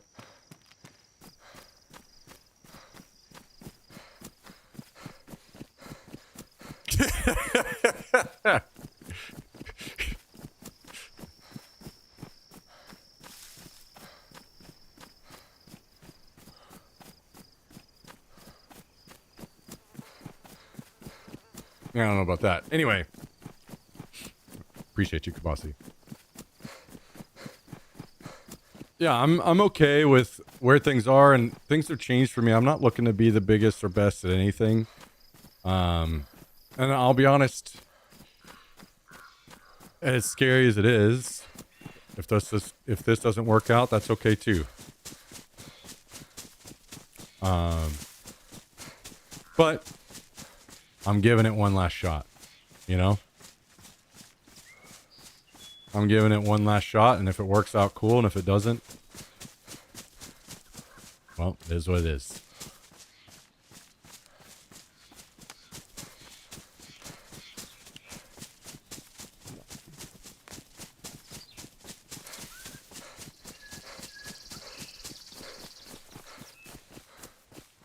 What'd you work with outside Twitch? So I started streaming on Twitch in 2013, then signed with TSM to play PUBG in 2017. In 2019, I started working with TSM as a manager. And then it was February 2025 that I got laid off.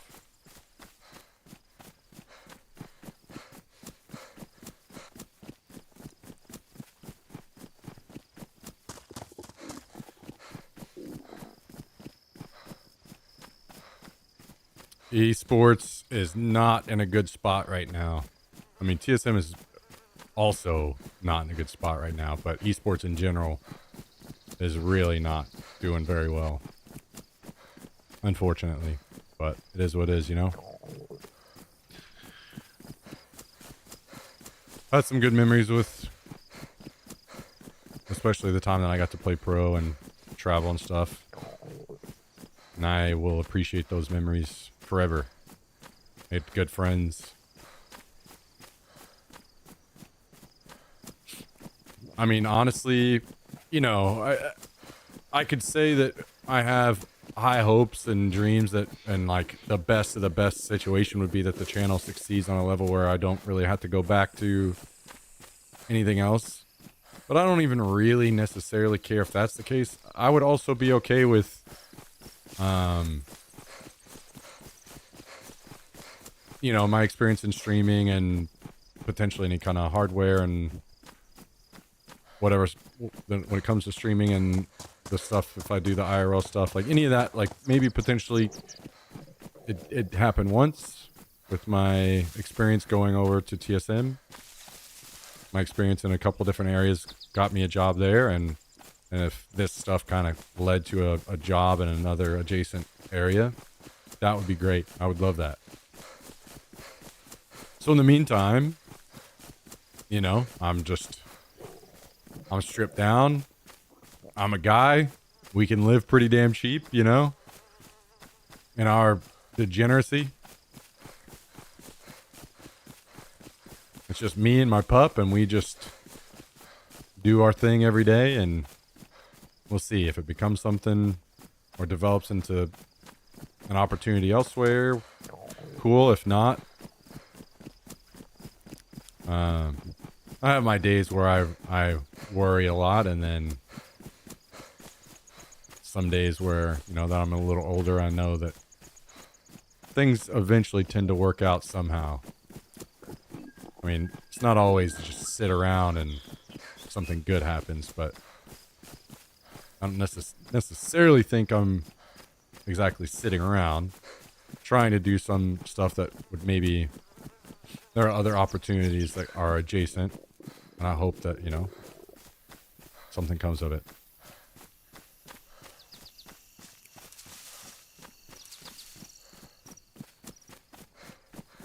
Don't be too hard on yourself. I think most of it is just being pretty realistic. I'll be honest. I mean, there are plenty of things I am very hard on myself about. Most of those you guys will never know about or hear.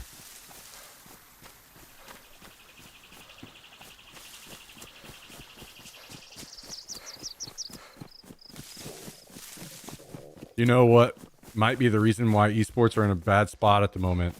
I mean, I'd say probably a million different things. I'd say one of the bigger things is probably interests. The games that are still doing okay and successful are the ones that still have a good amount of interest. Go look at League of Legends NA streams. Used to be massive numbers on Twitch, and now the numbers are hitting historic lows. You know, I think interest is a big part of it. People are losing interest. A lot of people that, you know, were around and a big part of what the start of esports and it becoming so huge have moved on and had kids and got jobs and, you know, whatever, lost interest in gaming. There's a million different things. The money and investment isn't pouring in like it used to, which is fine. It doesn't need that, but it can take a hit. It led to jobs and things for a lot of people, but eventually that can dry up on a certain level, right? So I don't think esports is dead, but I also don't know what the future of it's going to be like, because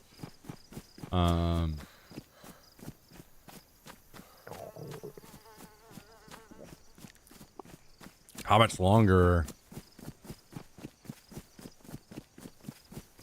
are we genuinely going to be interested in watching people compete and play in gaming with the whole potential AI thing coming up? And I don't know, man, there's so many questions, and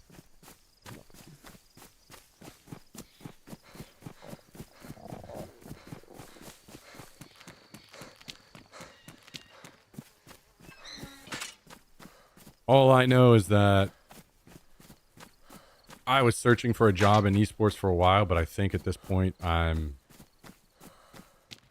probably don't really, even though I do think that I was pretty good at my job. I got, you know, I helped lead, well, did not necessarily lead, but like help build and see TSM get their first world championship and Rainbow Six Siege. I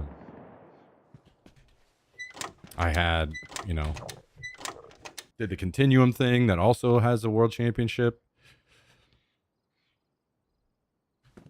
Pretty decent relationship and everything with a lot of players that I previously managed. Like, I think I did a pretty good job there. It's something I think that I'm good at and I can do a good job, but I don't know that I want to go back to that because the level of instability is insane. I'm not saying, you know, if the opportunity was right or whatever, I wouldn't, but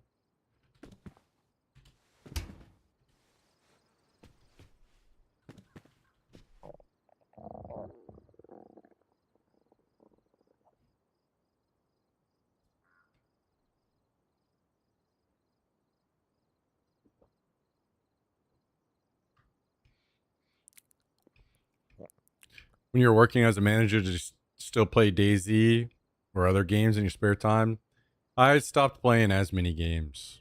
And I got to a point at the very end, I was playing almost no games. I was playing, I think I stopped, before I started streaming, I had stopped playing games for like a year. There's a, like, streaming and then going into managing game or players in games, just those two things back to back kind of killed my enjoyment of video games.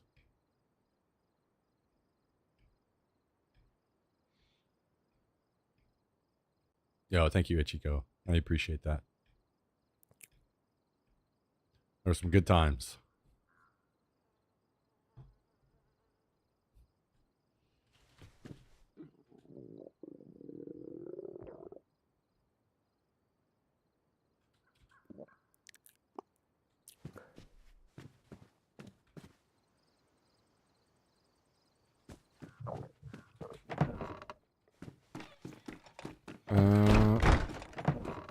What did you do before Twitch, before 2016? Did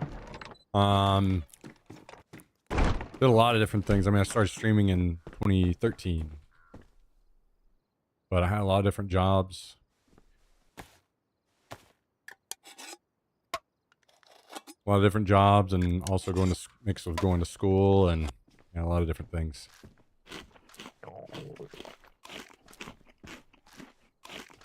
I was in college again for the second time when I started streaming.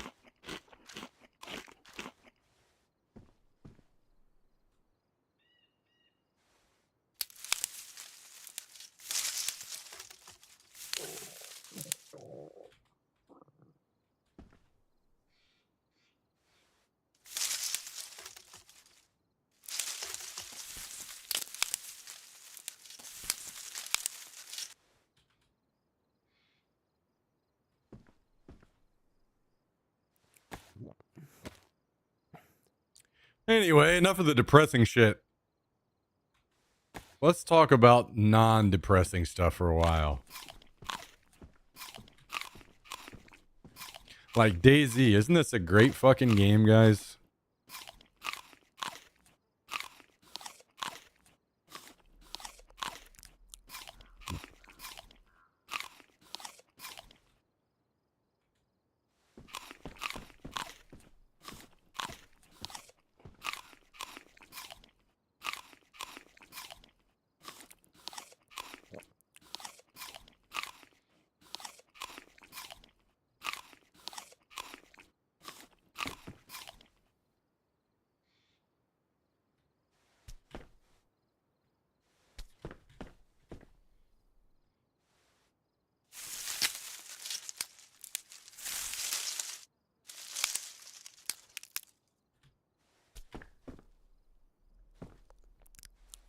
Great game to watch, absolutely diabolical game to play, stresses me out. Yeah. It's old and bad.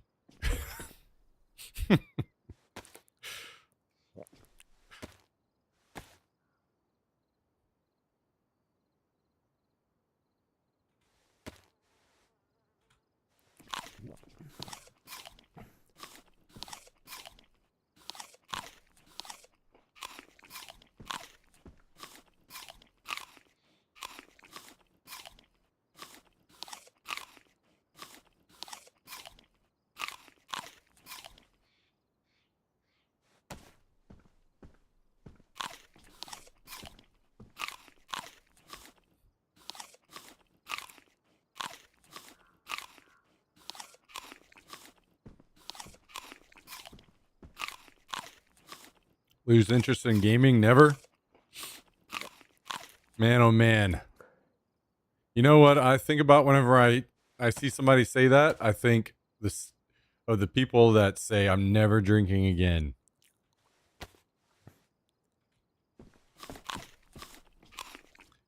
What's up, Mr. Josh Gold? How you doing, dude? Dude, I've been meaning to text you. We'll have to have a phone call soon. Catch up. What you doing, buddy?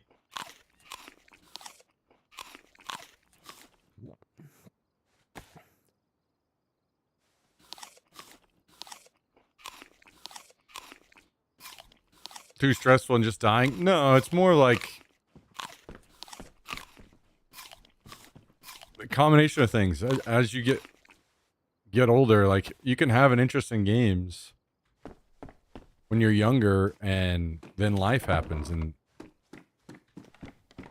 kids or a wife or whatever mixed with, you know, maybe a job that you really like, or maybe you don't like, but it's stressful, and you like, there's a million reasons why it's easy to end up like kind of falling out of the same level of interest that you had in games whenever you're younger. It literally just happens to people all the time. All the time.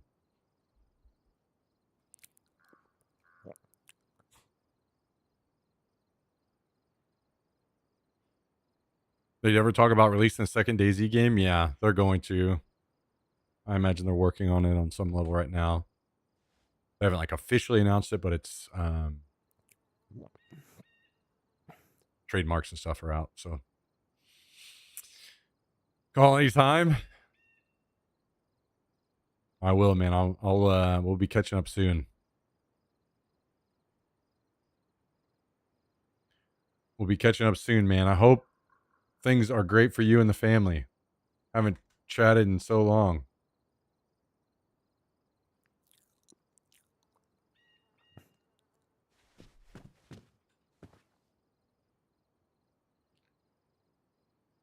Maybe one of these days you're gonna have to I don't know if you talked any with Bennett about us being in the airsoft.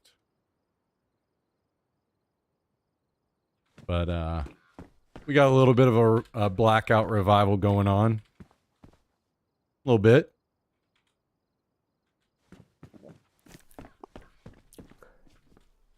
Aren't you absolutely stoked for its release? DayZ? Do you want me to be completely honest? Brutally honest? Fuck no. I think Bohemia makes half-cooked bad games with bad direction and bad decisions. I think that they basically scammed a bunch of console players. And I have zero reason to believe that that same thing isn't coming in again. This game is clearly not done, and they're already working on another. No, absolutely not. I'm not excited for it. And if I'm streaming, will I play it? Yeah, of course, because that's... Why wouldn't I? Right? Like, it's kind of like I have to. I would be stupid not to. But I think...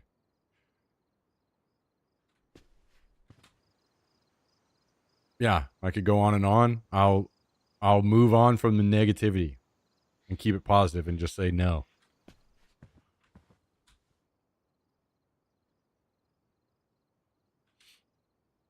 Dom just moved out. My God. That is insane to hear. I don't even want to think about that again. I feel like I that hurts my brain to think about.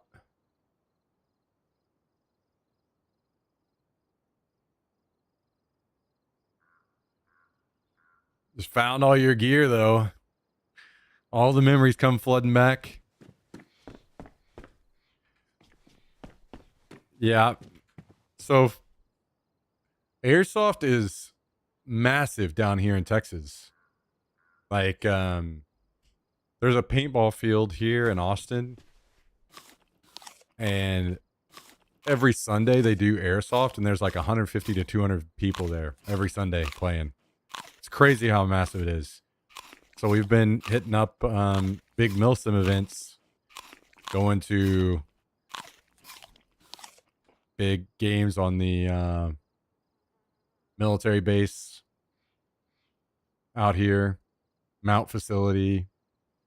Like it's good to be back on that.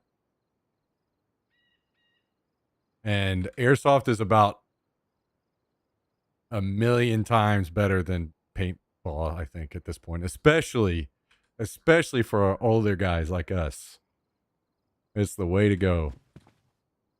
So we've been back doing that, and it's been nice. It's been nice to be back out there.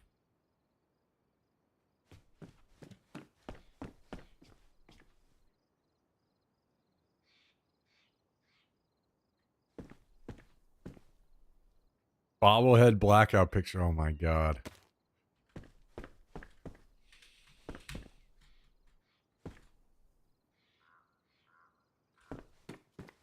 Price wise also. Oh yeah, dude. God damn, it's crazy.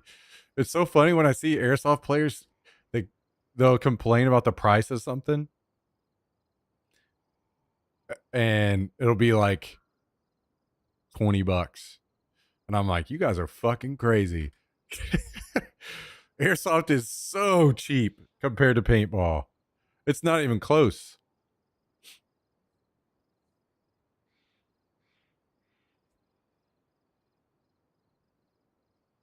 Also, you know, actually the best thing about airsoft, it's something that I didn't even know. Like most of the stuff that are good things that you would just think about off the top of your head was like obvious, like not having to wear a mask. That's fucking badass.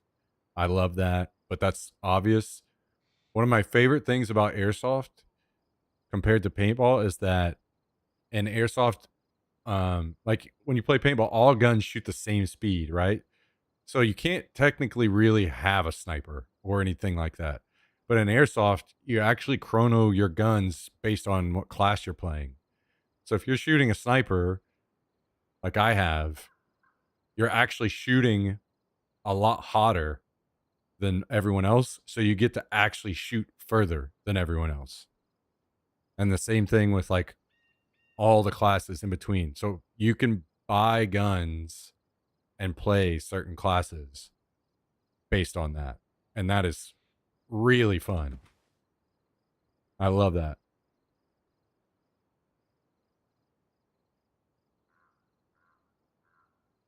But, you know, there's all the other stuff that's really nice. Like, you know, you're not covered in fucking paint at the end of the day. There's no paint all over everything. Your gear isn't just a fucking disgusting mess. It's way cheaper.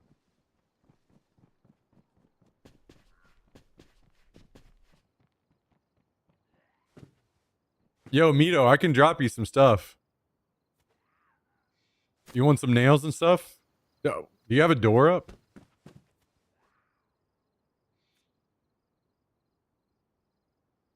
Like, there is a weird part about airsoft that most of the guns are made in like Asia, and their speed rules are different, so you have to upgrade most of the guns that you get.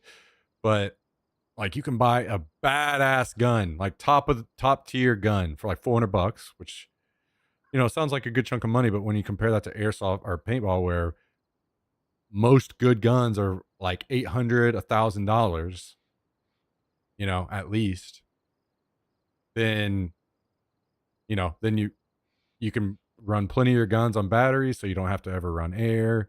Your BBs are just dirt cheap.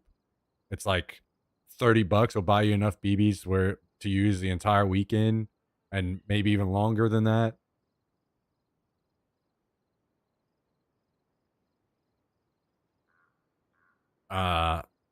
I mean, dude, one of the most common upgrades in an airsoft gun is changing the hop-up bucking. That's like $5. You know, imagine that in a paintball. The equivalent, like changing a bolt, that's probably like $50 in paintball. The prices are just insanely different.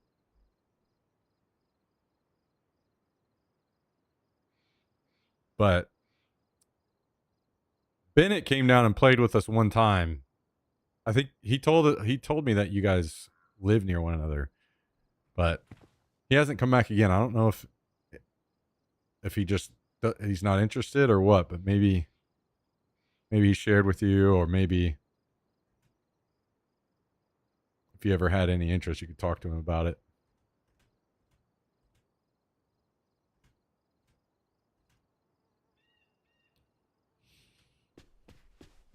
I haven't played Zomboid, no.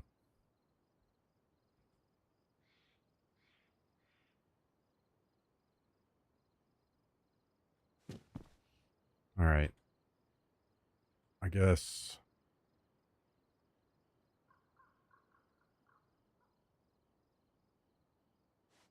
We get suited back up, huh?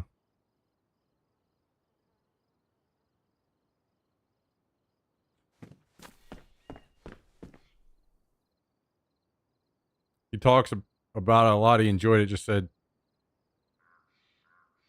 money. Yeah. And traveling, I know, is not ideal, especially coming down here. I'm still trying to see like other events, because we just started because there were some events close to us, but there's a company or a producer guy that we've been kind of going to his games called American Milsim that are really good. And he does, I think there's one up in Illinois that he does. Like there are opportunities to play big games, but the weird thing is it seems like there's not a lot of like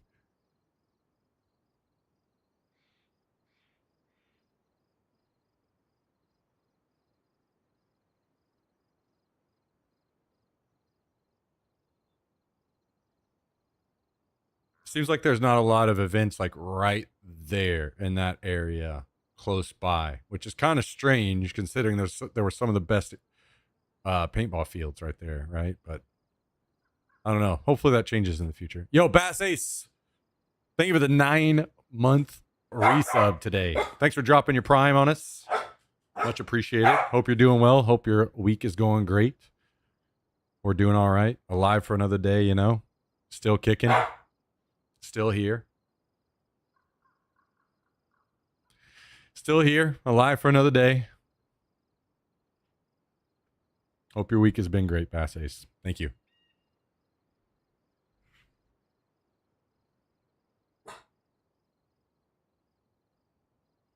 Anyway, something to think about in the future. Just working on a little bit of a blackout revival. And it's a great time. Shit, I think we're up to like 8 people again or something like that.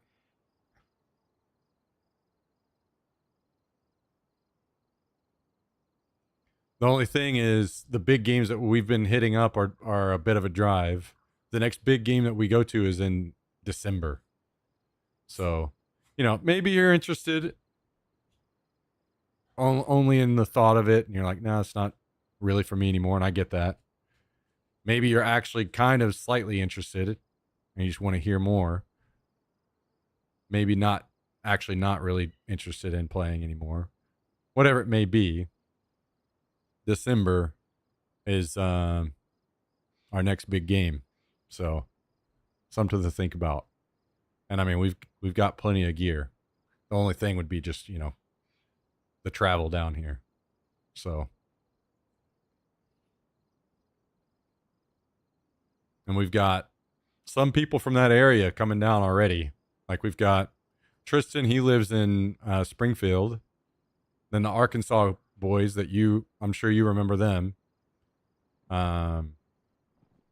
Brandon, Chase, those guys.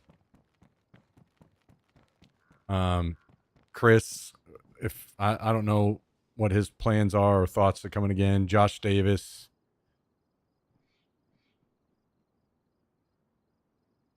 Matt's down here, but anyway, we can talk about it more on a call where you can be like, no, dude, I actually don't really care to play it. I just think about how fun paintball days were. Every day I wish I was back in it. Well, it's up to you, but I will say that's the beauty of airsoft. Is it, like I said, two things. It's way cheaper and it's way better to as older guys like us. We don't have to mess ourselves up so much like we did back in the paintball days.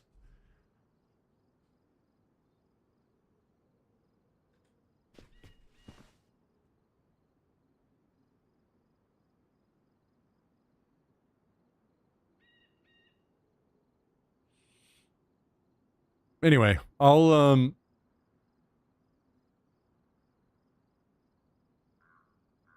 don't know what time you normally pass out. I'll text you. I'll try to text you today, or we'll at least have a call sometime this week. We'll figure out a day. I'll give you a call. Catch up. I got a lot to catch up on. Fucking Dom moving out. That's. Oh. God damn. That is crazy.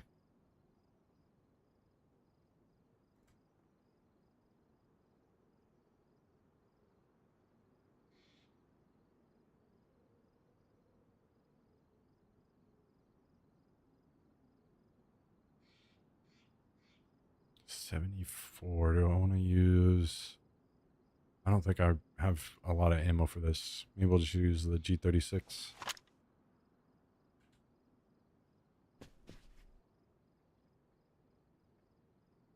Got a spare sharpening stone? Yes. Let me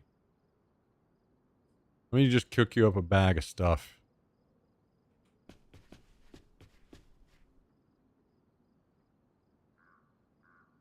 I killed a guy today that was driving a Hummer by, and all these sharpening stones right here were on this one guy. So yes, I have everything.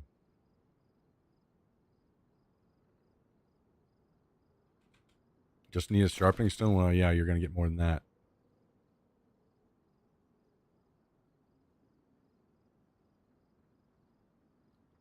What if people find your base? Oh, they know. They know.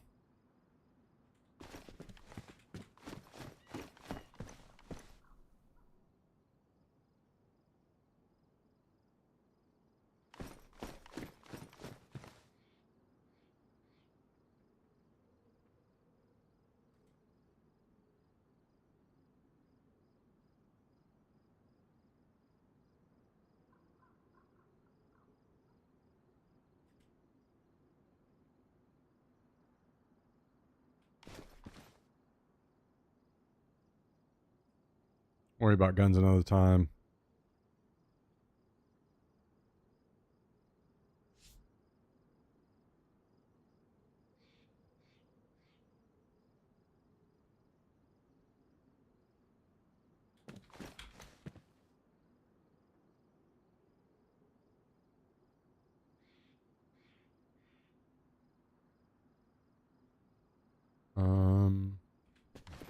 About a hatchet, just in case you have a backup.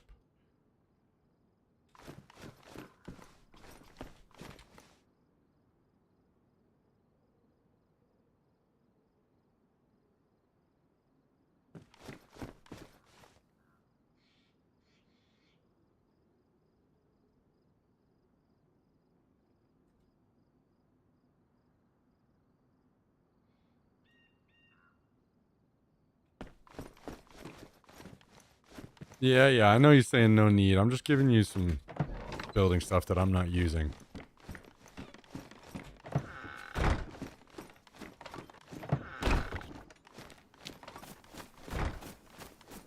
I'm not sure where you're at. I'll just hide it here in this bush.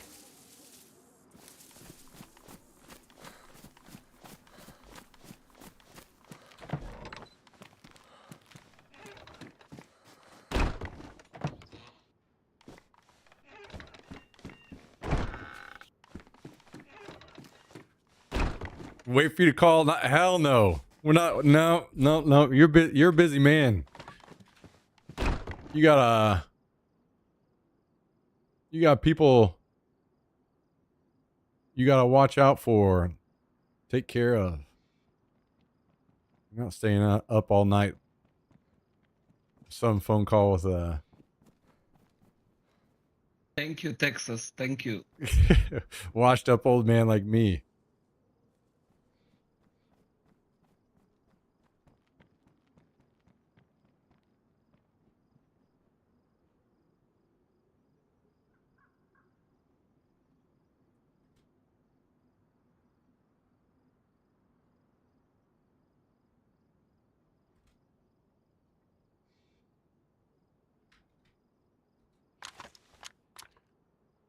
Okay.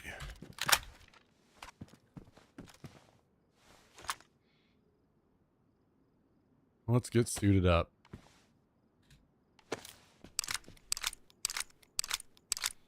All right, take it easy. I'll text you, Josh.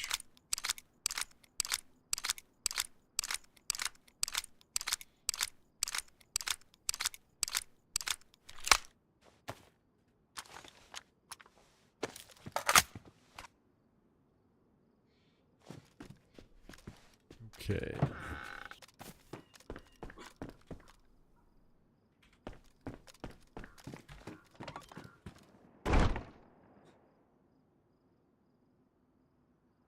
All right, helmet.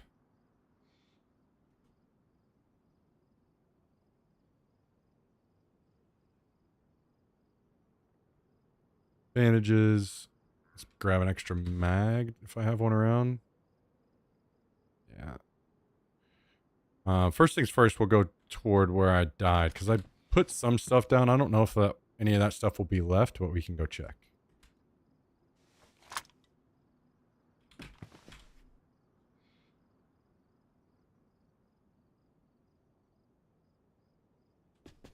Oh, wait. Did I just put away? I did. Whoops.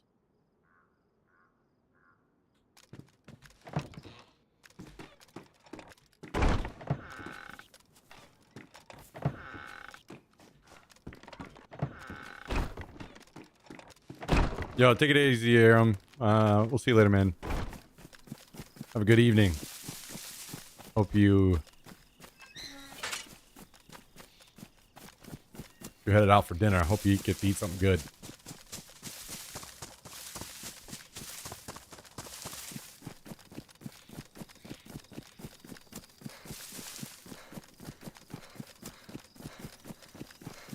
Food trucks downtown. Hell yeah. That's what I like to hear. I know you guys are going to have some good ones over there too.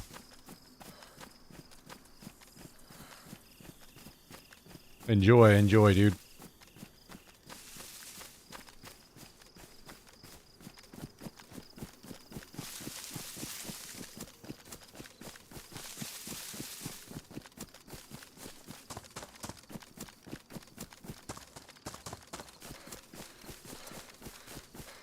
Man. Took us a minute to get back to the base, huh? Thanks again, everybody, for tuning in, by the way. I appreciate it. Hope you guys are all having a great week.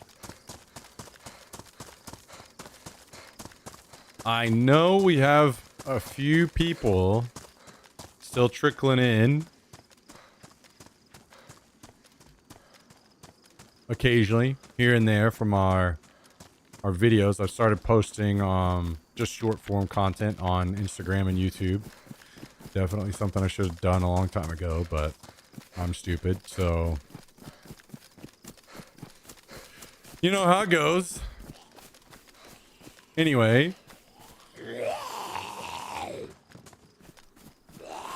If any of you guys are new to the channel, I appreciate you guys. Hope you guys enjoy and tune in whenever you get time. I stream literally every day. I started back to streaming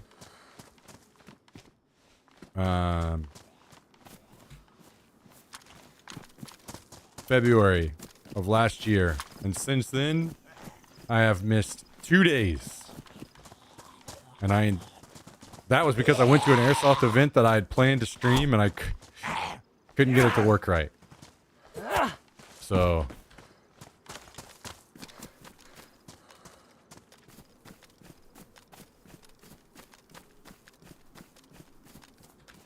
like a year and a half of almost every single day so far. So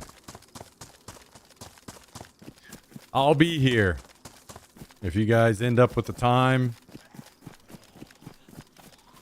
your favorite streamer goes offline,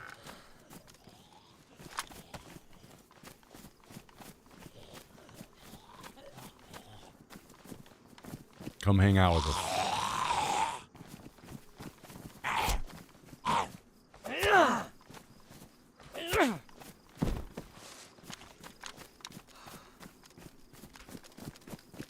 I wanted to see if this guy maybe didn't find the bag that I threw in the bush over here. So I threw a bag that had a plate carrier in it in the bush beside the convoy.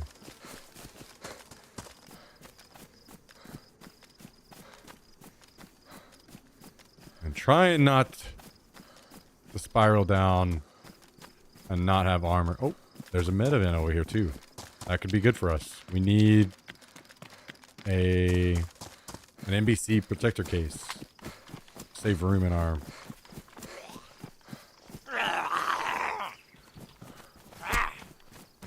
crate. We need multiple.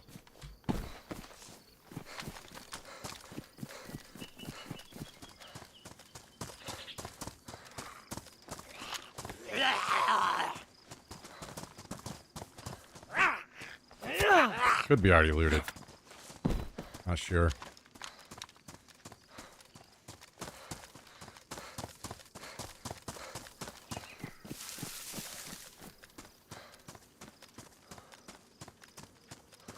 I'm not seeing any zombies over there, so I think it probably is.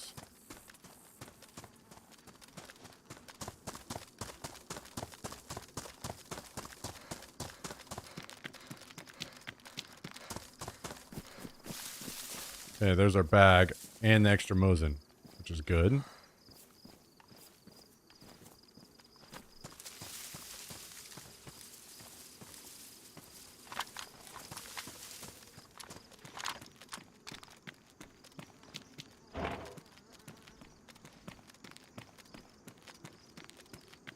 Ooh, a filter. This is actually massive.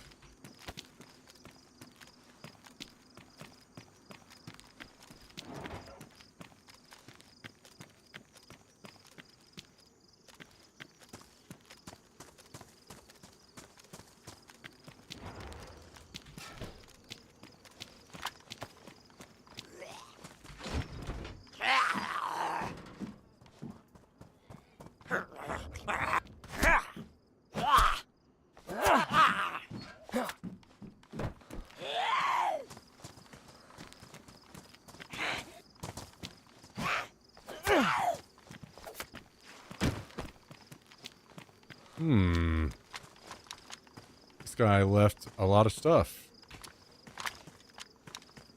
including the thing that we wanted the most.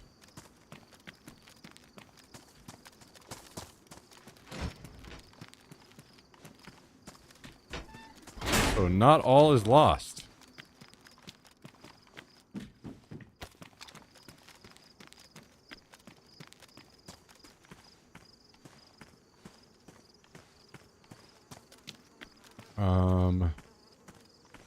What are we gonna do here? I don't think... Wait. Will it fit right here?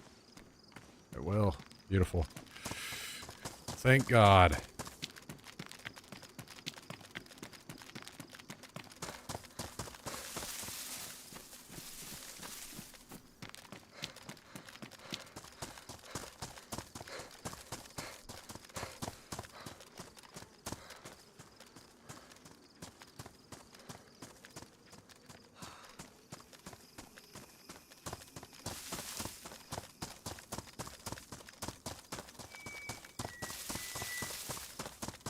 Thank God.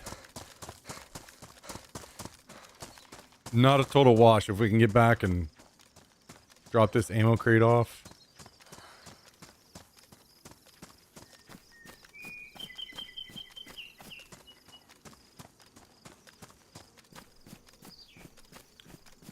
That will be... If we get back and drop that off, that all we'll have left is metal.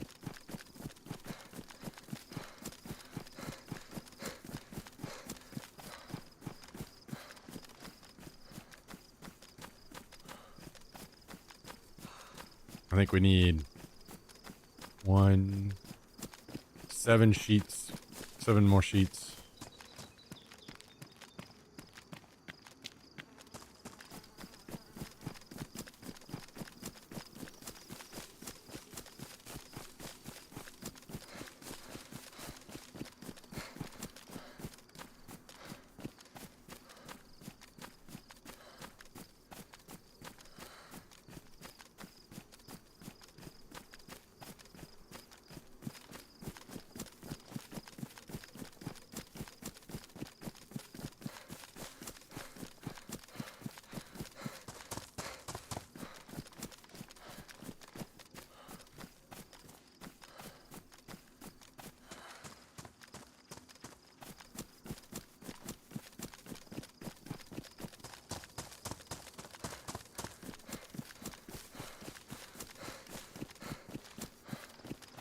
Boy, oh boy, oh boy. Now we got Mito in town.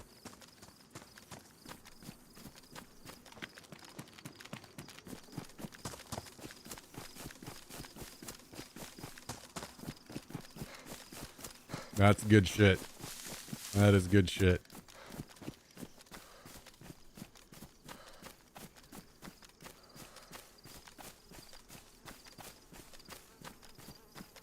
How many times are Mito and I gonna accidentally run into each other and shoot each other?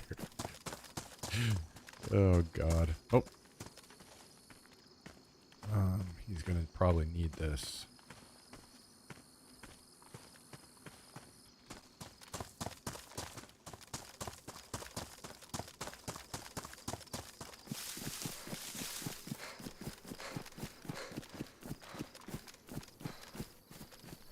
I don't know how long he's planning on playing tonight.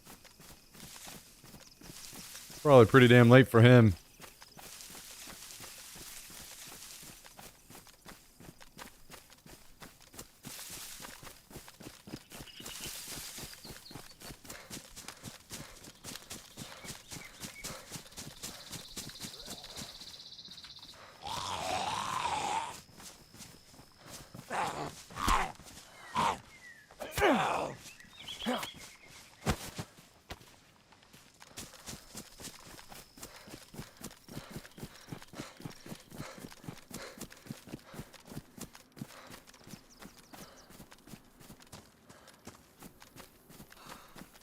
Oh shit.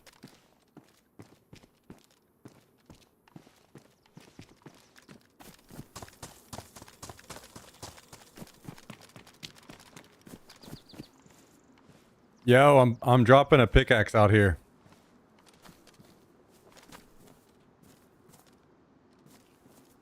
Maybe he's already logged off. Ew, gross. Mr. Pain Dog! What's up, dude? Thank you for the 69-month resub. That's such a weird thing. I keep seeing people say, like, talk about this 69 number.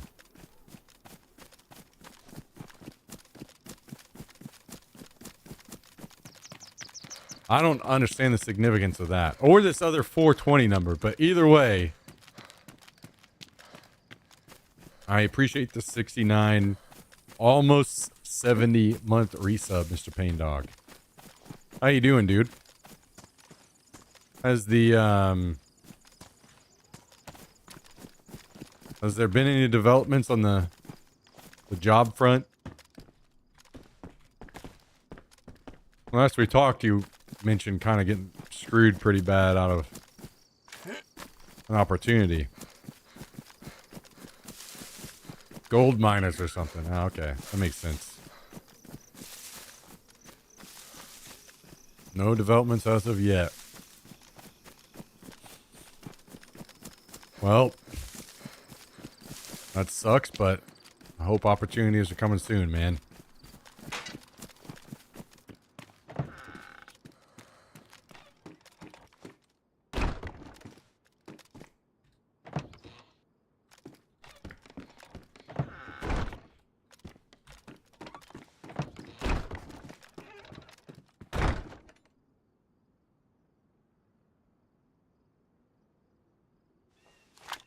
Reason for everything. True. True, true, true. Okay. My God, we've finally done it. We finally got the last ammo box. We never have to worry about it ever again. About damn time.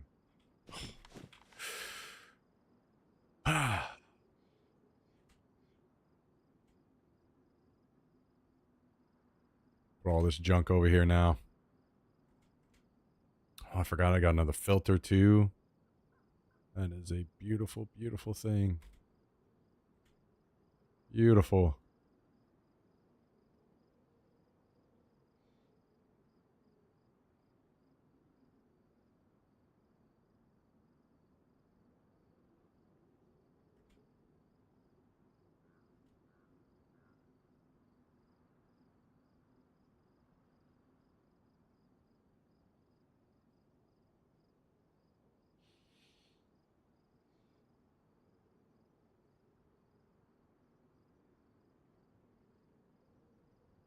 Man. What do we do with all this damn ammo?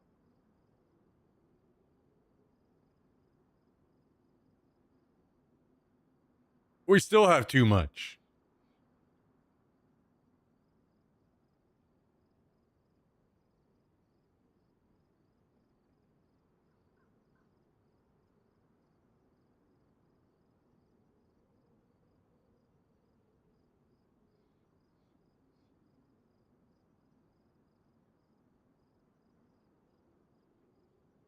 I'm not going to worry about the 338 for now, I think.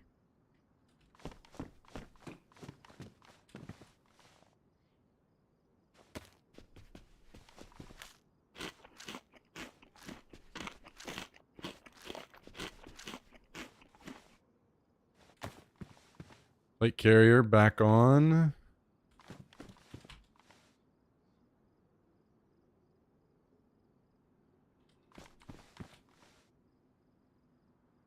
Oh, man. Oh, my God. It's just everywhere.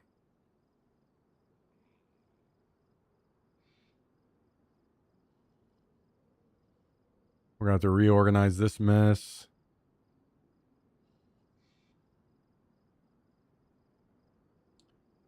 I think we've got more optics that can go in here, right? Somewhere. Where are those? That can move over.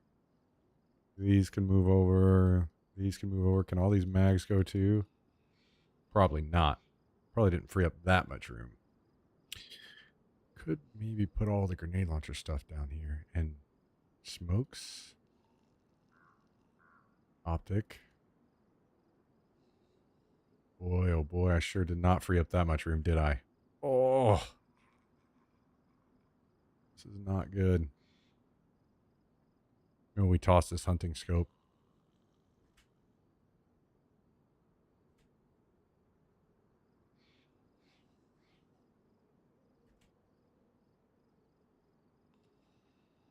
Wait, which of these can take a battery? Get everything that needs a battery stocked up.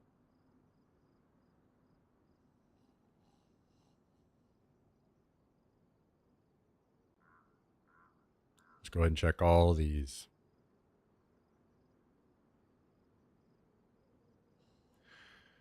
Okay, what about this? And I don't think those. Yeah, it does. Okay. That needs one. This does not.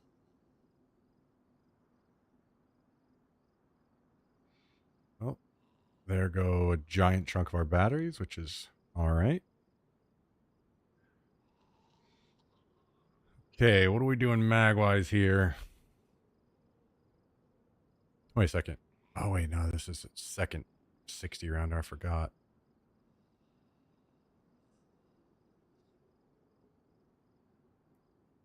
We'll do this. Probably.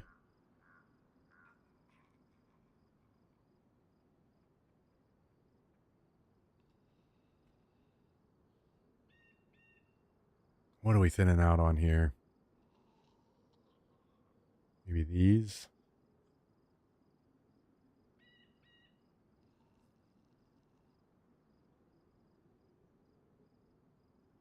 And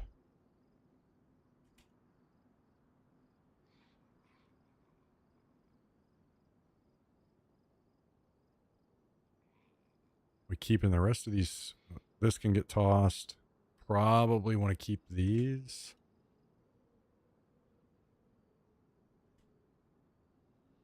And that one.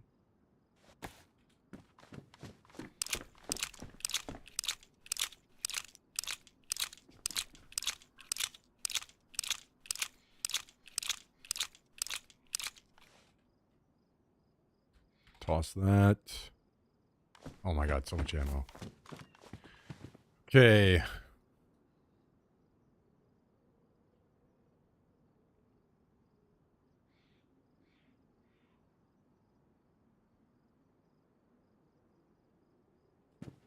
We did free up a ton of room.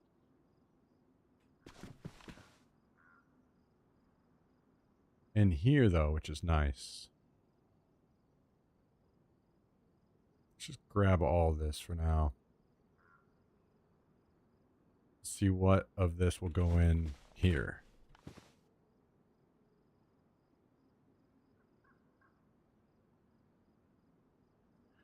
Let's not put that in there.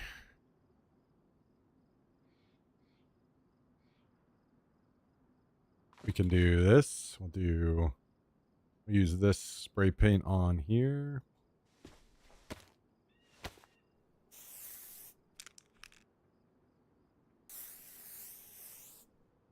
Hopefully we'll use them both up.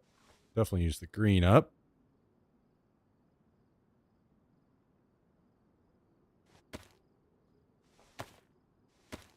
And the black. Nice.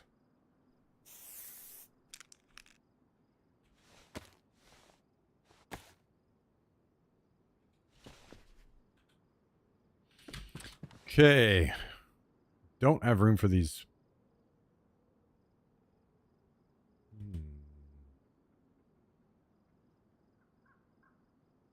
Weapon cleaning kits. Don't have room for this.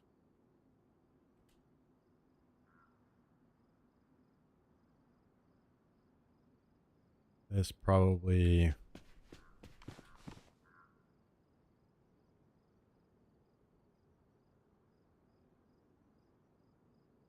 Can go on. I've lost it.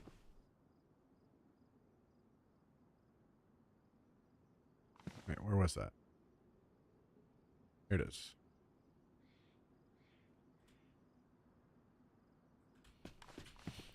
Okay. Wait, we have room for this tape, I think. Psych, I lied. It's alright, we'll make a suppressor. Easy.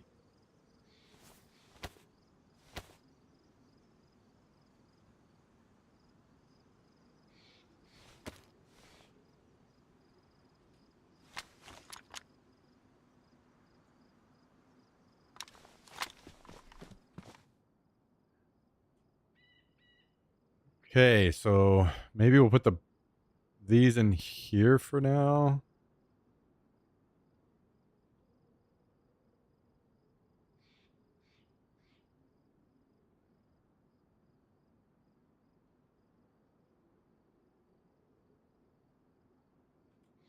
And also these, maybe.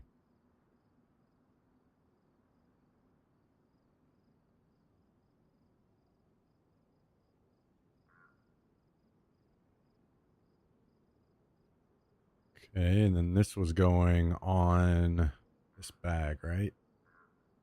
Yes. We've got a little bit of room for probably sharpening stones. We'll take in lockpick kits. We've got plenty. We'll toss this one.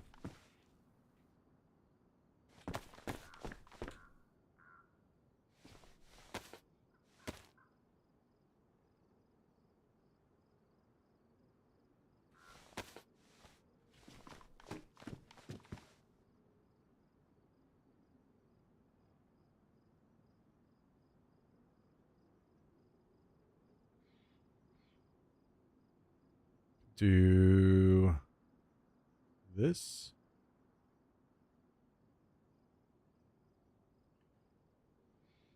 Okay. Now, the last of this will go in the barrel, I think. Do this, and this, and this, and this, and this. Maybe we just keep the two. Oh, never mind. Another one.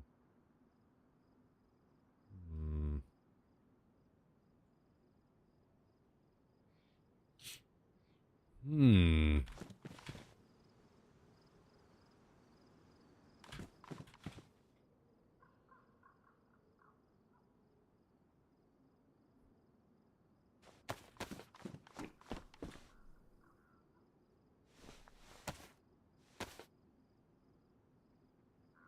Well, we've got the room, so I'll go ahead and keep the 4 wires for now. Ammo, however, is about to be a problem.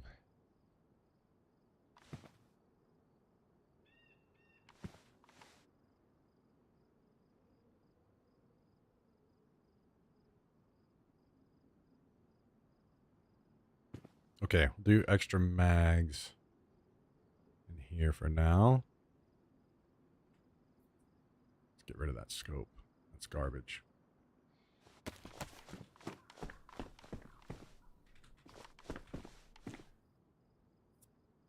Now, oh god, this ammo situation. I'm just going to toss this in here for now.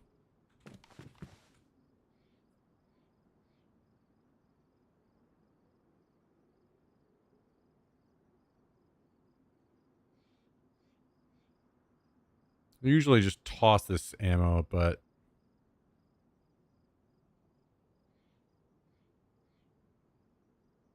thinking there's a chance that we could end up trying to suppress raid with it. Not completely closed off to the idea of raiding at some point this wipe.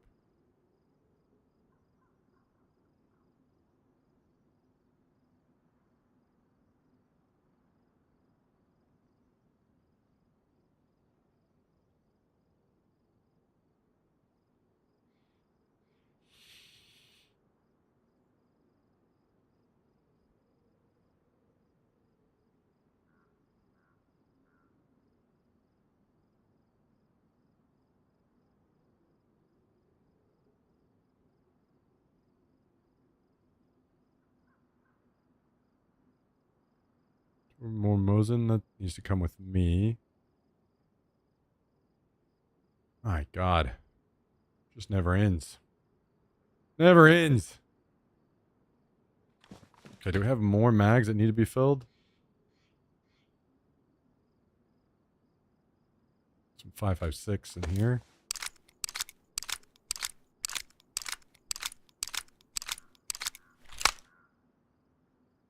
But not really.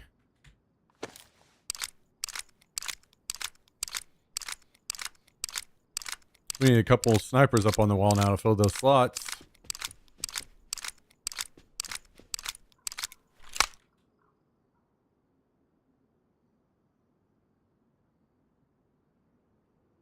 Man, oh man, oh man.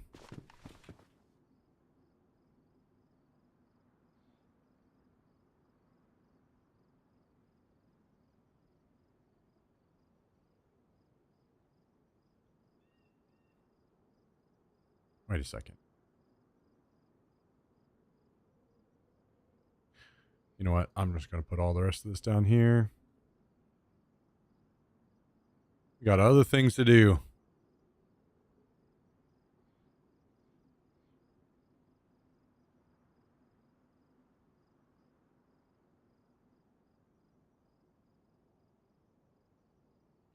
Okay. Does this have a battery? Does not. Also, I think we're out of Mosin mounts. Yes, we are. So we're stuck with a shitty PU. Man, you hear how dead it's been? I have not heard any shooting at all. All right, let's do smokes.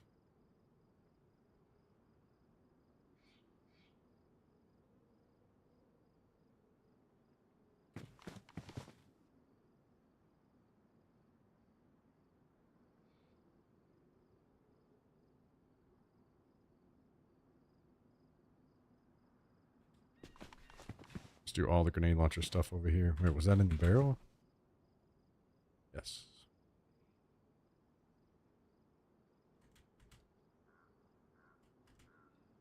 There. Are there more smokes or anything else I need to worry about? I think there was some on the bag that we could just go ahead and take those and put them away for now. Yeah.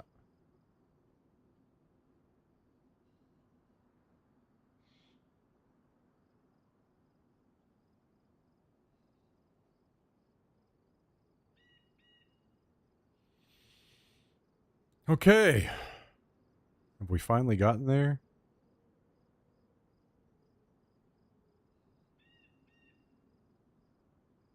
A more reasonable state?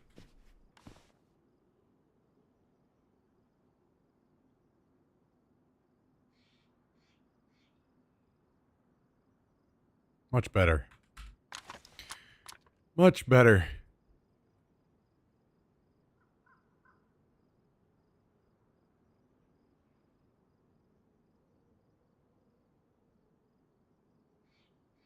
Well, now it's just metal. That's it. That's a good feeling. That is a good feeling.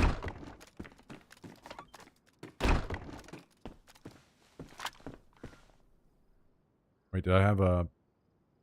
No, it looks like I need to go get a... bottle for water.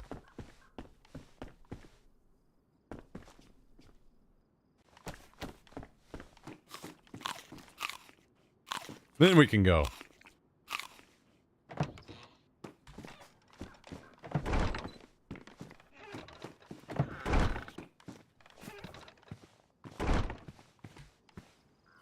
What happened to all you guys? You guys falling asleep out here? It's only 8 o'clock.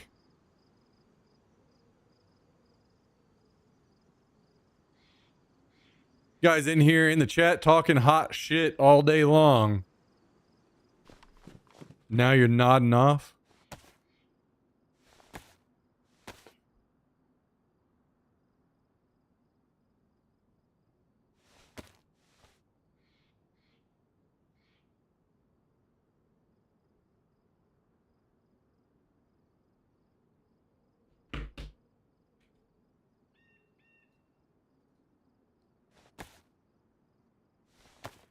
Yes. It is. Now you know. Better get to speaking up.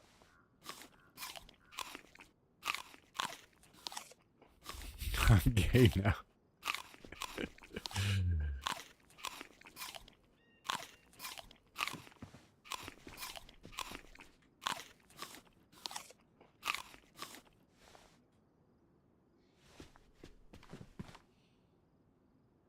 Okay.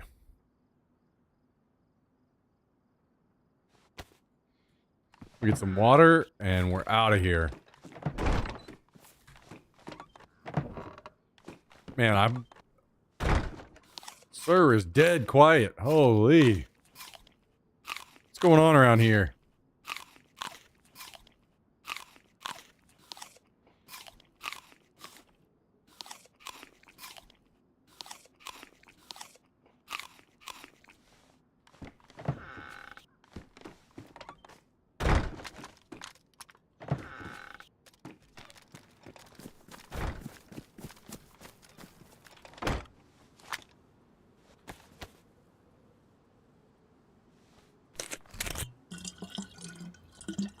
What are you doing?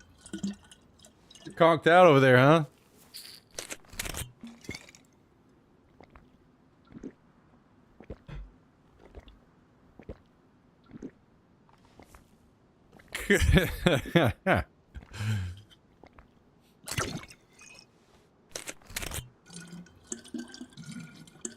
Kabasi out here perma-clocked in, huh?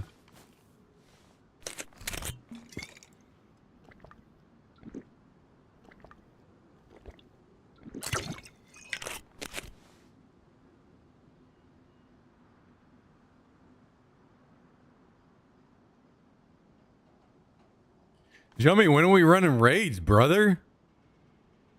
Or, sorry, dungeons, brother. You gonna get all those DCs put in tonight? So then you can get to real business tomorrow?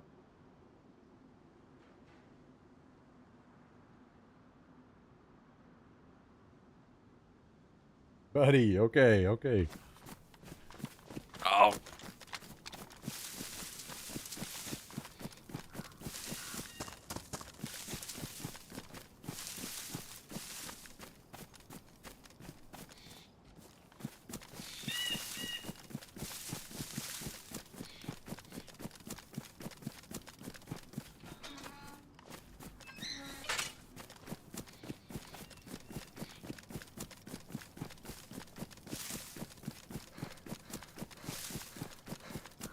I guess we can go up here and check this plane now. This thing's probably already long ago completely looted.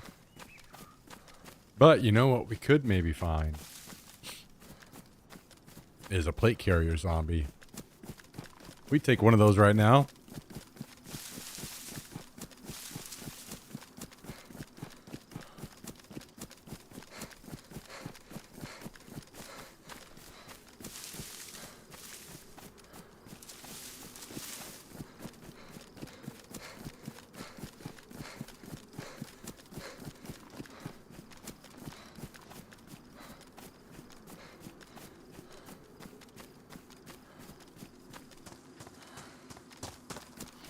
We take one of those.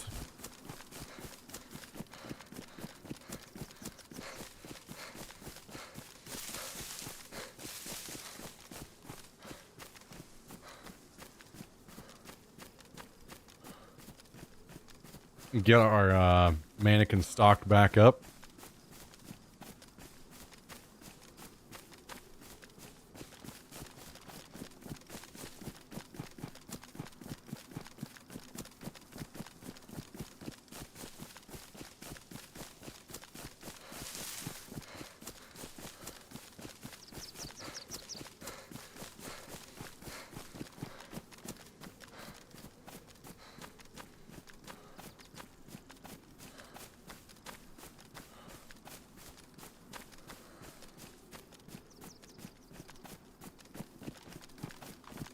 I see a dead zombie.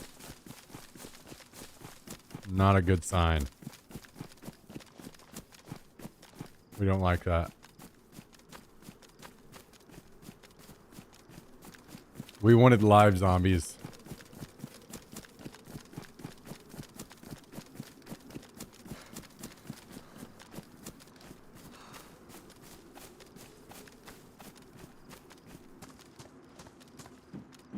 Oh shit. So someone... Yo, Mito. You okay over there?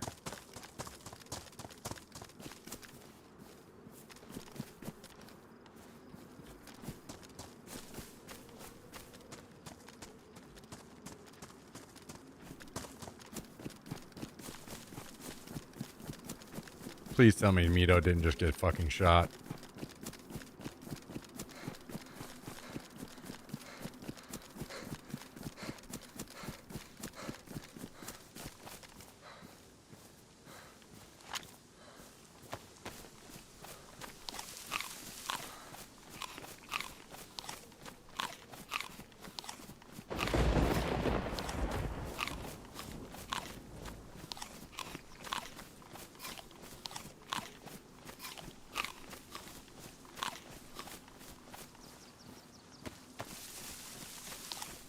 I'm worried.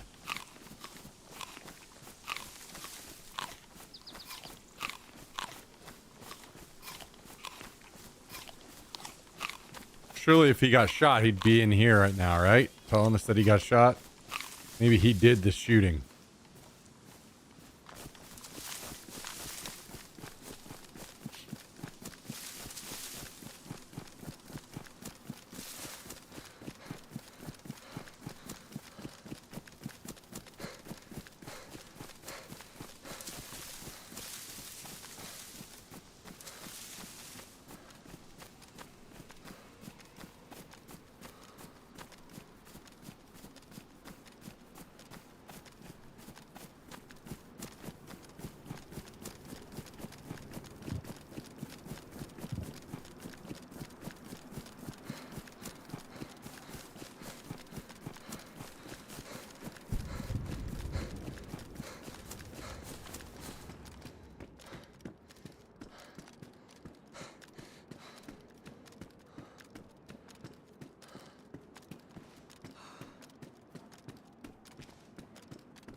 A claymore.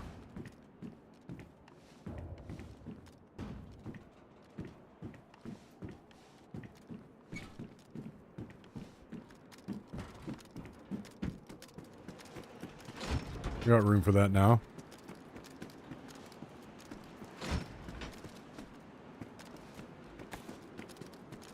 Yes.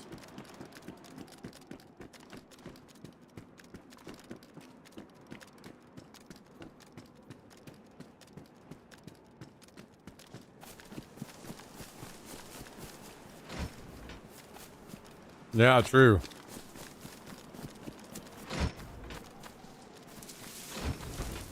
That is true.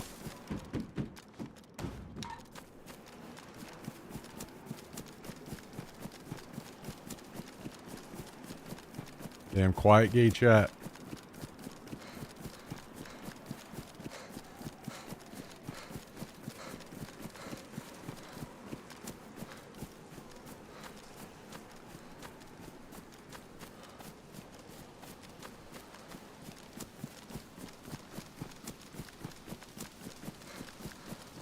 What are we gonna do with you guys?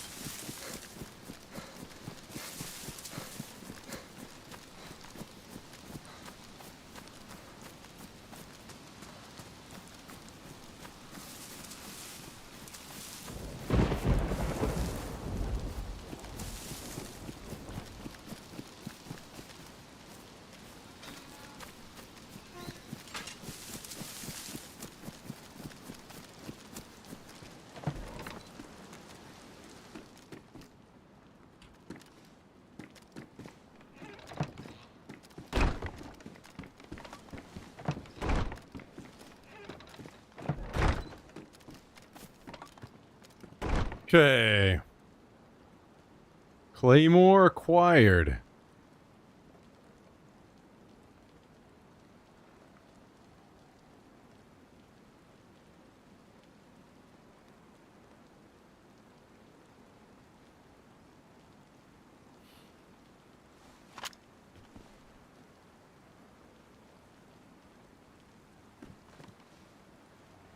I guess this comes with me.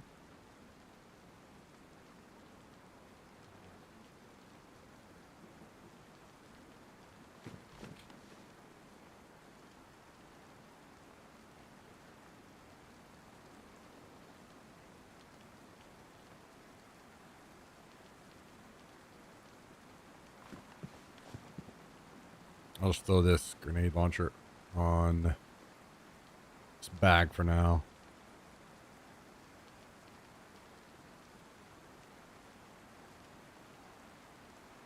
We got room for guns.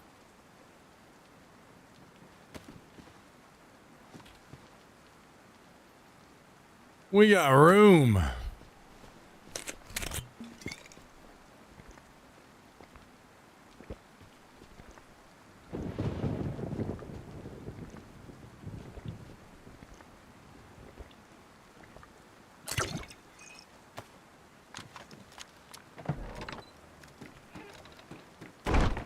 So I've got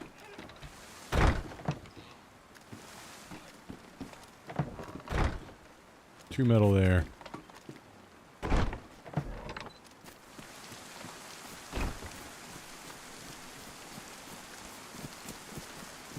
Where are we going next? Here we go back to the airfield.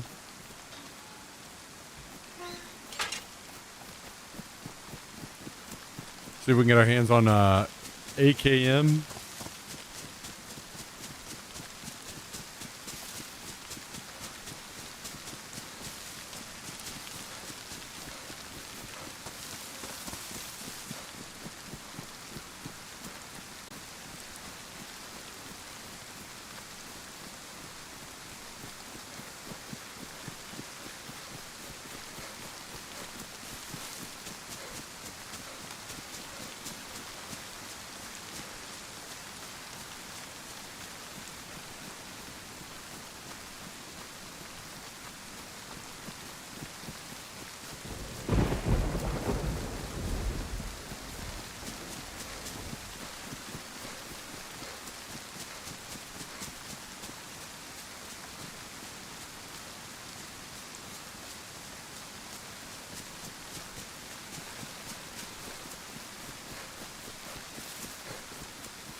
Bring back another plate carrier.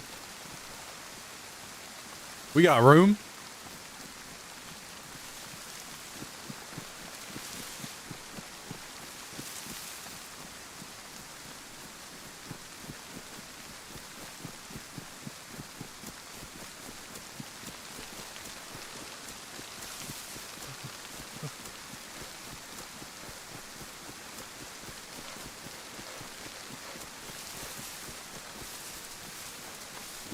And now would be a perfect time to have a red key, huh? With this plane right beside the base. It's been looted for a while.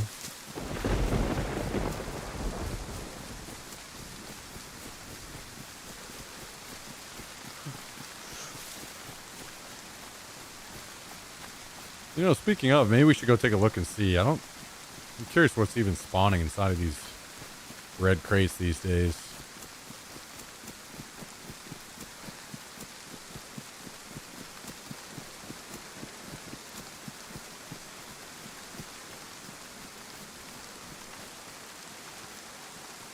Is that an SVT still?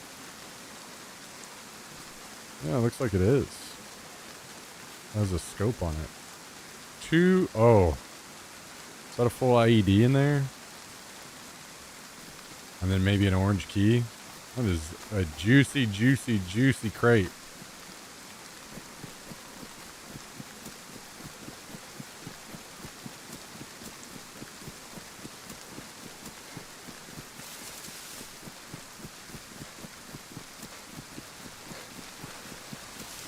I wonder if it's... You can't craft IEDs anymore. You can only get them out of those crates.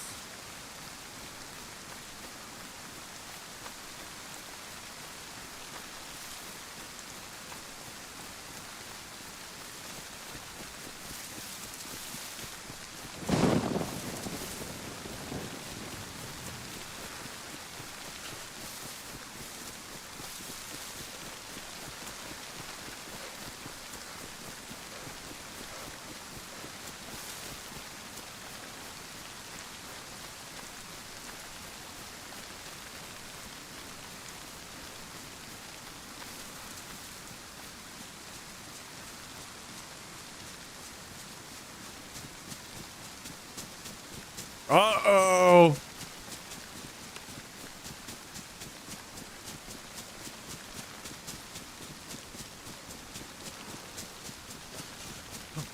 Well. If Calendal's sub expired, where does that put us on the timeline of Jummy being subbed to Imaru.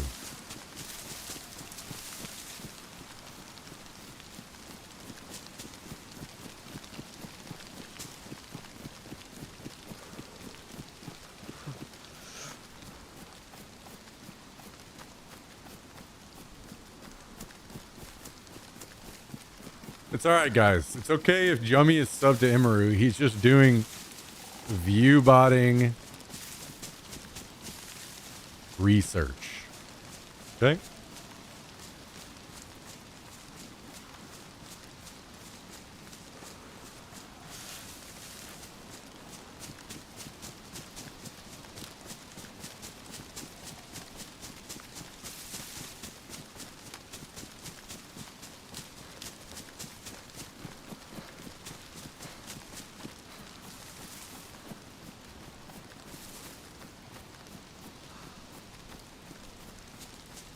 Because any day now, we're going to flip the switch on and have 10,000 viewers.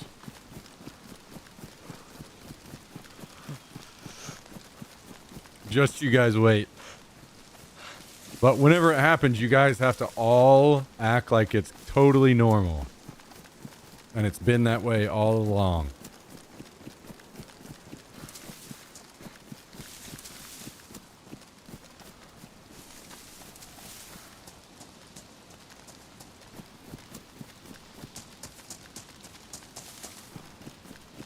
We were here before. It was cool. That's exactly right. We can even make shirts if you guys want. For the 3 of you that were here before we turned on the view bots.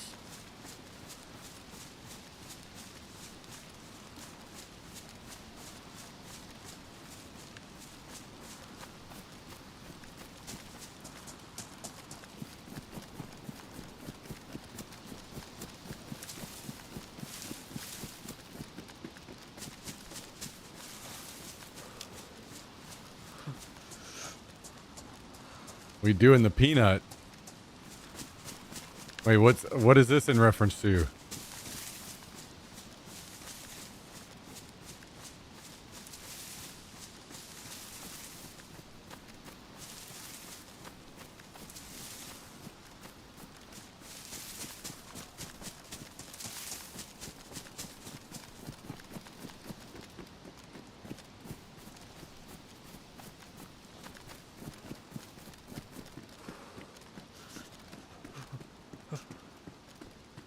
I'm not sure if I need more pants or not. I went ahead and went and posted in Emmy's chat trying to get one of them to gift subs. Any gifters? Or is it all just view bots? Ooh, there you go. To prove they're not the guy, that's what you say. You go in there. Guys, let's just show them how many of them there are, how many of real accounts there are here. Someone gift me a sub. Let's prove them wrong.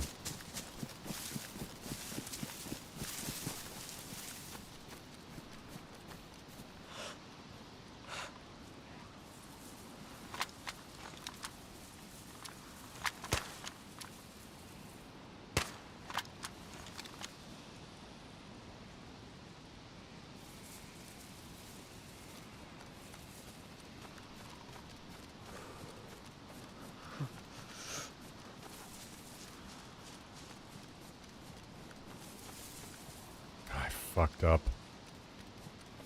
I should have dropped one already.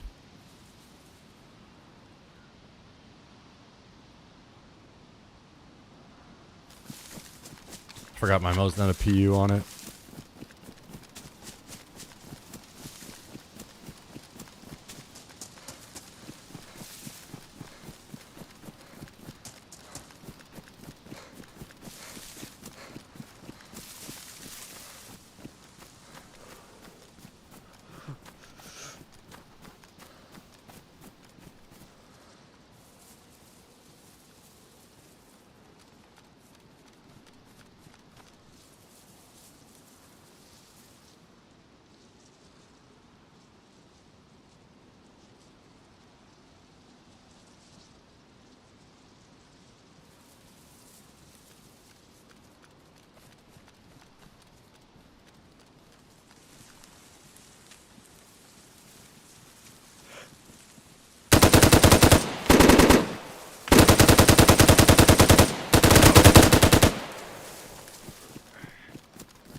Mito, are you still watching?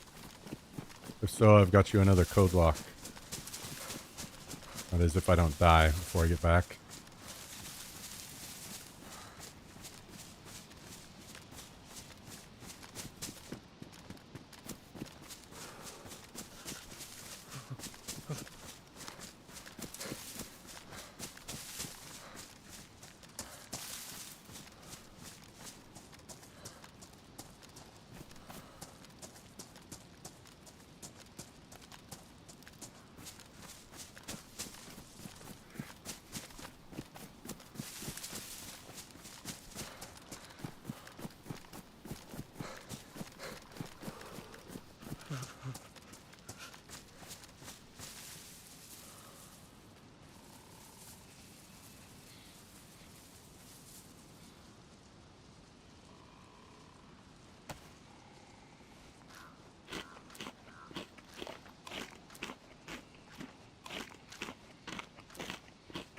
Yeah, that guy definitely panic shot.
I think that right there is a perfect example of why I don't use pistols.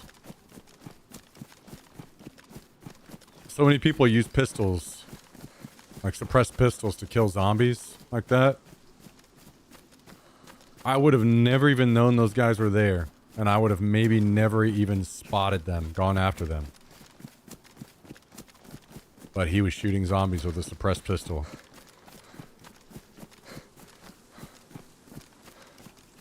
And that is what got them both killed.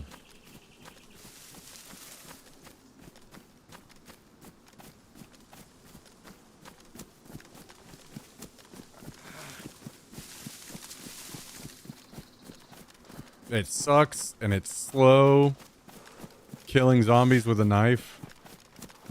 And it's scary. But man, I have killed so many people that I never even knew were anywhere around me because they were shooting suppressed pistols.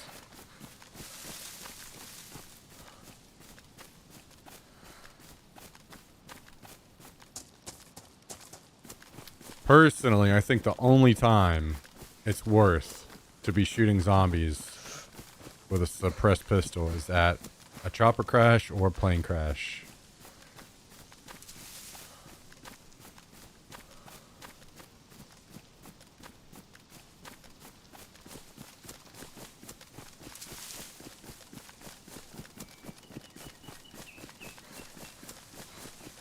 Wait, are you calling Fonzie lucky because he went out and found a LEDX?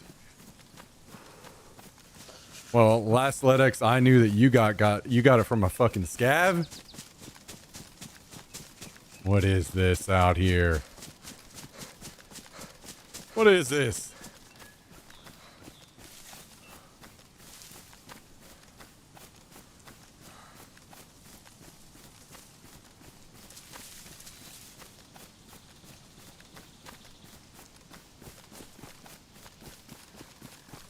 I checked that location a million times, never find one.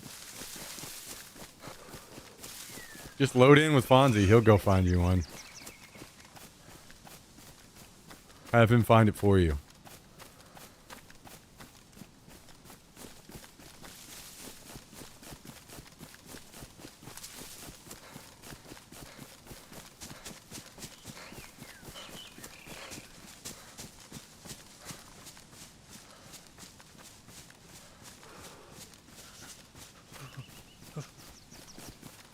Damn. Wait, are you trying to say you kill so many guys, so many geared guys,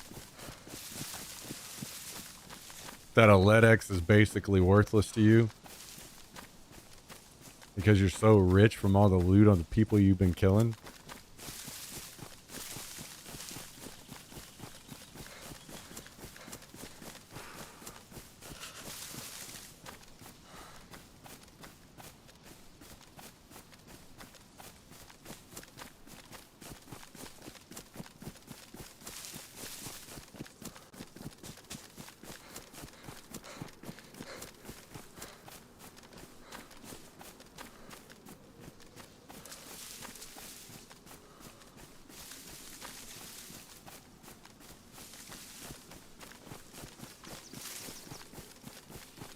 Well, you guys, it's funny how many so many things go unsaid. Just, you know, just a couple short sentences. Truly, deep down, there's such a deep, lovely brotherhood between you both.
I'm waiting on a Kabasi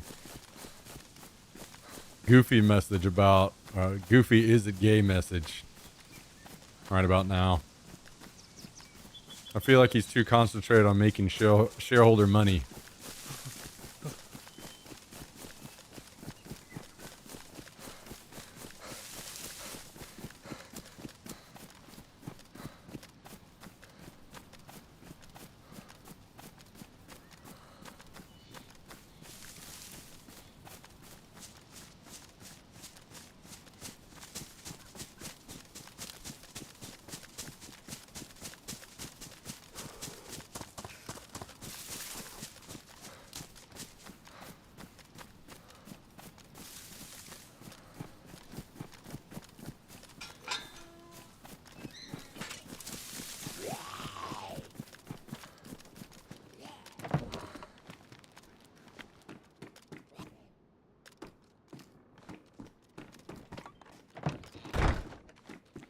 All right, we made it back after dispatching those two men. And we put his gun to rest in our bag.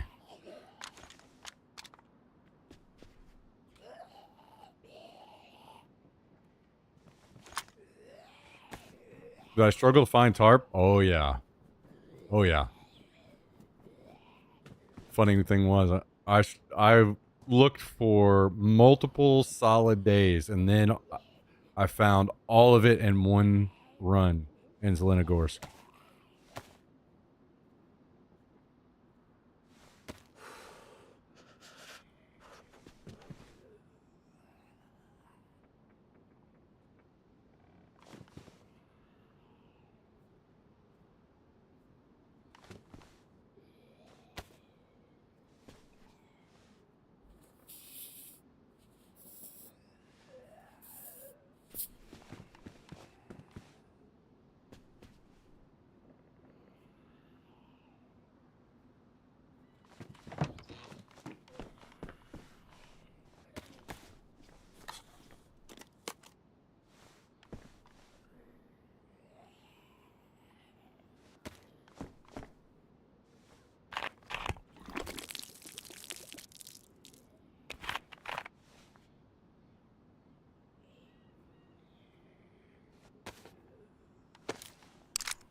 Happened to be the only item that ruined when I killed him.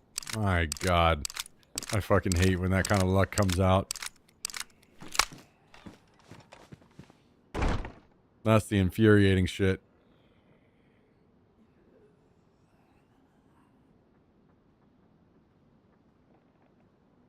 Man, I'm gonna have to start stacking this ammo in this bag, huh?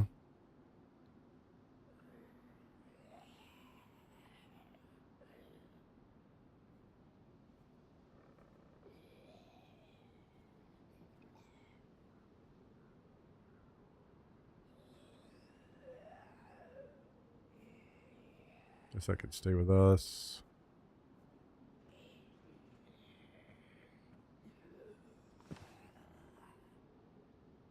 Let's see. What is it? This one? Yeah. These will go in here.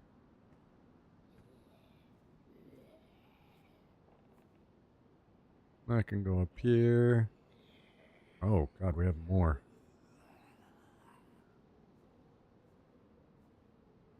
It's okay. We got room for those as well.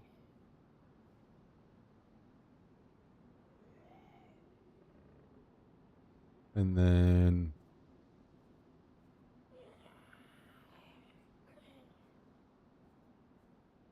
do we have multiple gas masks in here?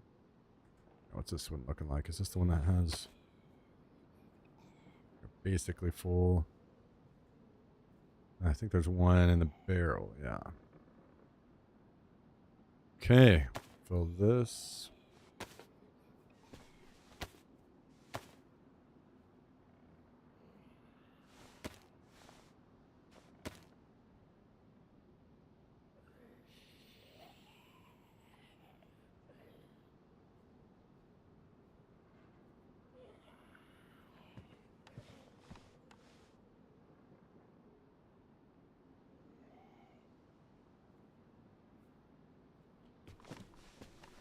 Guess I can just throw this in here for now.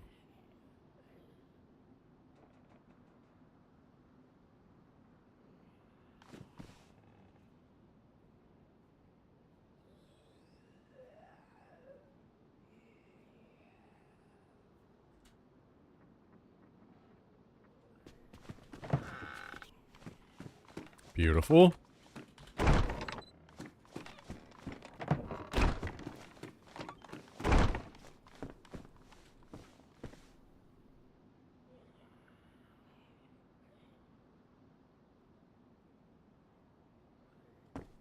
All right. 2 seconds. I am going to go to the bathroom and then we will go again.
Oh.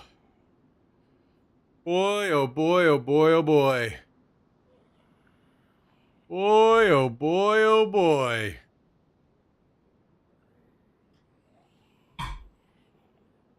What do you want, buddy? You want up here? Come here. Come on. You want to say hi to everybody? Huh? What are you up to today?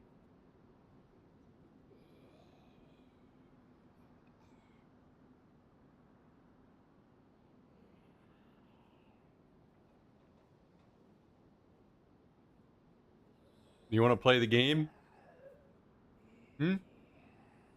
You want to tag in? Give me a break?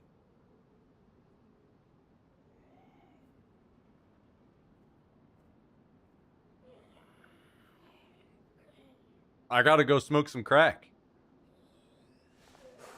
So I have the energy and mental stability to play this game.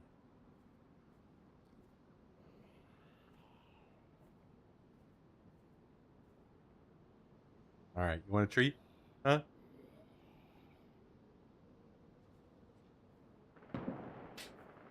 All right, all right. Treat time, treat time. Treat time.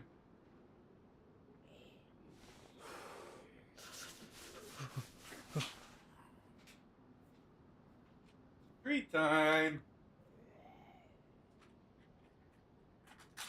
Good boy.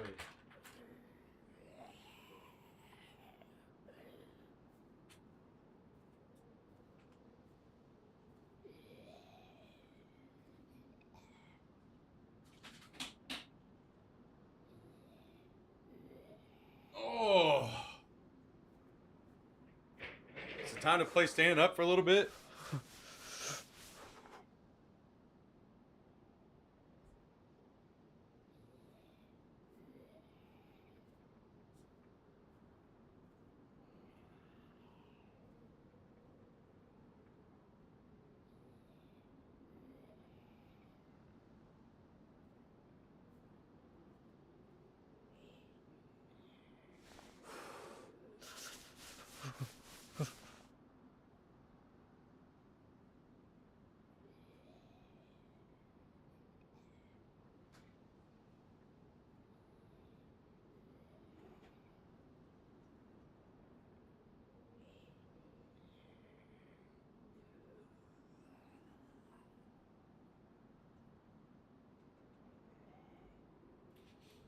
Okay.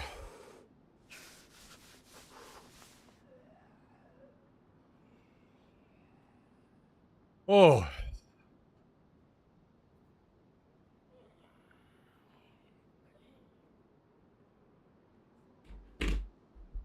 Back to it. Back to it.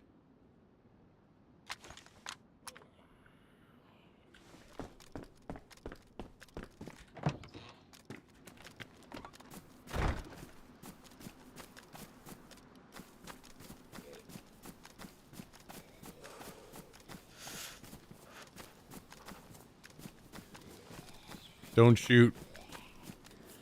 Okay.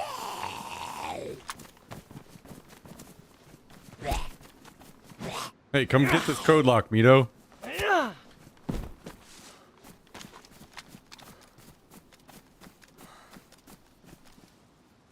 Yo, can you hear me? Hello, where are you?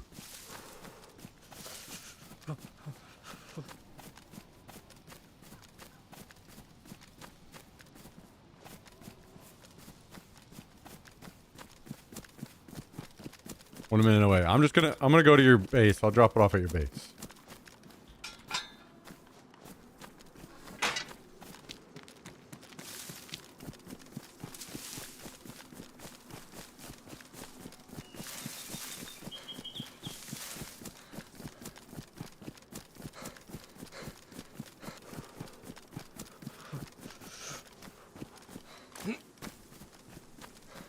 Oh, I see you.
Hello, hello.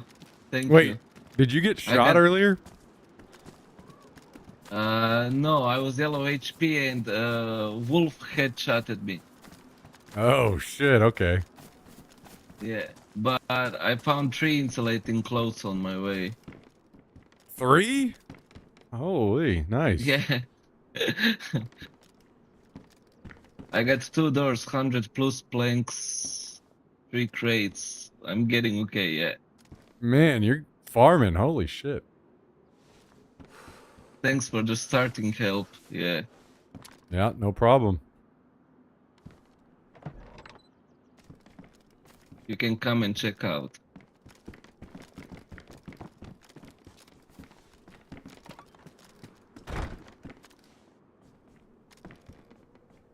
Damn, you're rich, dude. Yeah, it's getting good, it's getting good. I'm gonna log off soon. It's 4 a.m. here. Yeah, it's late. Let me out and I'll see you tomorrow. Yeah.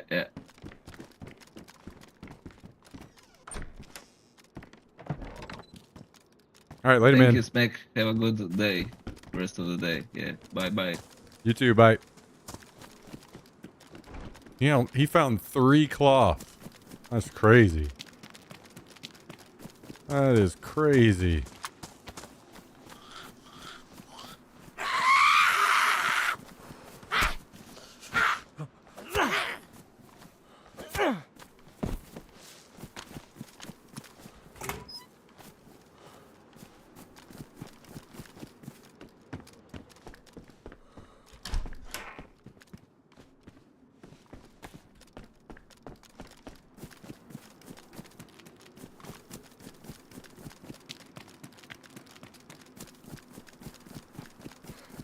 This guy is in for surprise whenever he logs in and he sees he has a neighbor right beside him.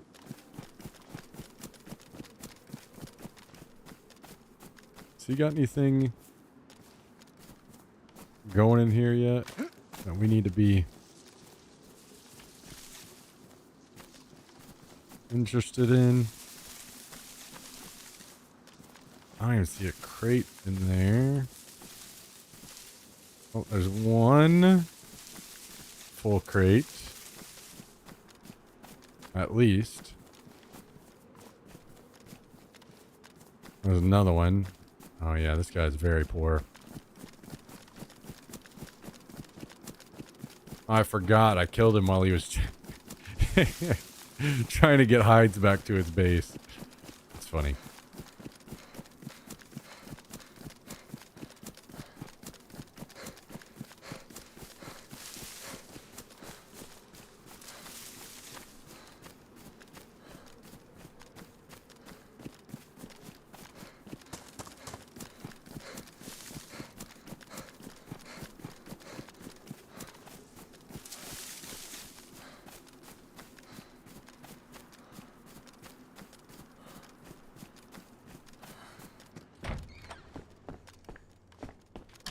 Man, what an extremely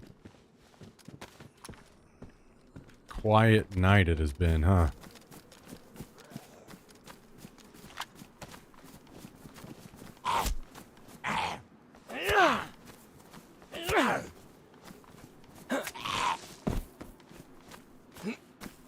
Not sure what's going on. I wonder if we need to, I don't know.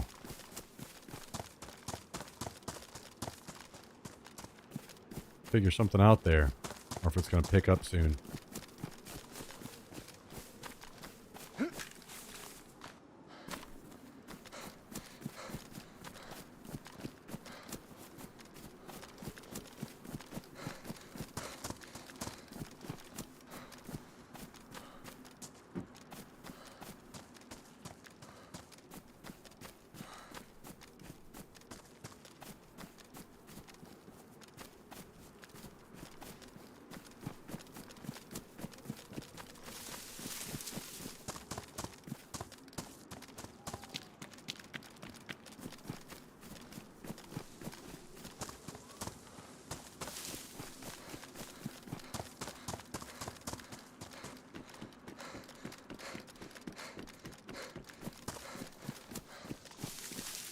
That was a pretty good start. We sent over, I think it was like 300 nails. I'm not certain how much you can make with that, but that on top of whatever else he found.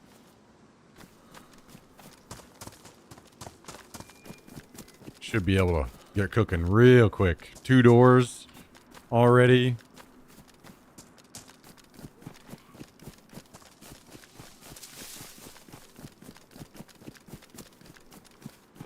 Hopefully we can get him full doors tomorrow. I guess he's got another code lock, so he'll at least be able to do one more.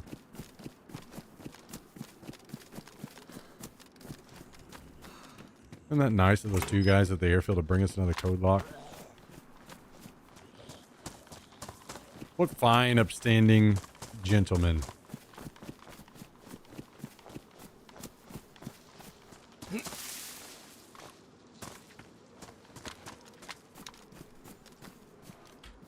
Oh, there's another pickaxe. It'll be fine. Didn't look like it was in good condition. Otherwise, maybe I'd save it in my base.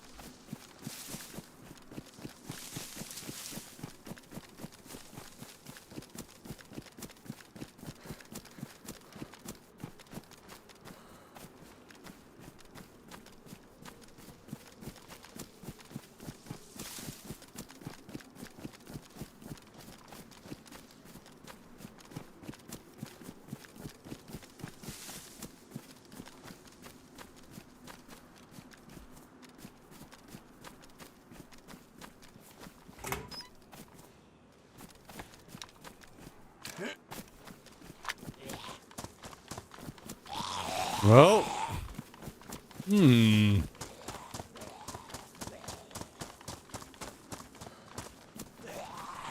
is supposed to be prime time.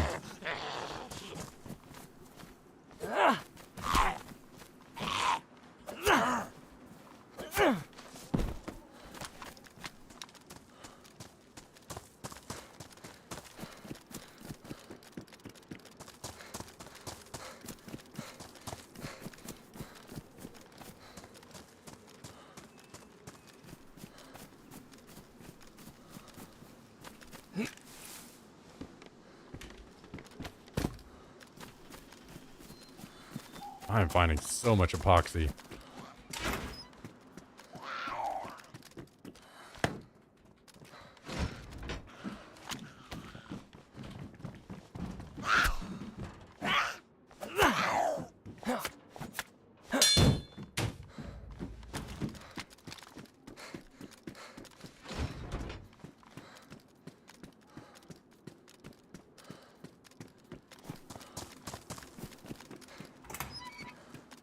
Hey, more nails.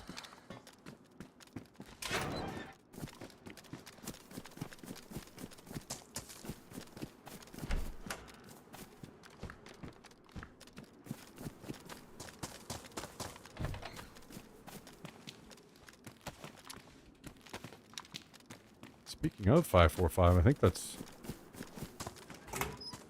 one type of animal we've been low on for whatever reason.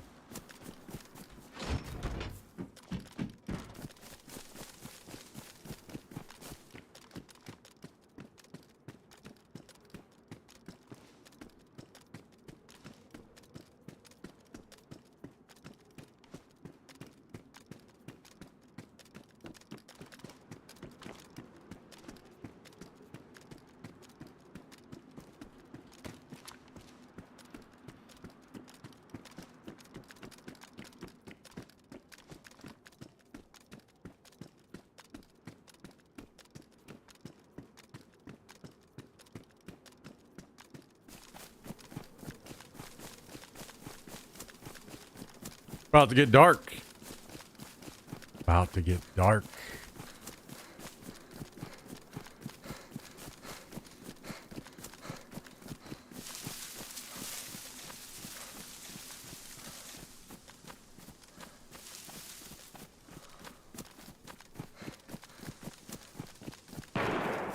Oh.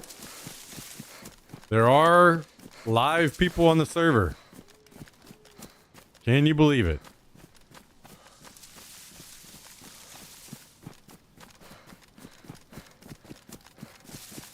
Can you believe it?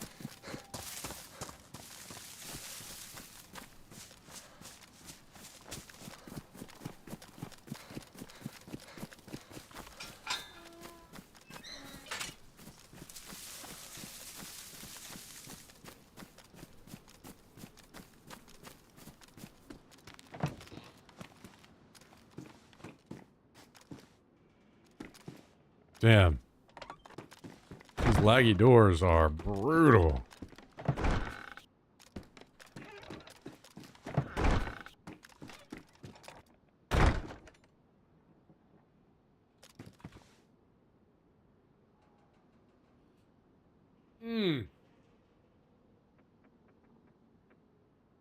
Jax, what are you doing, buddy?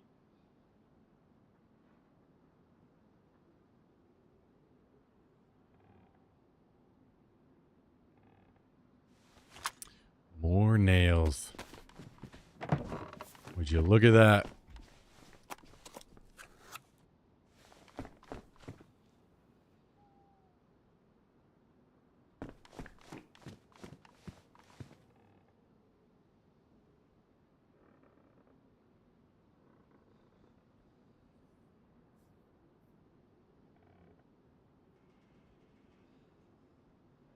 Is there anything that we need to... Oh. I need to patch up my own plate carrier. Probably patch up these boots too, huh?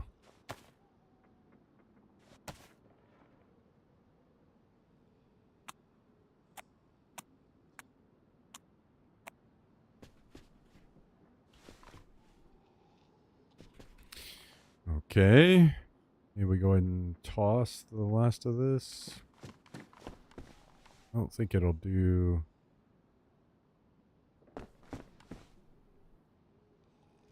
anything for us, actually. You know what we do? We do, this. These away.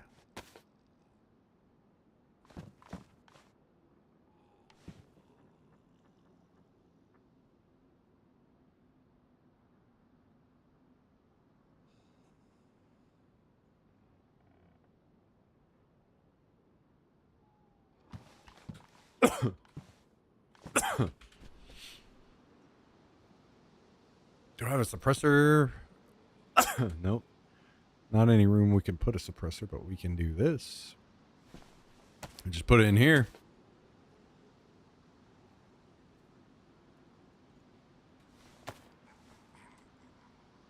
That's not what we want to do.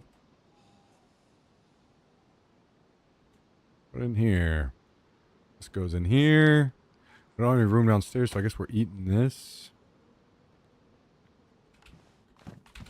Let's save this.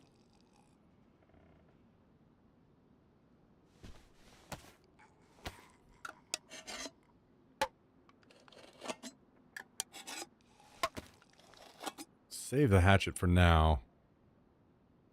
And toss this in here. That's good enough. That's good enough.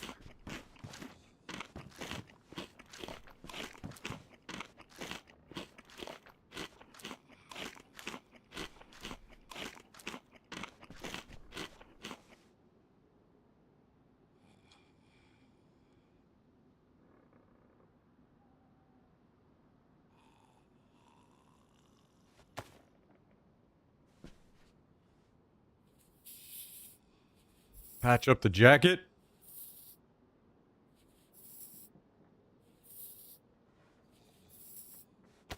Beautiful.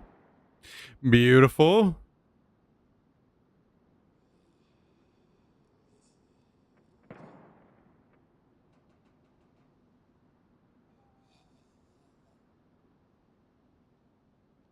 Hmm.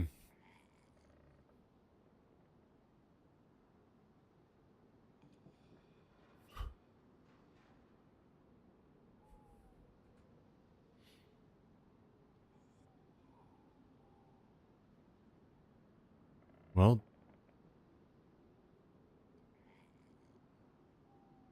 Now it's getting dark. I don't like that.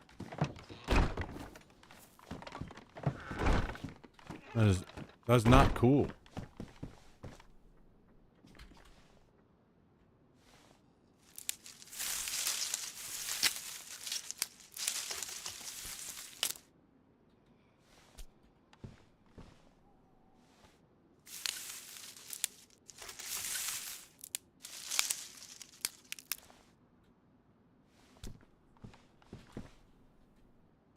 Almost messed that up.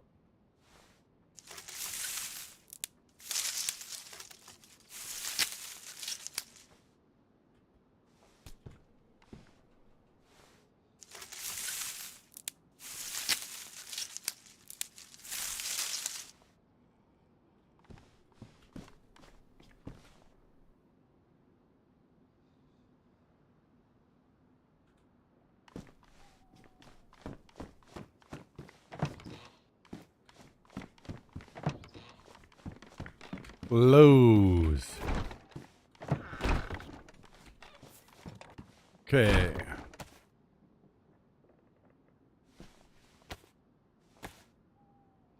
You know what? I may eat this, get some water.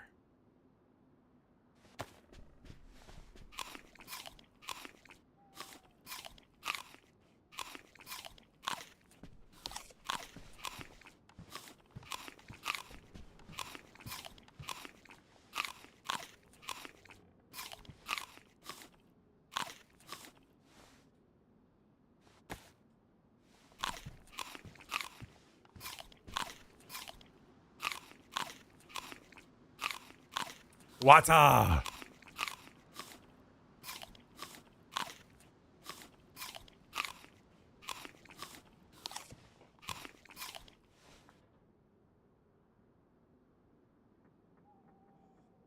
And let's see.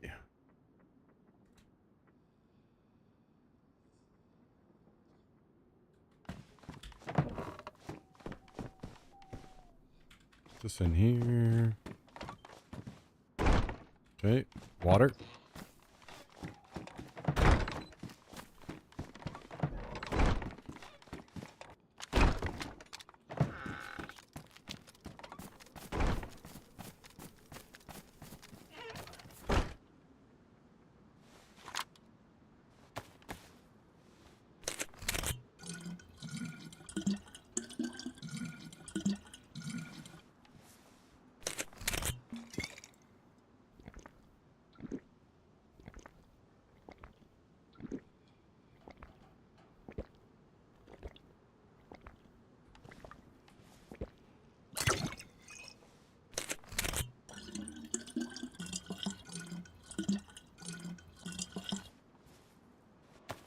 All right, hang on to that.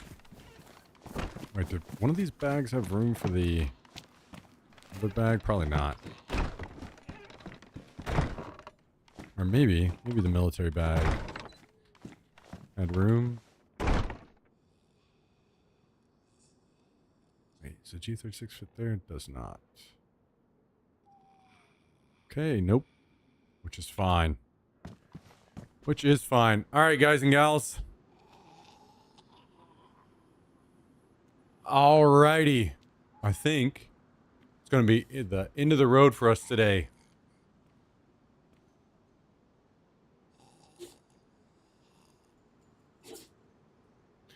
Going to be the end of the road for us today. So, thank you, everyone.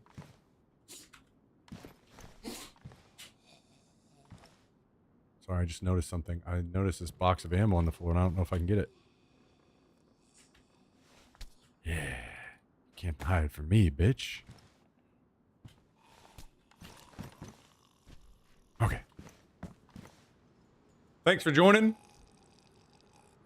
Thanks for joining, everyone.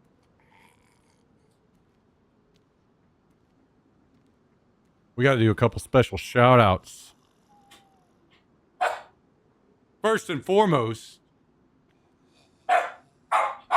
yeah, Crashing Out, have you been joining in toward the end of these last few That's all right, though. Unlucky timing. Kabasi started things off right with the 10 gifted today. Kicked off TTS Tuesday. Maybe we'll enjoy some TTS a little bit tomorrow as well for Mr. Kabasi. Thank you very much, Kabasi. Appreciate it. Thanks for the 10. Very kind of you as always, dude. Mr. Jummy dropped a tier 3 resub on us today. What do you think about that, Jax? Czar138 dropped a tier 3 resub on us today.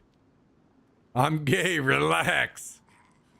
And XPy dropped 5 gifted on us as well.